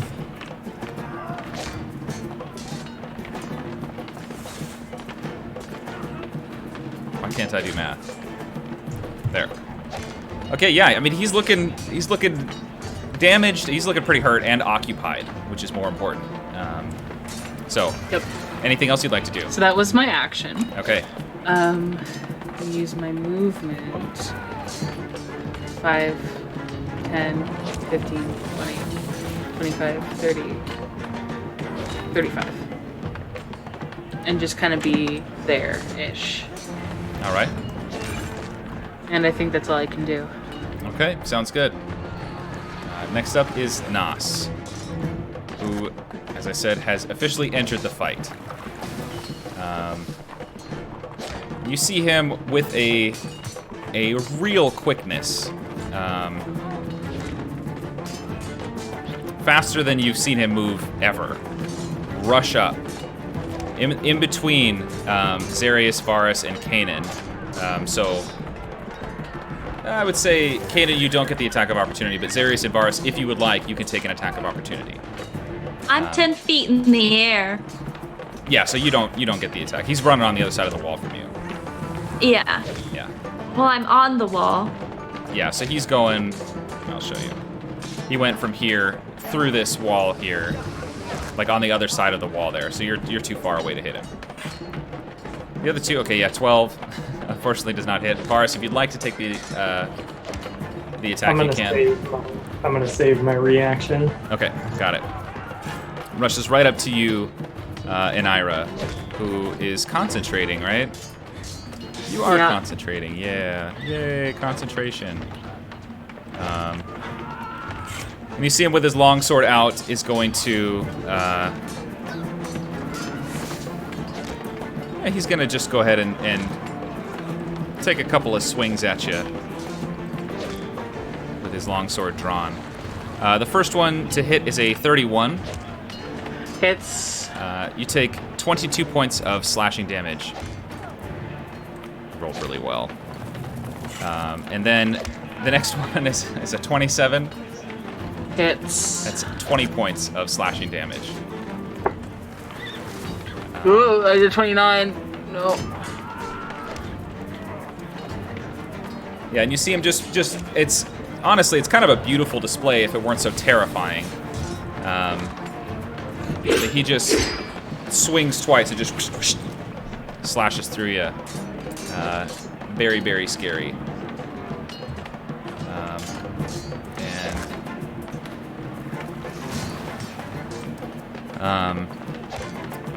Varus says, well, it seems you all do have some fight in you after all. Time to show you why I'm the champion. And that's it for his turn. Next up is White Dreamer, who's going to try to just clobber these spiders.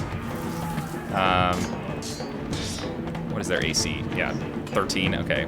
So he obliterates 2 of them, just completely smashes them into a million pieces. But that's all he can do this turn, so that's all he's going to do. Next up is Kanan. What would you like to do? So Kanan is going to, for an action, cast Cure Wounds on herself. Okay. Get that 4 points. 4 points of healing And damage. then bonus action, it is bonus action to take a potion, right? Yeah. All right. Let me go ahead and delete this. She's gonna bonus action Greater Healing. Okay. Which is 2d4? 4d4 plus 4. Alrighty, thank you. And then she's gonna just hang out up there. Okay, so yeah, you get 12 total. Okay, cool. Next up is Holly, who is looking very hurt. But there's nothing else to do. So she's just going to rush towards Harriet there. Can't quite make it. But it's also no longer glowing. Kinal is going to look towards you, Harriet, and you see him hold his hand out, and in his palm you see looks like an icicle appear, and he grips the handle, and you see it form into a blade of ice. He grabs it and hurls it towards you. That is a 16 to hit. No. Okay, he That's throws 17. it.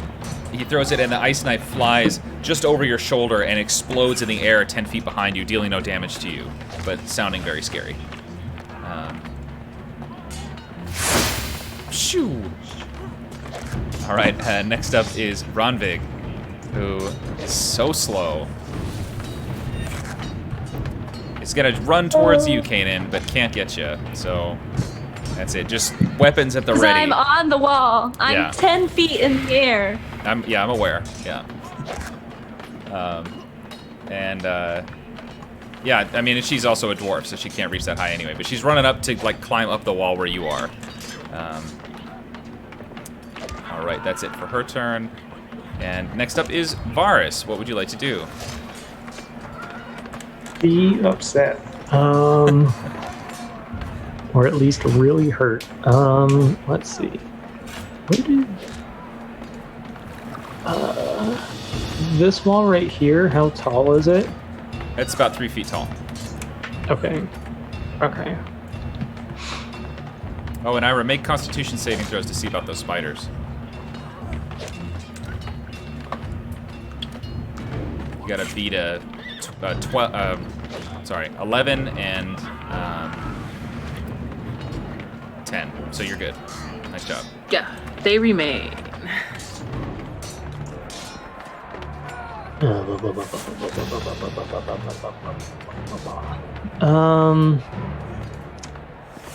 How far are you? You're well, I probably can't get there. So I will just scoop my boot onto the other side of Zarius. And how impeding is this wall? Because Cool. she's really short, it's a little difficult, but I'd say it maybe add +1 to the AC. Probably not even that, because you're so far away, right? I mean, you could see over it fairly easily, so. Okay. Then I will do 2 Eldritch Blasts. All right. at her. Go ahead and make those attack rolls. Finish her off. Oh, wait, here we go.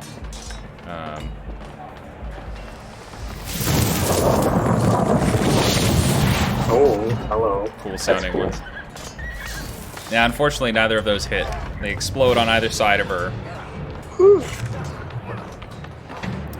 Those hits really shook you up. Yeah, they did. I guess losing all your health will do that, but Yeah, probably. Just having some fun somewhere. I'm in a good spot right now. How far did I move? I moved 10. So I'll dive back here behind Okay. the wall. yeah, sounds great. And you kind of duck behind it. You're not Yeah. hiding, but yeah, you're back there. And that'll be it. All right, Zarius, you were up next. What would you like to do?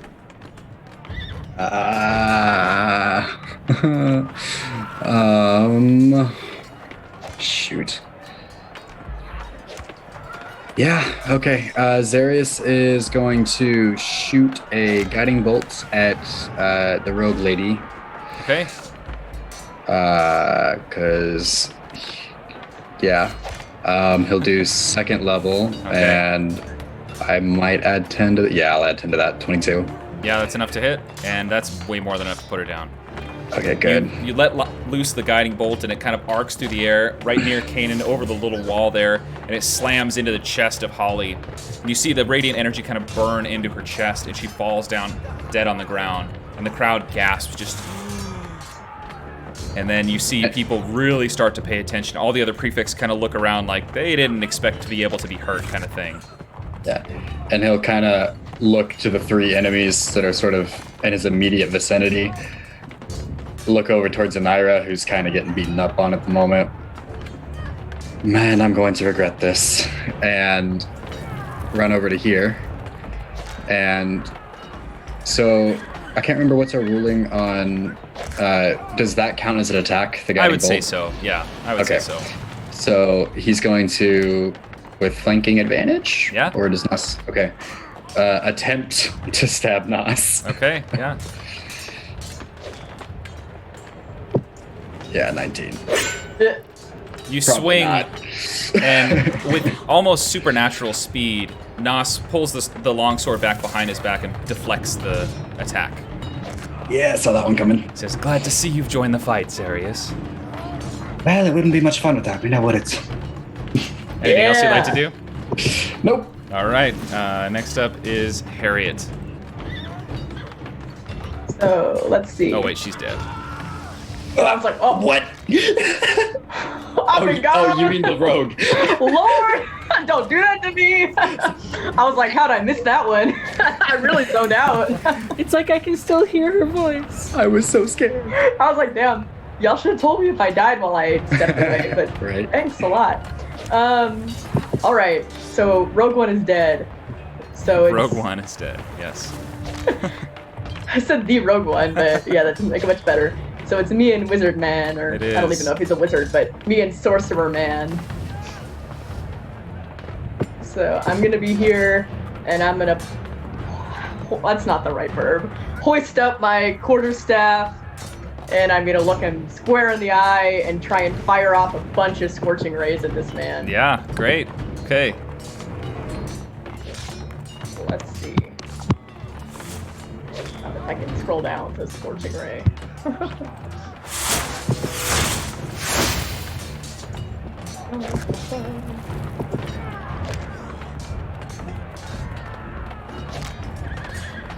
Hey, that third one hits. Oh, fourth one. Sorry, I only gave you 3. There we go. There's the last one. One of those hits. You see the three of them kind of just scattering around, and Genal is he's a showman, so he's making it look like he's the one deflecting these things and whatever. But the third one in the middle there just slams right into his face. It kind of burns off, scars part of his face. You can see he's gonna have burns there for quite some time. It takes the damage, yeah. It's a solid amount of damage.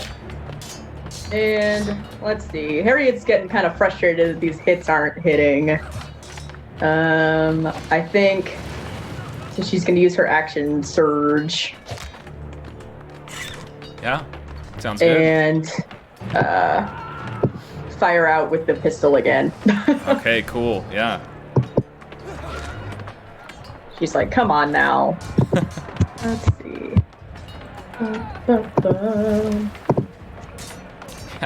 Yeah, 29 that'll do it. I do have a question though. How do you want to kill this guy?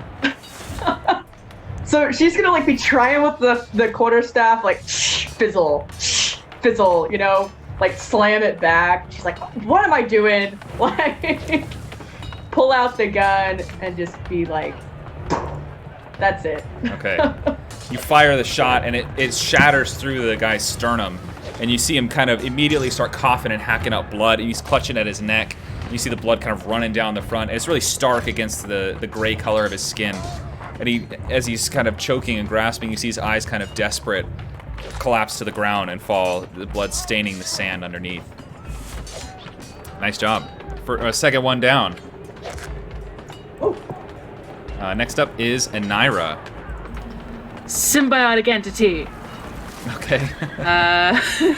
40 temporary hit points, because it's 4 for each level. Yeah. And I'm gonna... Is Nas still facing me? Yeah, yeah, he's still facing you. Okay. I want to gently, tenderly reach out and touch his face. Okay. And say, you're always the champion in my heart, and run the fuck away. Okay. And just 5, 10, 15, 20, 25, 30.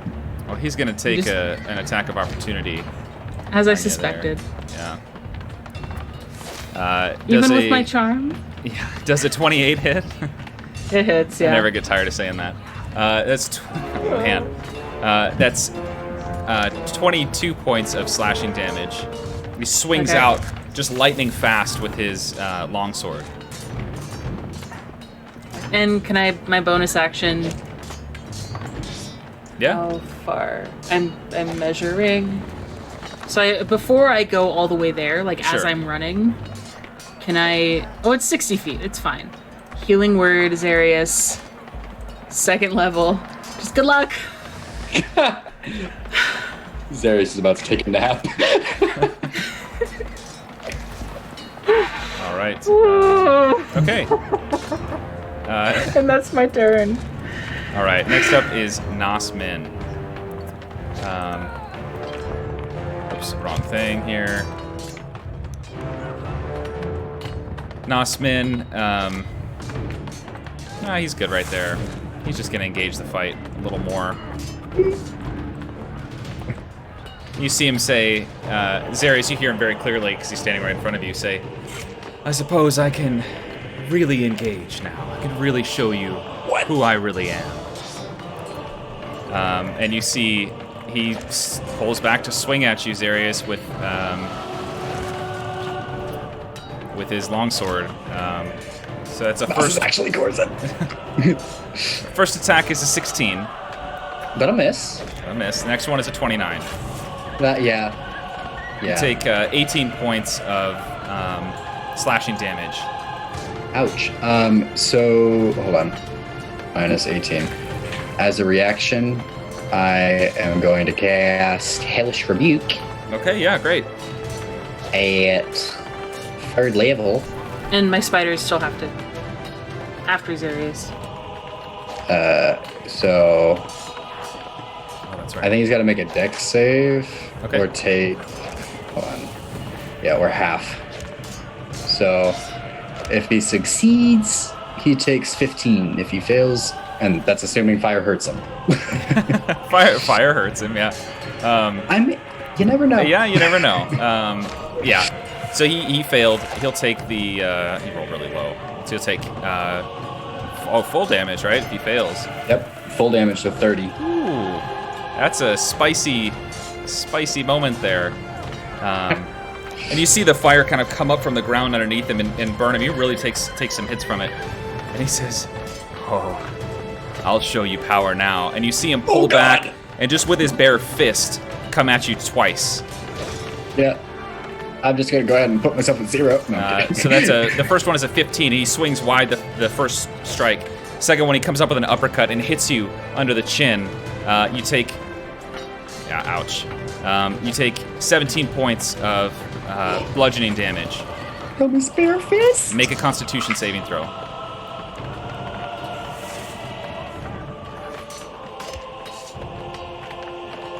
Just take the first one. I didn't realize it's low advantage. But 18. 18, okay. Oh, that's not right.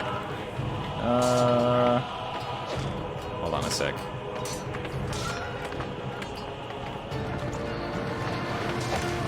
I can never remember. Hey, Kanan, what is the calculation for... I can't tell. For stunning strike? Yeah. That's your, oh gosh, it's like 10 plus wisdom modifier. 8 plus wisdom 8 plus proficiency? plus wisdom. Yeah. Yes. Okay. That's probably like 1,000,000. You actually, you said take the 18, right? Yeah, because it's the one on the left. Yeah, so you succeed. But you do start to feel the energy around your body kind of lock up, and you're just like, oh, I've seen Kanan do this before. Oh, God. Here. Yeah. I think that's all he's going to do. Yeah, that's it. Next up is White Dreamer, who's just... Oh, the spider's got to go. That's right. Giant wolf spider. 1, 2, 3, 4, 5, 6. 2 of them hit. 2 spiders managed to take him down. Yes! Yay! Yes! My spiders! It's so Right. good. Okay, and since I forgot about that because they go immediately after me. Yeah. So if possible, can they run away, or is that Yeah, they spent their action attacking them. They can move, yeah. okay? Can they start moving towards the literally everyone else? Yeah. Oh. 'Cause I don't know their movement off the top of my head, but just like towards everyone. They're pretty quick. And probably attacking if they're close to someone, like that, that's my arrow. Like, probably 1 or 2 attacking this one. Yeah, that's about as far as they can get. Okay. So just out of range to attack. But he did. Yeah, all the wolf spiders just pile up on top of him, start biting into him and everything. A bunch of them missing and not able to get through his skin, but the rest of them kind of picking in and yeah, you see his insides begin to liquefy. Okay. No. Next up is Kanan. Kanan, what would you like to do? Yes! Kanan can only see... Well, from where I am, Kanan can see on the other side of the wall too, I just can't. Oh, yeah. So there's this one, just so you can see. And then this side. And then... Alright, so just a bunch of spiders on the other side. Yeah, everything else is already dead. Alright, yeah, so Kanan's gonna leap off of the wall onto this gal. Okay. With her knife, just kind of like down and towards the like sternum. Yeah, nice. Okay, I'll give you an extra d6 on damage too. Because you're coming yeah. down, you know? 16 unfortunately does not hit. A little shaken up. Yeah. Spiders, maybe. Yeah, and then Kanan's gonna spend a key point to flurry of blows. Okay.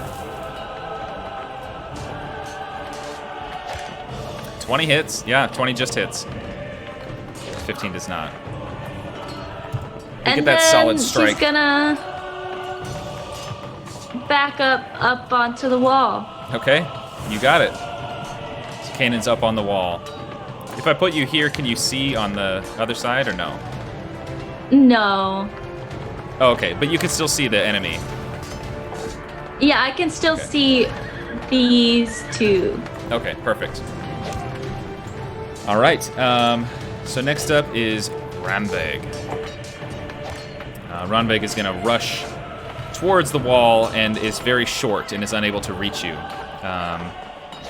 So instead is going to attack these two spiders here. So I got some tabs to close out of.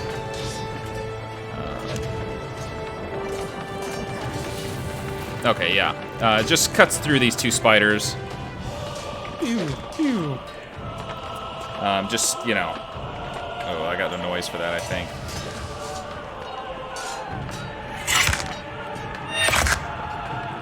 Yeah, gross. Just slashes through these two spiders. And that's it for this person's turn. Next up is Varus. That's me. Okay. Yeah, so I'll just kind of pop out from behind this little wall, and I'll call out, "Hey, Nos, you wanted me, right? Let's dance a little bit, dickhead." And I'll cast Hex on him. Okay.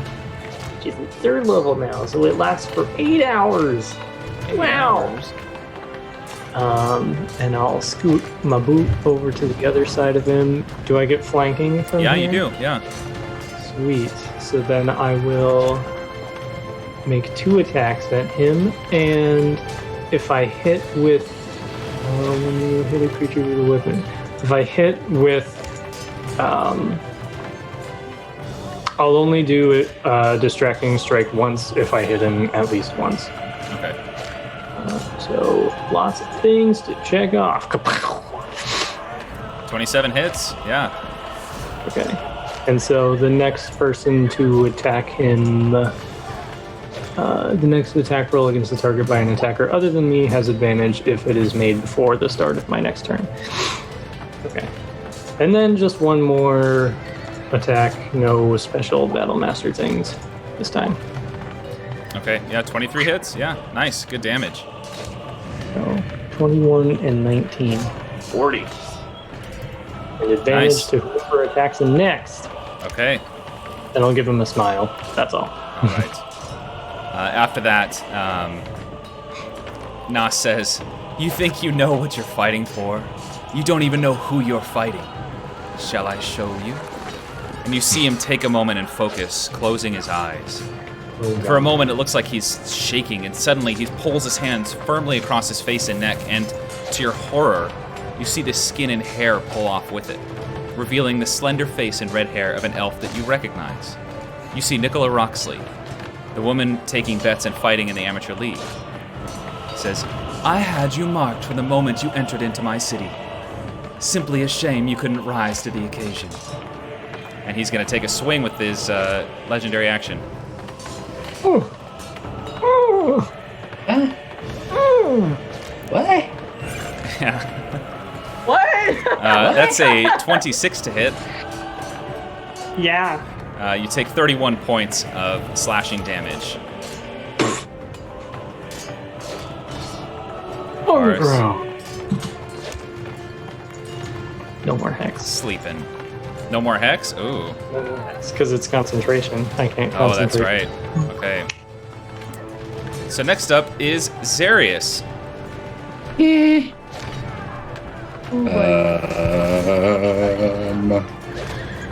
Zarius is gonna really rethink his life decisions. And well, shucks. So I guess he has advantage on his first attack. Yeah. Also, Varus is dying. Yeah, also Varus is dying. Okay. Well, I guess he will. Is this a bonus? No. Is this a bonus? Yes. Okay. He will kinda. Yeah, he'll just swing at Nas with advantage. Okay.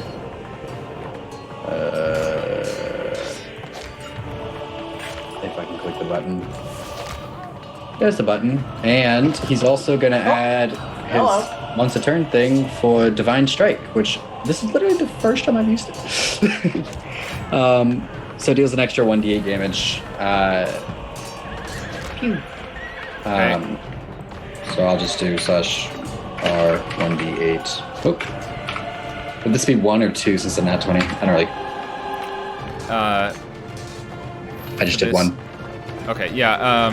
I would say it's 2, yeah, because this doubles all the damage. Do you want to just call that a 4 then? Sure. So 8 plus. Oh god, 15 plus 2 plus 4. 19 damage. 19 damage, nice. And he will bonus action use Healing Word on Varus at, just first level. Okay, yeah. For 7 health. 7 points of healing damage.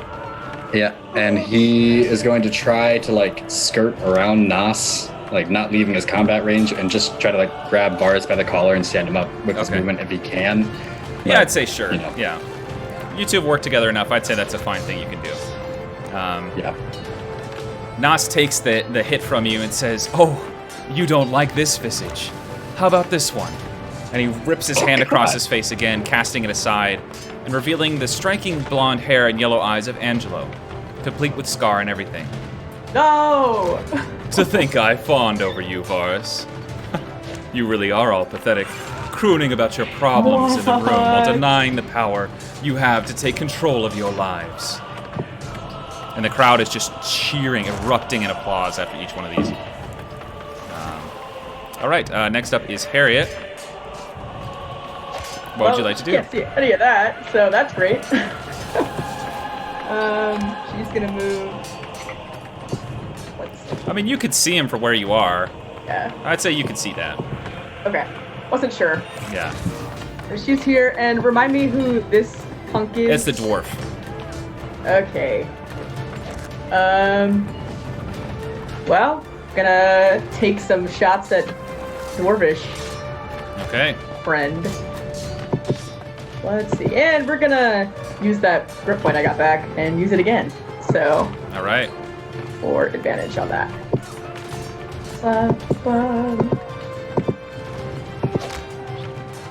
28 hits, yeah. Nice job. And she'll just kind of shout out. She's like, I like to think she's randomly learned Dwarvish out of nowhere, so she has no idea what she's saying. So she just starts randomly shouting, curse words in Dwarvish at this dwarf. Like that, just slinging them, like a kid who just learned some language. She doesn't know what she's saying, probably says something offensive, Yeah. That's really good. Bam! F you and your mom! Yeah, and you fire too. The bullet pierces through and actually breaks off a piece of the shoulder pauldron of the armor that she's wearing. So I'd say it actually reduces the AC. Okay. Oops, not minus 19, just at 19. There we go. Our AC is now 1. I'll take it. You can't do anything but hit. Is there anything else you'd like to do? Just be concerned for my friends. Okay. That's all I can do. All right, sounds good. And Ira, you're up next. What would you like to do? I sure am, aren't I? I want to blade the boy, 5th level. Okay. Constitution save, right? You roll a 17. Okay, so he takes half damage. Is there something? Wait, let me check something. It might be only slightly. Well, the hills with melee. Okay, yeah. So half damage. And bonus action, healing word, Varus. Can't use a bonus action for healing word because you already cast a spell. Oh, right. Okay. Then. I'm fine. I don't need hit points. Then I will bonus action just healing potion. What is it? 2d4 plus 2? Yeah, 2d4 plus 2 for a regular healing potion. Ouch. 4. But hey, it's still points. I don't know. And I'm just gonna. Yeah, I'll just stay there. Okay. Next up is Nas. Also the elven woman, also Angela. Yes. Yes. Nos is every elf we've ever met. Including Varus. There's no elf. Including Varus and They're Anira, all yeah. Nas. Nas is going to, he's just gonna push past you, Zarius, over to Anira. Nobody. Can I swing at him? Yeah, go for it. Just a normal swing, right? Yeah, Will also do that if I can. sure. Well, yeah, you can, yeah. 23 hits. 21 hits, yeah, nice. Yeah, buddy. Some good And damage. Let me read. So it says. No, okay, never mind. We're good. And he's gonna say, as you two swing at him, he's gonna say, so Angelo is not a friend of yours, I see. Maybe something a little closer to home will suit you. And he scratches across his face, peeling Angelo's face aside and revealing the exact image of Lashana. Before he strikes at Anira, he says, oh, please, Varus, help me, save me from that evil man. She was weak, and she was 10 times stronger than you. At least she had conviction. And then she's gonna take some swings at Anira. So first, that's a 16 to hit for the first one. Miss. And next is a 27. Hits. So you take 30 points of slashing damage. As a bonus action, you see him too. He slashes across your body. The first one missing, the second one striking true, and then he pulls back with his fist and just slams it into your gut. With a 24 to hit. That hits. And you take 13 points of bludgeoning damage from that one, and make a Constitution saving throw. I am doing damage. Did that work? Yes. And Constitution saving throw, not a check. Go close. Go away. Constitution. 6. That. You are stunned. Yay! And also make a Constitution save. 2 Constitution saving throws to keep your spiders. Spiders are gone. Because the first one you had to beat at 15. Yeah. Poor spiders. Well, they did what I wanted. They did what I wanted them to do, so their job was done. That's right. All right. On that note, I'm gonna run to the bathroom. So Sure. please don't kill me unless I'm here. With Anira stunned, Nas turns back, moves back. I mean, he's so fast. Rushes back towards you all, and Zarius, he's gonna swing at you once with his other fist. That's a 19 to hit. Yep, that'll hit. You take 12 points of bludgeoning damage. Make a Constitution saving throw. Yeah, we're feeling fine. Mm-hmm. Feeling less fine. You are stunned. Until the end of his next turn. And that's it for his turn. So next up is Kanan. Kanan, what would you like to do?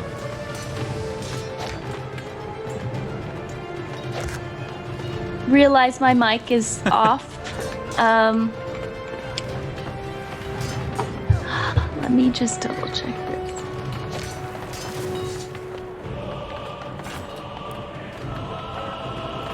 A stun isn't necessarily a controlling thing, so Yeah. It'd be like if he charmed them. just- Or they had a fear effect or something. Actually, I would say a stun is a control. I would say you could use that for this. Yeah? I'd say so, yeah. Okay, so the two stunned are Zarius and Anira. Yeah, I think Zarius is the only one within 30 feet. correct. Yeah. Sorry, Anira.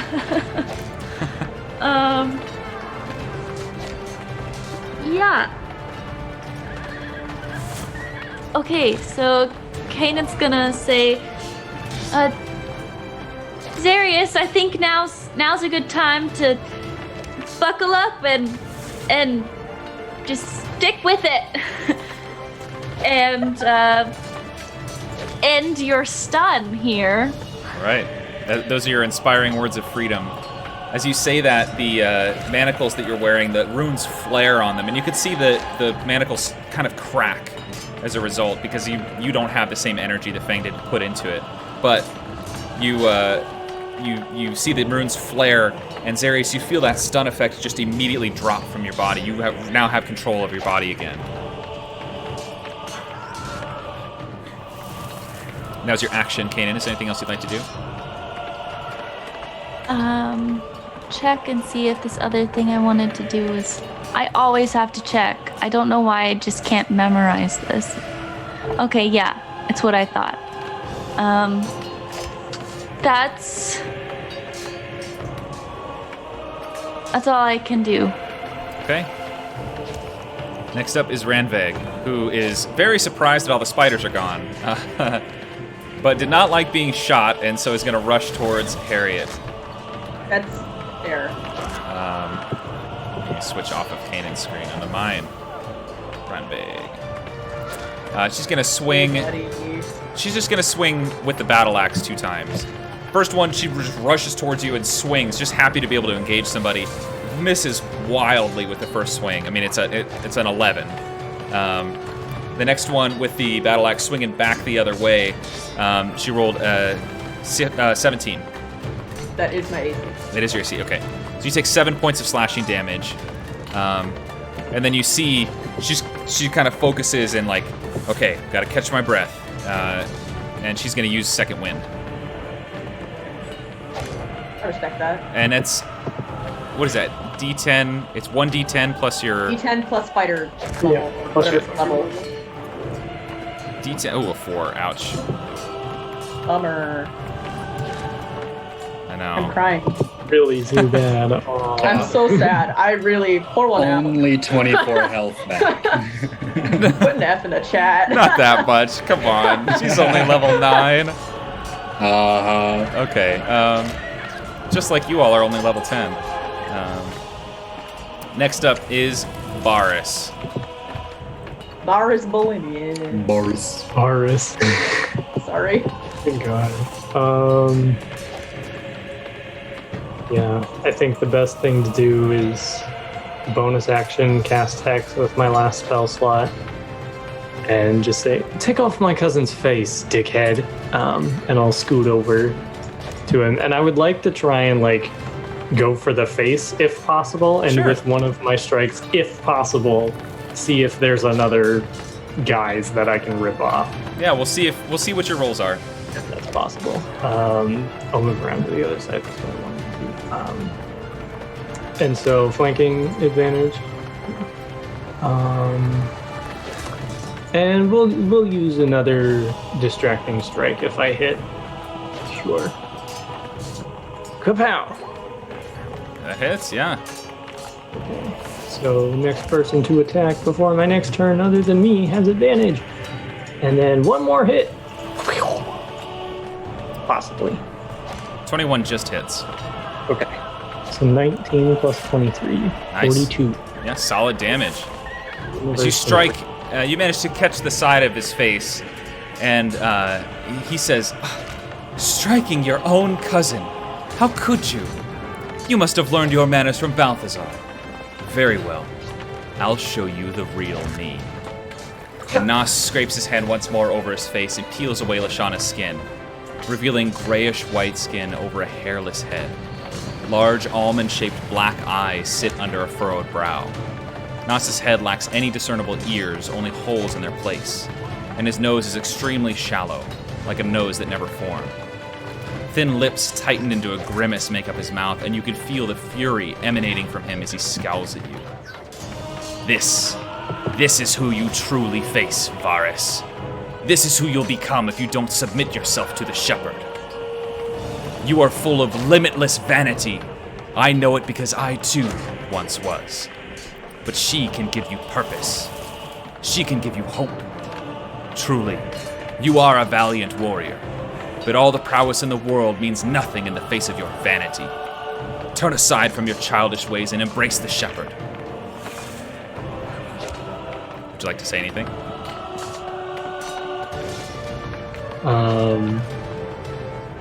I guess not. I took too long to think. Okay. So. Make a wisdom saving throw. Oh boy. Is this a charm effect? No. Okay. Or another magical effect? It's not magical, no. Okay. Cool. You are afraid. You're considered frightened of Nas. Yeah. At this point, the crowd has gone deathly silent. There is everyone cheering has suddenly stopped as soon as Nas has revealed his true self, and all of them stand. Each person remaining where they were, only still and motionless. Their expressionless and blank faces staring down at you all, giving an intense eeriness and a sense of danger to the area. It's going to use his legendary action as a reaction to strike at you, Varus. It's a... What's your AC? Well, it's 20, but I can make it 24. You rolled a 20. Okay, yeah, I'll use my reaction to... Okay. You bring your blade up just in time. I mean, he's fast. You're just in time to deflect the longsword. He's striking hard now. But that's it for that. Next up is Zarius. Yeah. Oh, Zarius, you have to make a wisdom saving throw too, because you're right next to him. Yay. It's everyone that can see within 30 feet. And Ira's already stunned, so you're stunned. 25. Hey, you are not afraid. You're not afraid. I will be afraid anyways, but Zarius won't. Zarius is gonna cast. Well, he's certainly gonna try and cast Inflict Wounds. Okay. At 4th level. All right. Because I think he has advantage because of Varus' thing, right? Yeah. Okay. So, Mitch. You bring your hand up to That's touch. rough. You bring your hand up to touch, and just as you're about to release the spell, he puts his hand up and just says, "No," and you feel the energy disperse from your hand. Yee. Effectively being counterspelled. And then cast Zarius counterspell. will... Okay, Zarius will kind of look at him and be like, well, counterspell this, and try to stab him. Counterspell this! Is it considered flanking if Varus is afraid? No, I don't think he considers Varus a threat right now. Okay, so I'll just do it at normal. Yeah. Normal. 21, though, that hits. Yes! That would have been really awkward if it didn't hit after saying that. It just hits. Gonna spell this, and he just pushes it to the side, like, fair enough. Okay, is there anything else you'd like to do? Cry. Okay. No. All right, next up is Harriet. Harriet, what would you like to do? Like to put my pistol to the head of this person and fire it. Okay. They're right in me. Yeah. All while saying random dwarvish curse words. Yeah. Of course. Let's see. And we'll use my last grit point for advantage on this. Okay. It's eating me gold. Gets me every time. Okay. Yeah, 18 just misses. You fire it, you hold it out right at Ranvik's head, and just at the last second she ducks and you fire. You make her deaf, effectively.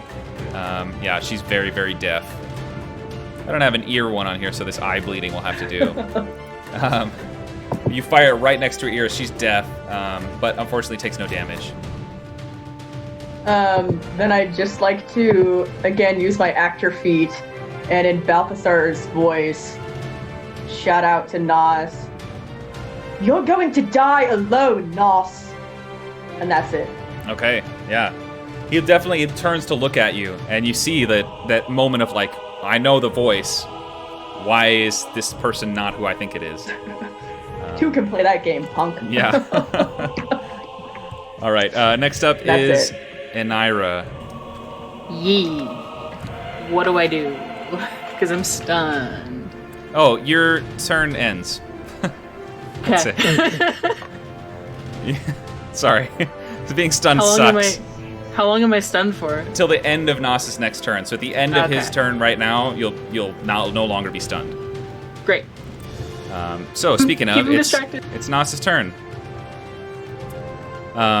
He focuses. He has the sword drawn and brings it in. Oh, I guess I can get off of Enira's screen. He brings the sword in towards his chest, and you see him focus, close his eyes, and as he kind of channels the energy inward, you see a lot of the wounds that he sustained close up. And he regains a bunch of hit points. I love open hand monks. That is his action. As a bonus action, he's going to take patient defense. So all attacks on him have disadvantage. And then he's going to run it.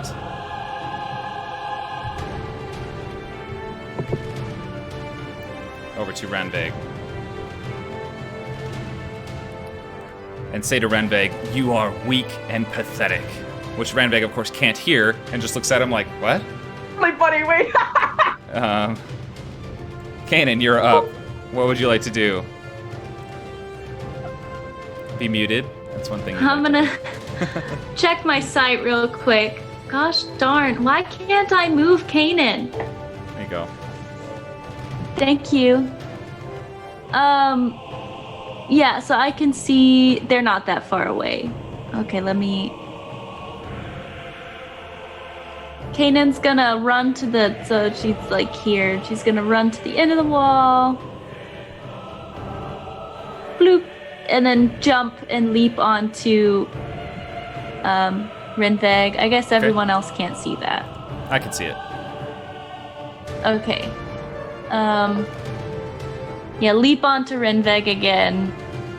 All right. Yeah, make that attack Dagger in roll. hand.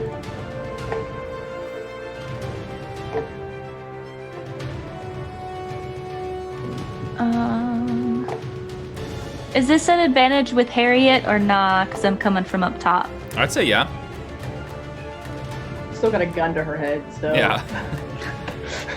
Yeah, Nice. she's dead. 28. Yeah, add roll 1d6 extra. Oh, Oh, boy. Well, sorry. hey, there you go. There's the... If you wanted to make 2 attacks, right? Yeah, Okay. there's that D6. I just did it after the other attack. Hey, you're perfectly fine. Yeah. Is she looking okay? She is hanging on by a thread. Okay, I'm gonna spend a key point to flurry of blows then. Okay. Yeah, that's enough. How do you want to kill her? Yeah. Yeah, so Kanan's just gonna leap down and like take this knife down her entire back. Mm-hmm. And then she's going to take it again. They're like behind her ribs, up and into her lung. Okay. Stab her in the groin, as the Bible would say. Yeah. You managed to find the soft spots between the plates and wedge the blade in there, drag it around. Yeah, and then she's just gonna bring her hand up and crack her neck from behind. And then try to hit Nas with her second flurry of blows, if that's how that works. Yeah, yeah. Her second hit, yeah. Yeah. You'd have to step closer to him, but yeah. Oh, I hadn't moved her. Oops. There we go. Is it disadvantage? Bloop. 19 does not hit. You swing, and he is immediately ready to counter your punch and just pushes your hand out of the way. That's all right. That's okay. Because now I can disengage. Sorry, Harriet. I'm Okay. hopping back up on that I respect wall. your choice. No shame. Yep, hopping back up on that wall.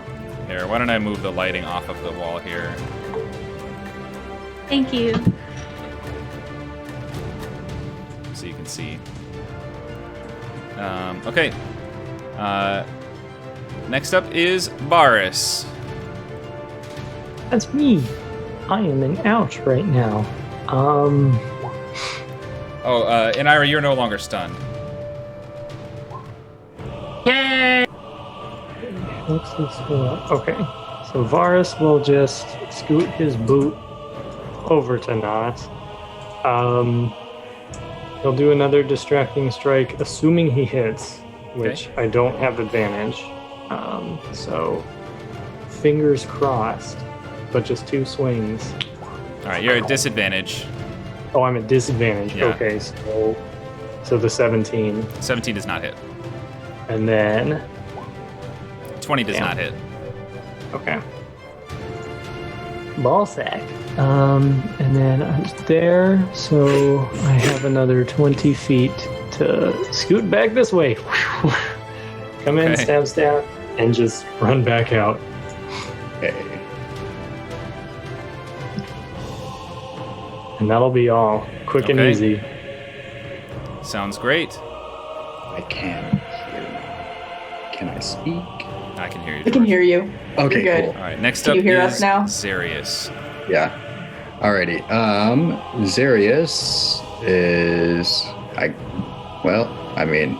gotta try to do the same thing as Varus, but not get quite as far back away. So he'll go 25 feet up. Do I need to make another wisdom save?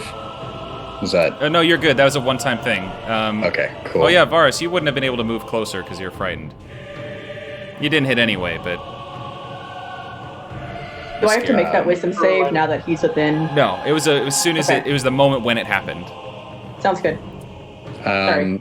You're good. Are strikes against him from here? Is that just at normal? No, you're disadvantaged. Because he took patient Disadvantage. defense. Yeah. Right. Cool. Ooh. I should have thought about that. Oh well. We're here now. We're gonna take 2 strikes at disadvantage. All right. Then I can't. And 2. Probably. Ooh, 22 is actually pretty Yeah. good. And 22 we will- hits. We will add a D8 to that one. 2. So it's 18 total damage. Yeah. All right. And Zarius really didn't think this through because there's opportunity attacks, which probably put him down. So he's just gonna stand here. Okay. All right, he's going to use his legendary action to make a strike on you. Awesome. Sleep time. Yeah, it's a 29 to hit. Yep. And that's 17 points of slashing Yeah. damage.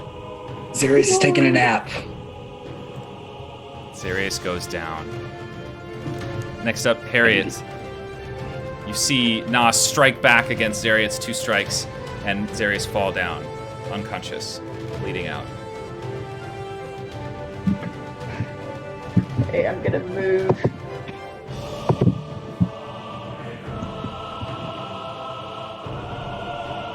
Move here. I'm gonna use my action to give my greater healing potion to Zarius. Okay. Trying to look Nas directly in the eyes Okay. while, like, you know what I mean? Like, this is how you care for your friends, you crazy. Like, Yeah. like, screw you. Yeah. I'm getting my friends back up, you know? Yeah. Like, that's her attitude right now. No, not the teeth. Go ahead and roll the. You know, like angry mom stare. Yeah. You know? That's perfect. That's it. Go ahead and Yeah, roll break the the healing damage. Let's do it. Let's see, it's 44. healing. 4d4 plus. 12. Sorry about that. 12 Hey, points. you know what? But That's 12 points is 12 points. back to where he was before he got hit. All right. Yeah, and she can't really do much else, but she's like, I'm picturing the potion in one hand, the gun in the other. Nice. Like, don't touch my kid. That's Nas? good. Yeah, that's it. Okay, next up is Anira. I'm gonna do something. And it's gonna be a really good thing. I believe it. Yes, definitely. Yeah. I'm gonna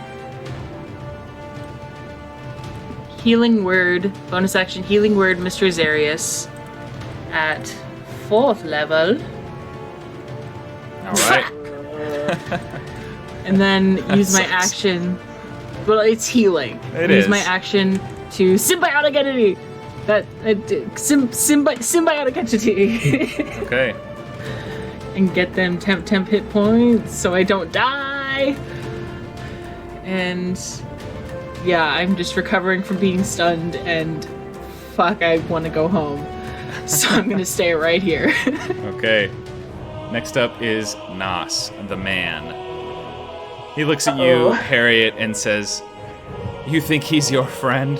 He'd sell you out for his face on a poster." I've already got one. And then he's gonna take a couple of strikes at you. Yeah. You see him do. Ooh, that's rough. And you see him. He does a special flourish as a, trait of his abilities. I'm honored. He gets to add extra stuff. Yeah. So you see him as part of that strike. He gets. Let's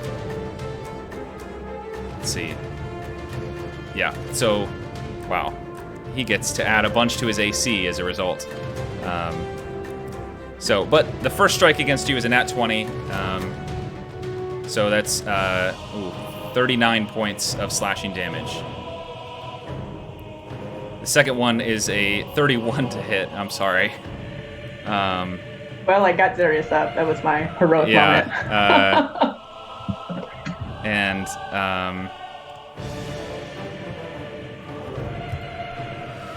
And that's 39 points of slashing damage because it had the extra class stuff.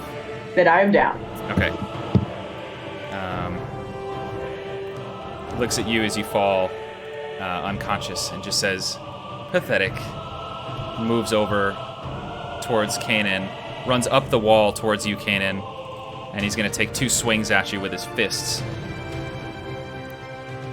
The first one is a 25 to hit. Yeah. It's a 13 to hit, or 13 damage. I'm sorry. 13 damage. Yeah. Let me just. All right. And the next one is a 27 to hit, and that's 14 points of bludgeoning damage. Kanan's at a 1 because of the nice death ward. Death ward. Here. Okay. He steps off the wall. And moves back over towards Varus, staying just right there. All right, that's it for his turn. Next up is Kanan. What would you like to do? Sorry, we're at the end of the time. I saw I'm sorry. Harriet go down, right? You did. Kanan's gonna leap off and put her hands on Harriet and be like, "Gosh dang it, Harriet, it's not your time." And she's gonna cast Cure Wounds. Okay. Go ahead and roll that healing damage. 6 points. I will take that. Yeah. Good, because that's all you get. No complaining. And then I'm gonna bonus action take my last health potion. Okay. Regular ones just 2d4 plus 2. Nice, 8 points. Yeah. That's good. That's like Anira's 4th level healing word. Oh. That's almost as good. Too soon. She's stressed, okay? Too soon. She's stressed. Okay. Kanan, anything else you want to do?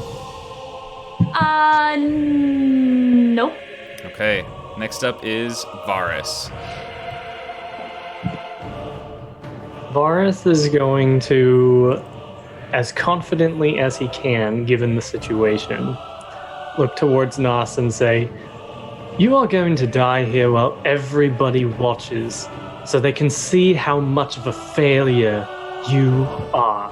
And as he's saying these words, his face begins to darken, his eyes darken, and I'd like him to make a wisdom saving throw, please. Sure. If he, this is Fey Presence.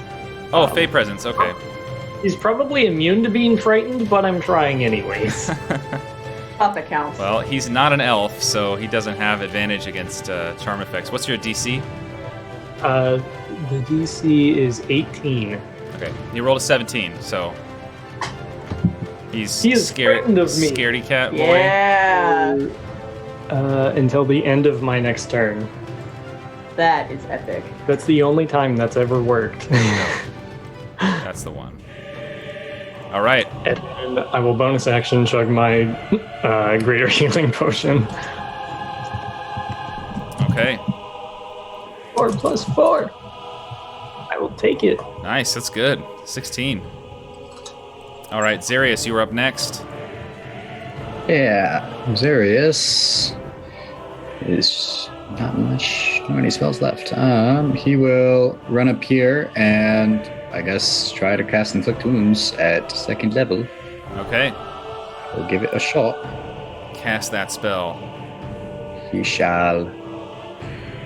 Pew! And he misses horribly. Yeah.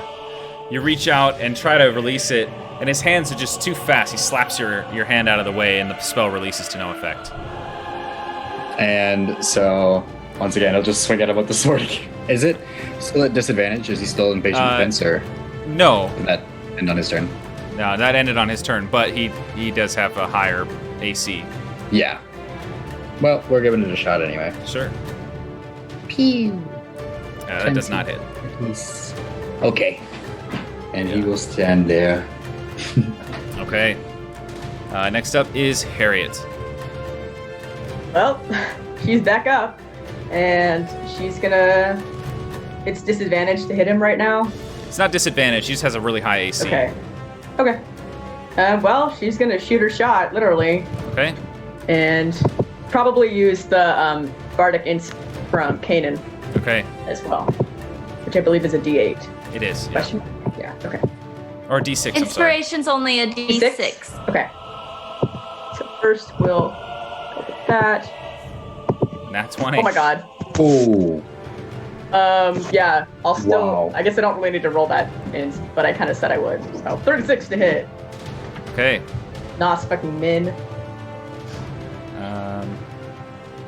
Okay. Hold on a sec.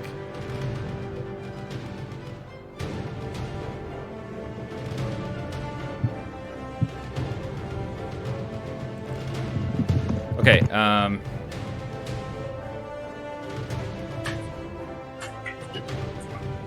Okay.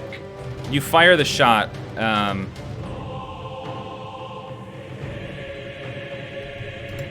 You fire the shot at him, and as the it's flying through the air, you see him just put his hand up in front of it and catch the bullet, tumble down into the ground, drop it on the ground, and you see as he brings his hand back up, like preparing to strike again, there is blood coming down his arm. He did take some damage from it, but seems he can catch missiles.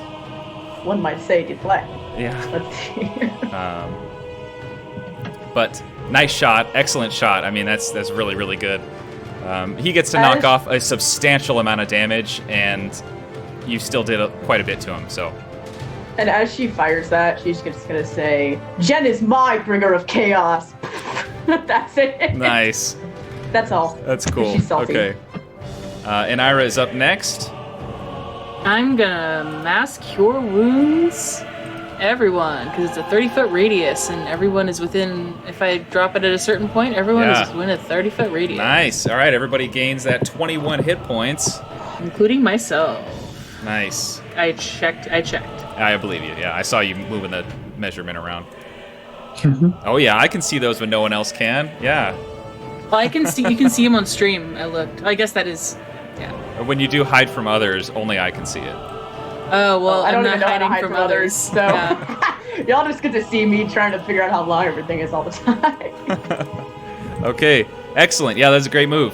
Next up is Nas, who's looking a little more frantic. He's definitely, you can see he's kind of feeling the pressure, especially with being afraid of Varus here.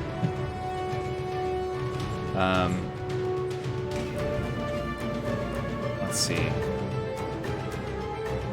Nah, he's not going to do that.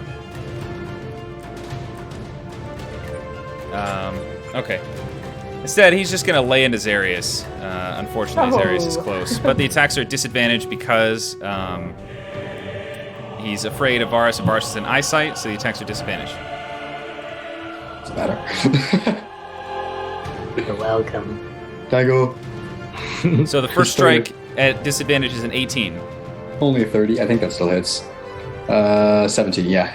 Okay, That'll you take 24 points of slashing damage. Nap time. Zarius is out. All right. Zarius falls down. Kill him. Nas rushes down towards Kanan and takes a second swing. At disadvantage, because it's still in direct sight, that's a 17 to hit Kanan. I believe that misses. Okay. Yeah, he swings, and you see he's got this kind of frantic look in his eyes. But he focuses himself for a second and goes to swing at you once with his fist, Kanan. At disadvantage, that's a 20 to hit.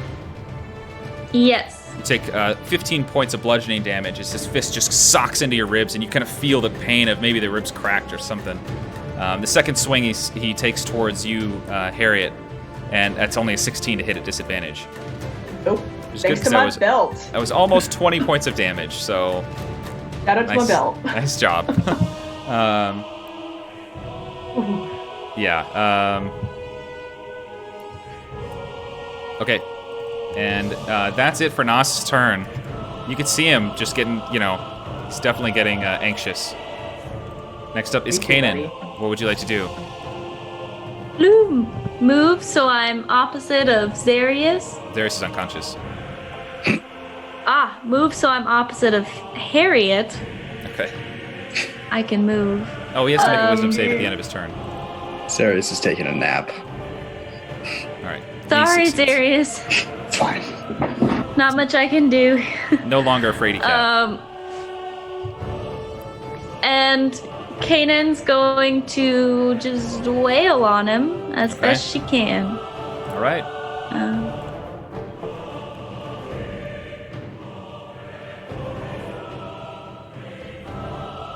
27 hits for sure.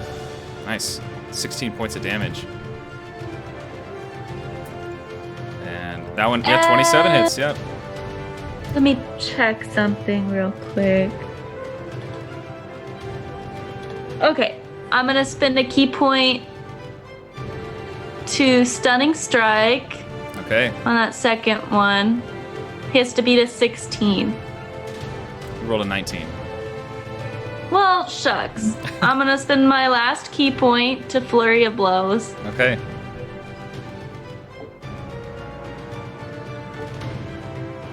$25 hits. Nat 20. Nice. Yeah. As you sock him, you feel the bones beneath the skin on his face just kind of crunch in a little bit, and he drops down to the ground. And you get the sense that he is nearing death. Hold on a sec, I gotta change the...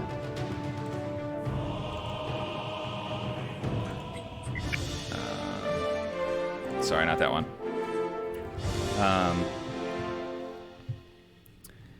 He collapses to the ground, and you all know he's dying. I'm gonna put us back on this screen for stream so I can see everybody. If you all would like to take a moment to revive Zarius, you can. I'm definitely stabilizing him like as soon as I can with Healing Word. Sure, yeah. So right away you cast a Healing Word. Go ahead and roll that. As he lies on the ground, feel free to move yourselves in closer. The map's not on the stream right now, so but just for our own reference. As he's lying there, he says, "It seems I underestimated you. But what I said is still true." He looks at Varus. Your vanity will consume you, and every man must meet his destiny. You and I are like spirits. And he leans back into the ground a little heavy. I can feel myself fading away. Please, tell my daughter Afraj I'm sorry. Let me say the rites and die. Do you all do or say anything? Afraj, where can we find her? I don't know. Please, I must say the rites before I die. Speak your piece, man. I have my sword at his neck. Okay. Is there an article or anything on his person? He's got a whole bunch of things. Okay. Yeah. I'll do that after then. I'll have my dagger ready to throw. Okay. Not like actively, but just like if he moves. Oh yeah, we're definitely all Okay. like. Yeah. Nas begins whispering for a few moments and pulls a handful of dirt from the arena floor and kind of sprinkles it over his head and face. And a moment later, his body goes limp, black eyes rolling back. As that happens, can I... Shitty of a person he is, he's still a person, so I want to druid craft just some, like, black wildflower or something and lay it on his chest.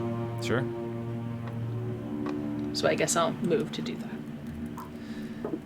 Kanan, as you're looking, you see he's got all kinds of like ribbons and flowers that people have made, like flowers made of ribbons, I should say, that have been from like fans and, you know, people, admirers and whatever. He's got a few of those kind of tucked around. He's got notes stuck in a bunch of his pockets of like admirers. And then as you're kind of checking him for some kind of artifact, I assume, right? Yeah. Okay. Is there anything in particular you're looking for, or you just want to see what he has? Just something that might have seemed near and dear to him. Just something I can pick that might be like his sword or something. Okay. That not necessarily his sword, something smaller than that Yeah. can fit in a book-sized box. Okay.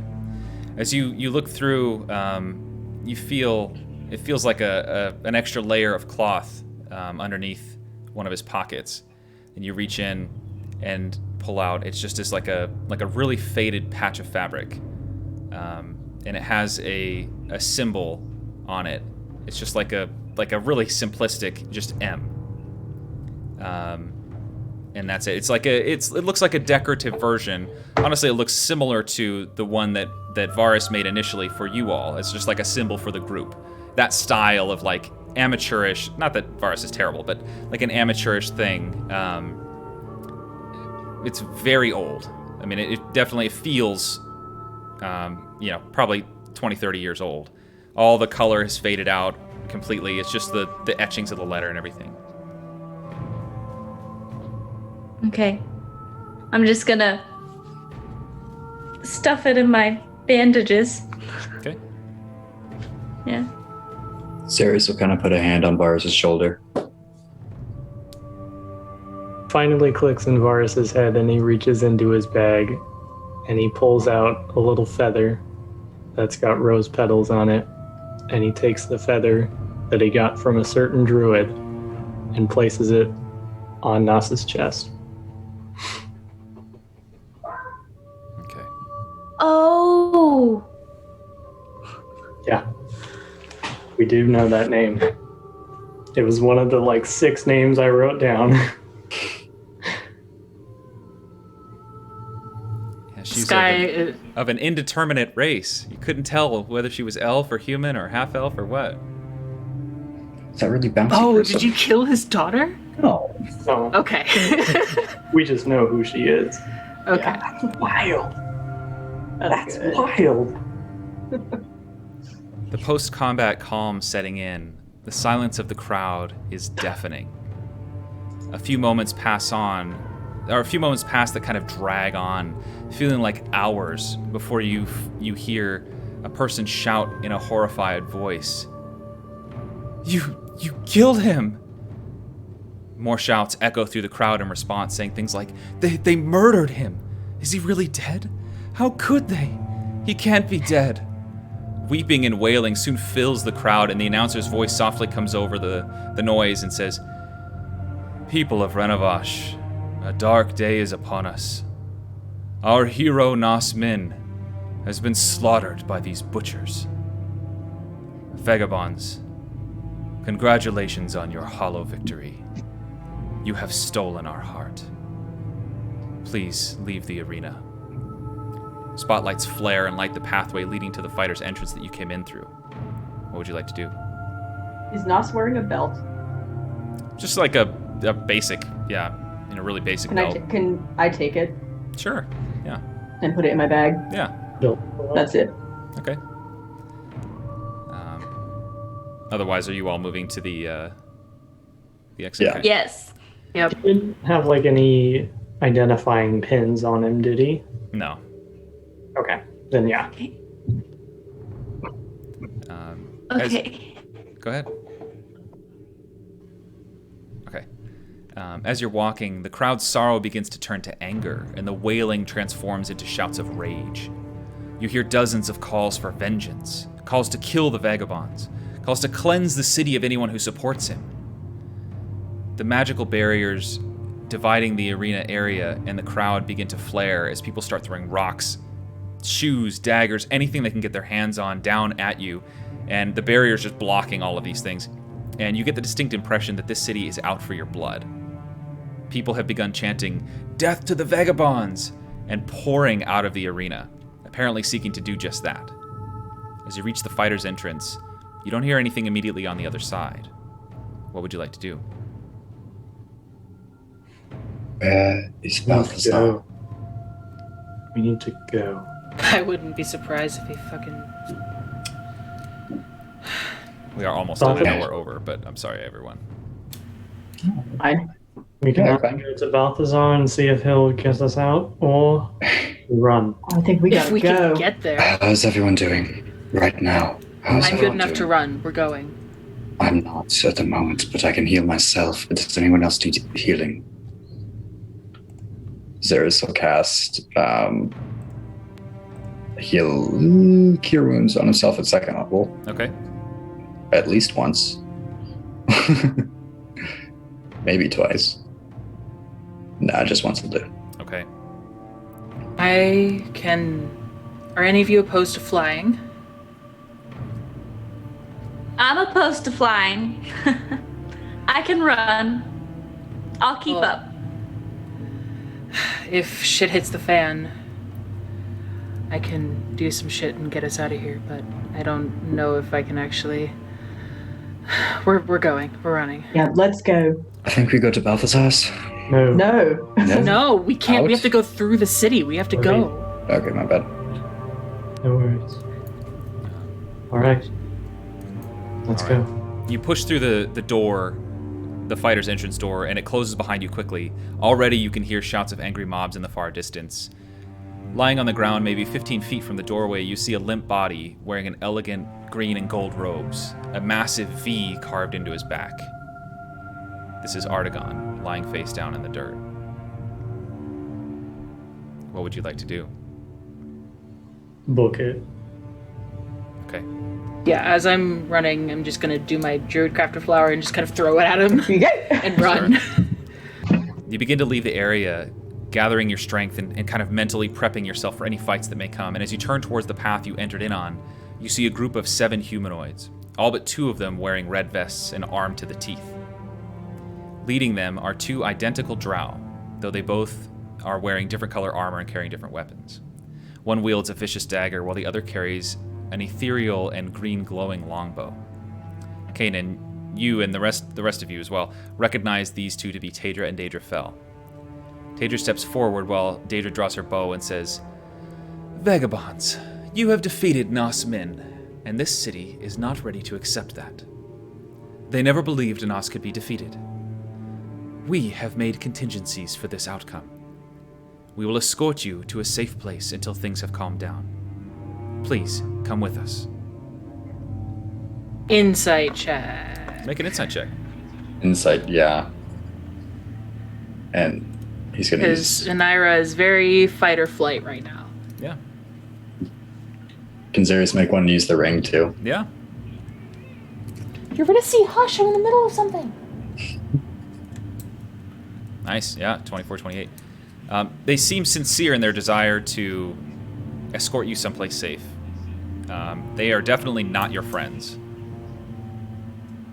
They're just doing their job. It seems like they're kind of just doing their job. Like they've been instructed to do this, and they are not going to break that instruction. Okay.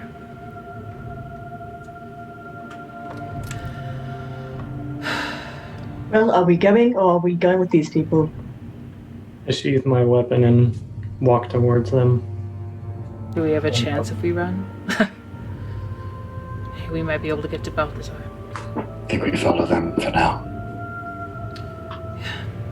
You are in no state to fight, and the mob would tear you to pieces. We will help you. Come with us. And you all, especially with those two roles, I'll say you get the sense that they are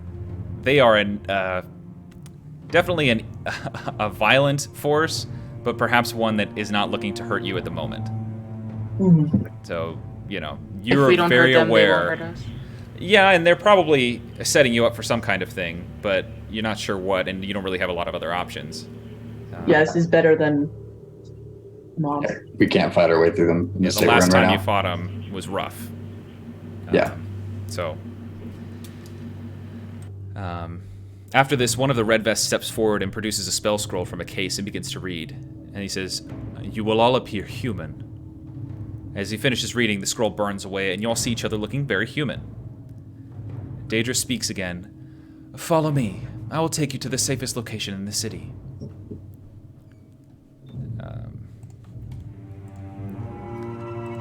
Tense music. Sorry, I gotta change it. Daedra begins leading the group down the street, and Taedra falls to the rear of the group, ethereal bow glowing. As you walk, you pass by the regular civilian entrance to the area, and it is flooded with people leaving, all with faces stained from tears and their expressions angry and pained. Passing beyond the large entryway into the Colosseum area, you see mobs have already begun forming, torches and weapons at the ready. They travel looking in back alleys and pushing in doors, apparently trying to find you anywhere. Daedra leads you all around the far side of the Colosseum, and you hear the commotion from the city begin to fade as you approach the more wealthy district. Entering into the district, you realize that you've traveled this way before when you went to have dinner with Nas. You follow the same path on the road between the nice houses, and find yourselves at the entrance to Nas's mansion. Daedra speaks, "Just a little further," and proceeds up the stairs. Once you've made it to the landing, Daedra leads you to the left instead of to the right towards the arena observation area and opens a large wooden door. As the door swings open, you see that on the other side there's a heavy metal gate with bars like a prison cell. Daedra opens the gate and gestures for you to enter in. "I know how this may feel, but please, it is for your own safety. No one will harm you there."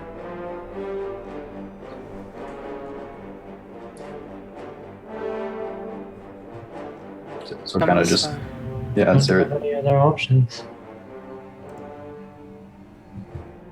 We're required to sit in the cage.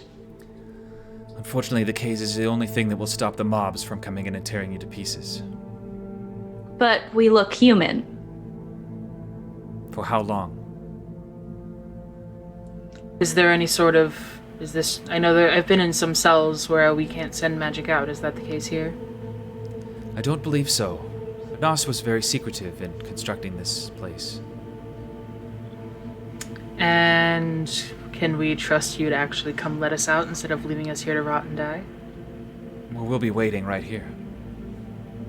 Oh, wonderful. Can I see any, keys or anything near us? You don't see any keys on anybody. You can make a perception check if you'd like.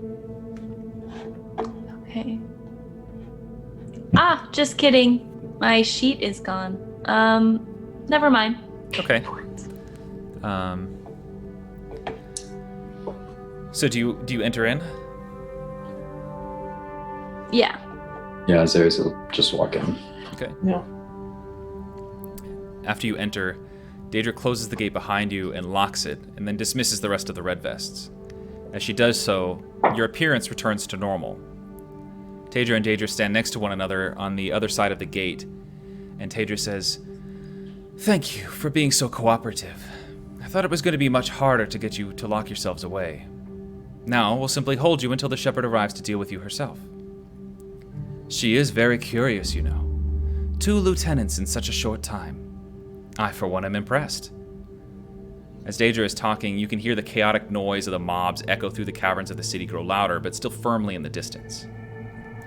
Daedra continues, "There is nothing left to do but wait. So, Kanan, are you ready to join our order? The Blackened Tongue is always looking for recruits, and those from Xenia make the best ones." Oh, I didn't know you guys were still looking at me after trying to kill me. Of course. I can see how that might be confusing. But we find that recruits from Xenia are adept at adopting our practices. Interesting. Well, you'll get there. Everyone feels a little confused at the beginning. Just then, you hear a softly spoken word, in fact, so soft that only Xarius can make it out. Xarius, you hear the word, "die." And all of you turn to see Taedra drop dead, her bow clattering across the floor. Daedra turns to look, clearly horrified. Taedra! Taedra, my sister! She looks up towards the entrance of Nas's mansion, and her face hardens. You killed... Her voice is cut off, and you see a half-dozen crystal marbles scatter across the floor, and hear slow, metered steps approach, soon seeing the figure of Balthazar. Neat black clothing soaked with blood on his arms and spattered across his face and chest. Daedra has stumbled backwards, drool beginning to drip from the side of her mouth.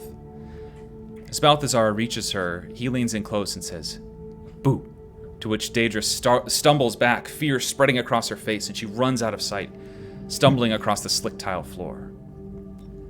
Balthazar approaches the cage and says, "Have I caught you at a bad time?"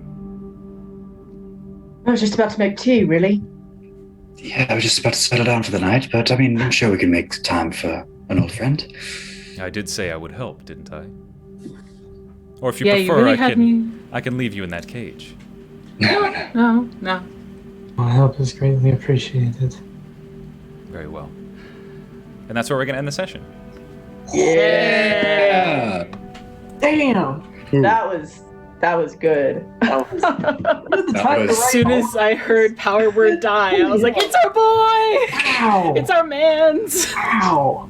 That was great. Oh, good That shit. was great. Good Oh, shit. Okay, that's enough of that shit. I'm gonna Nas Min and I take can't believe you kept it on the whole time. Yeah, that's So commitment. impressed. Haley, I was ready for worst you to, part like, is as soon as he started taking up I'm his so face. white you can't tell that I've painted my face white because I'm that white. Oh. Okay.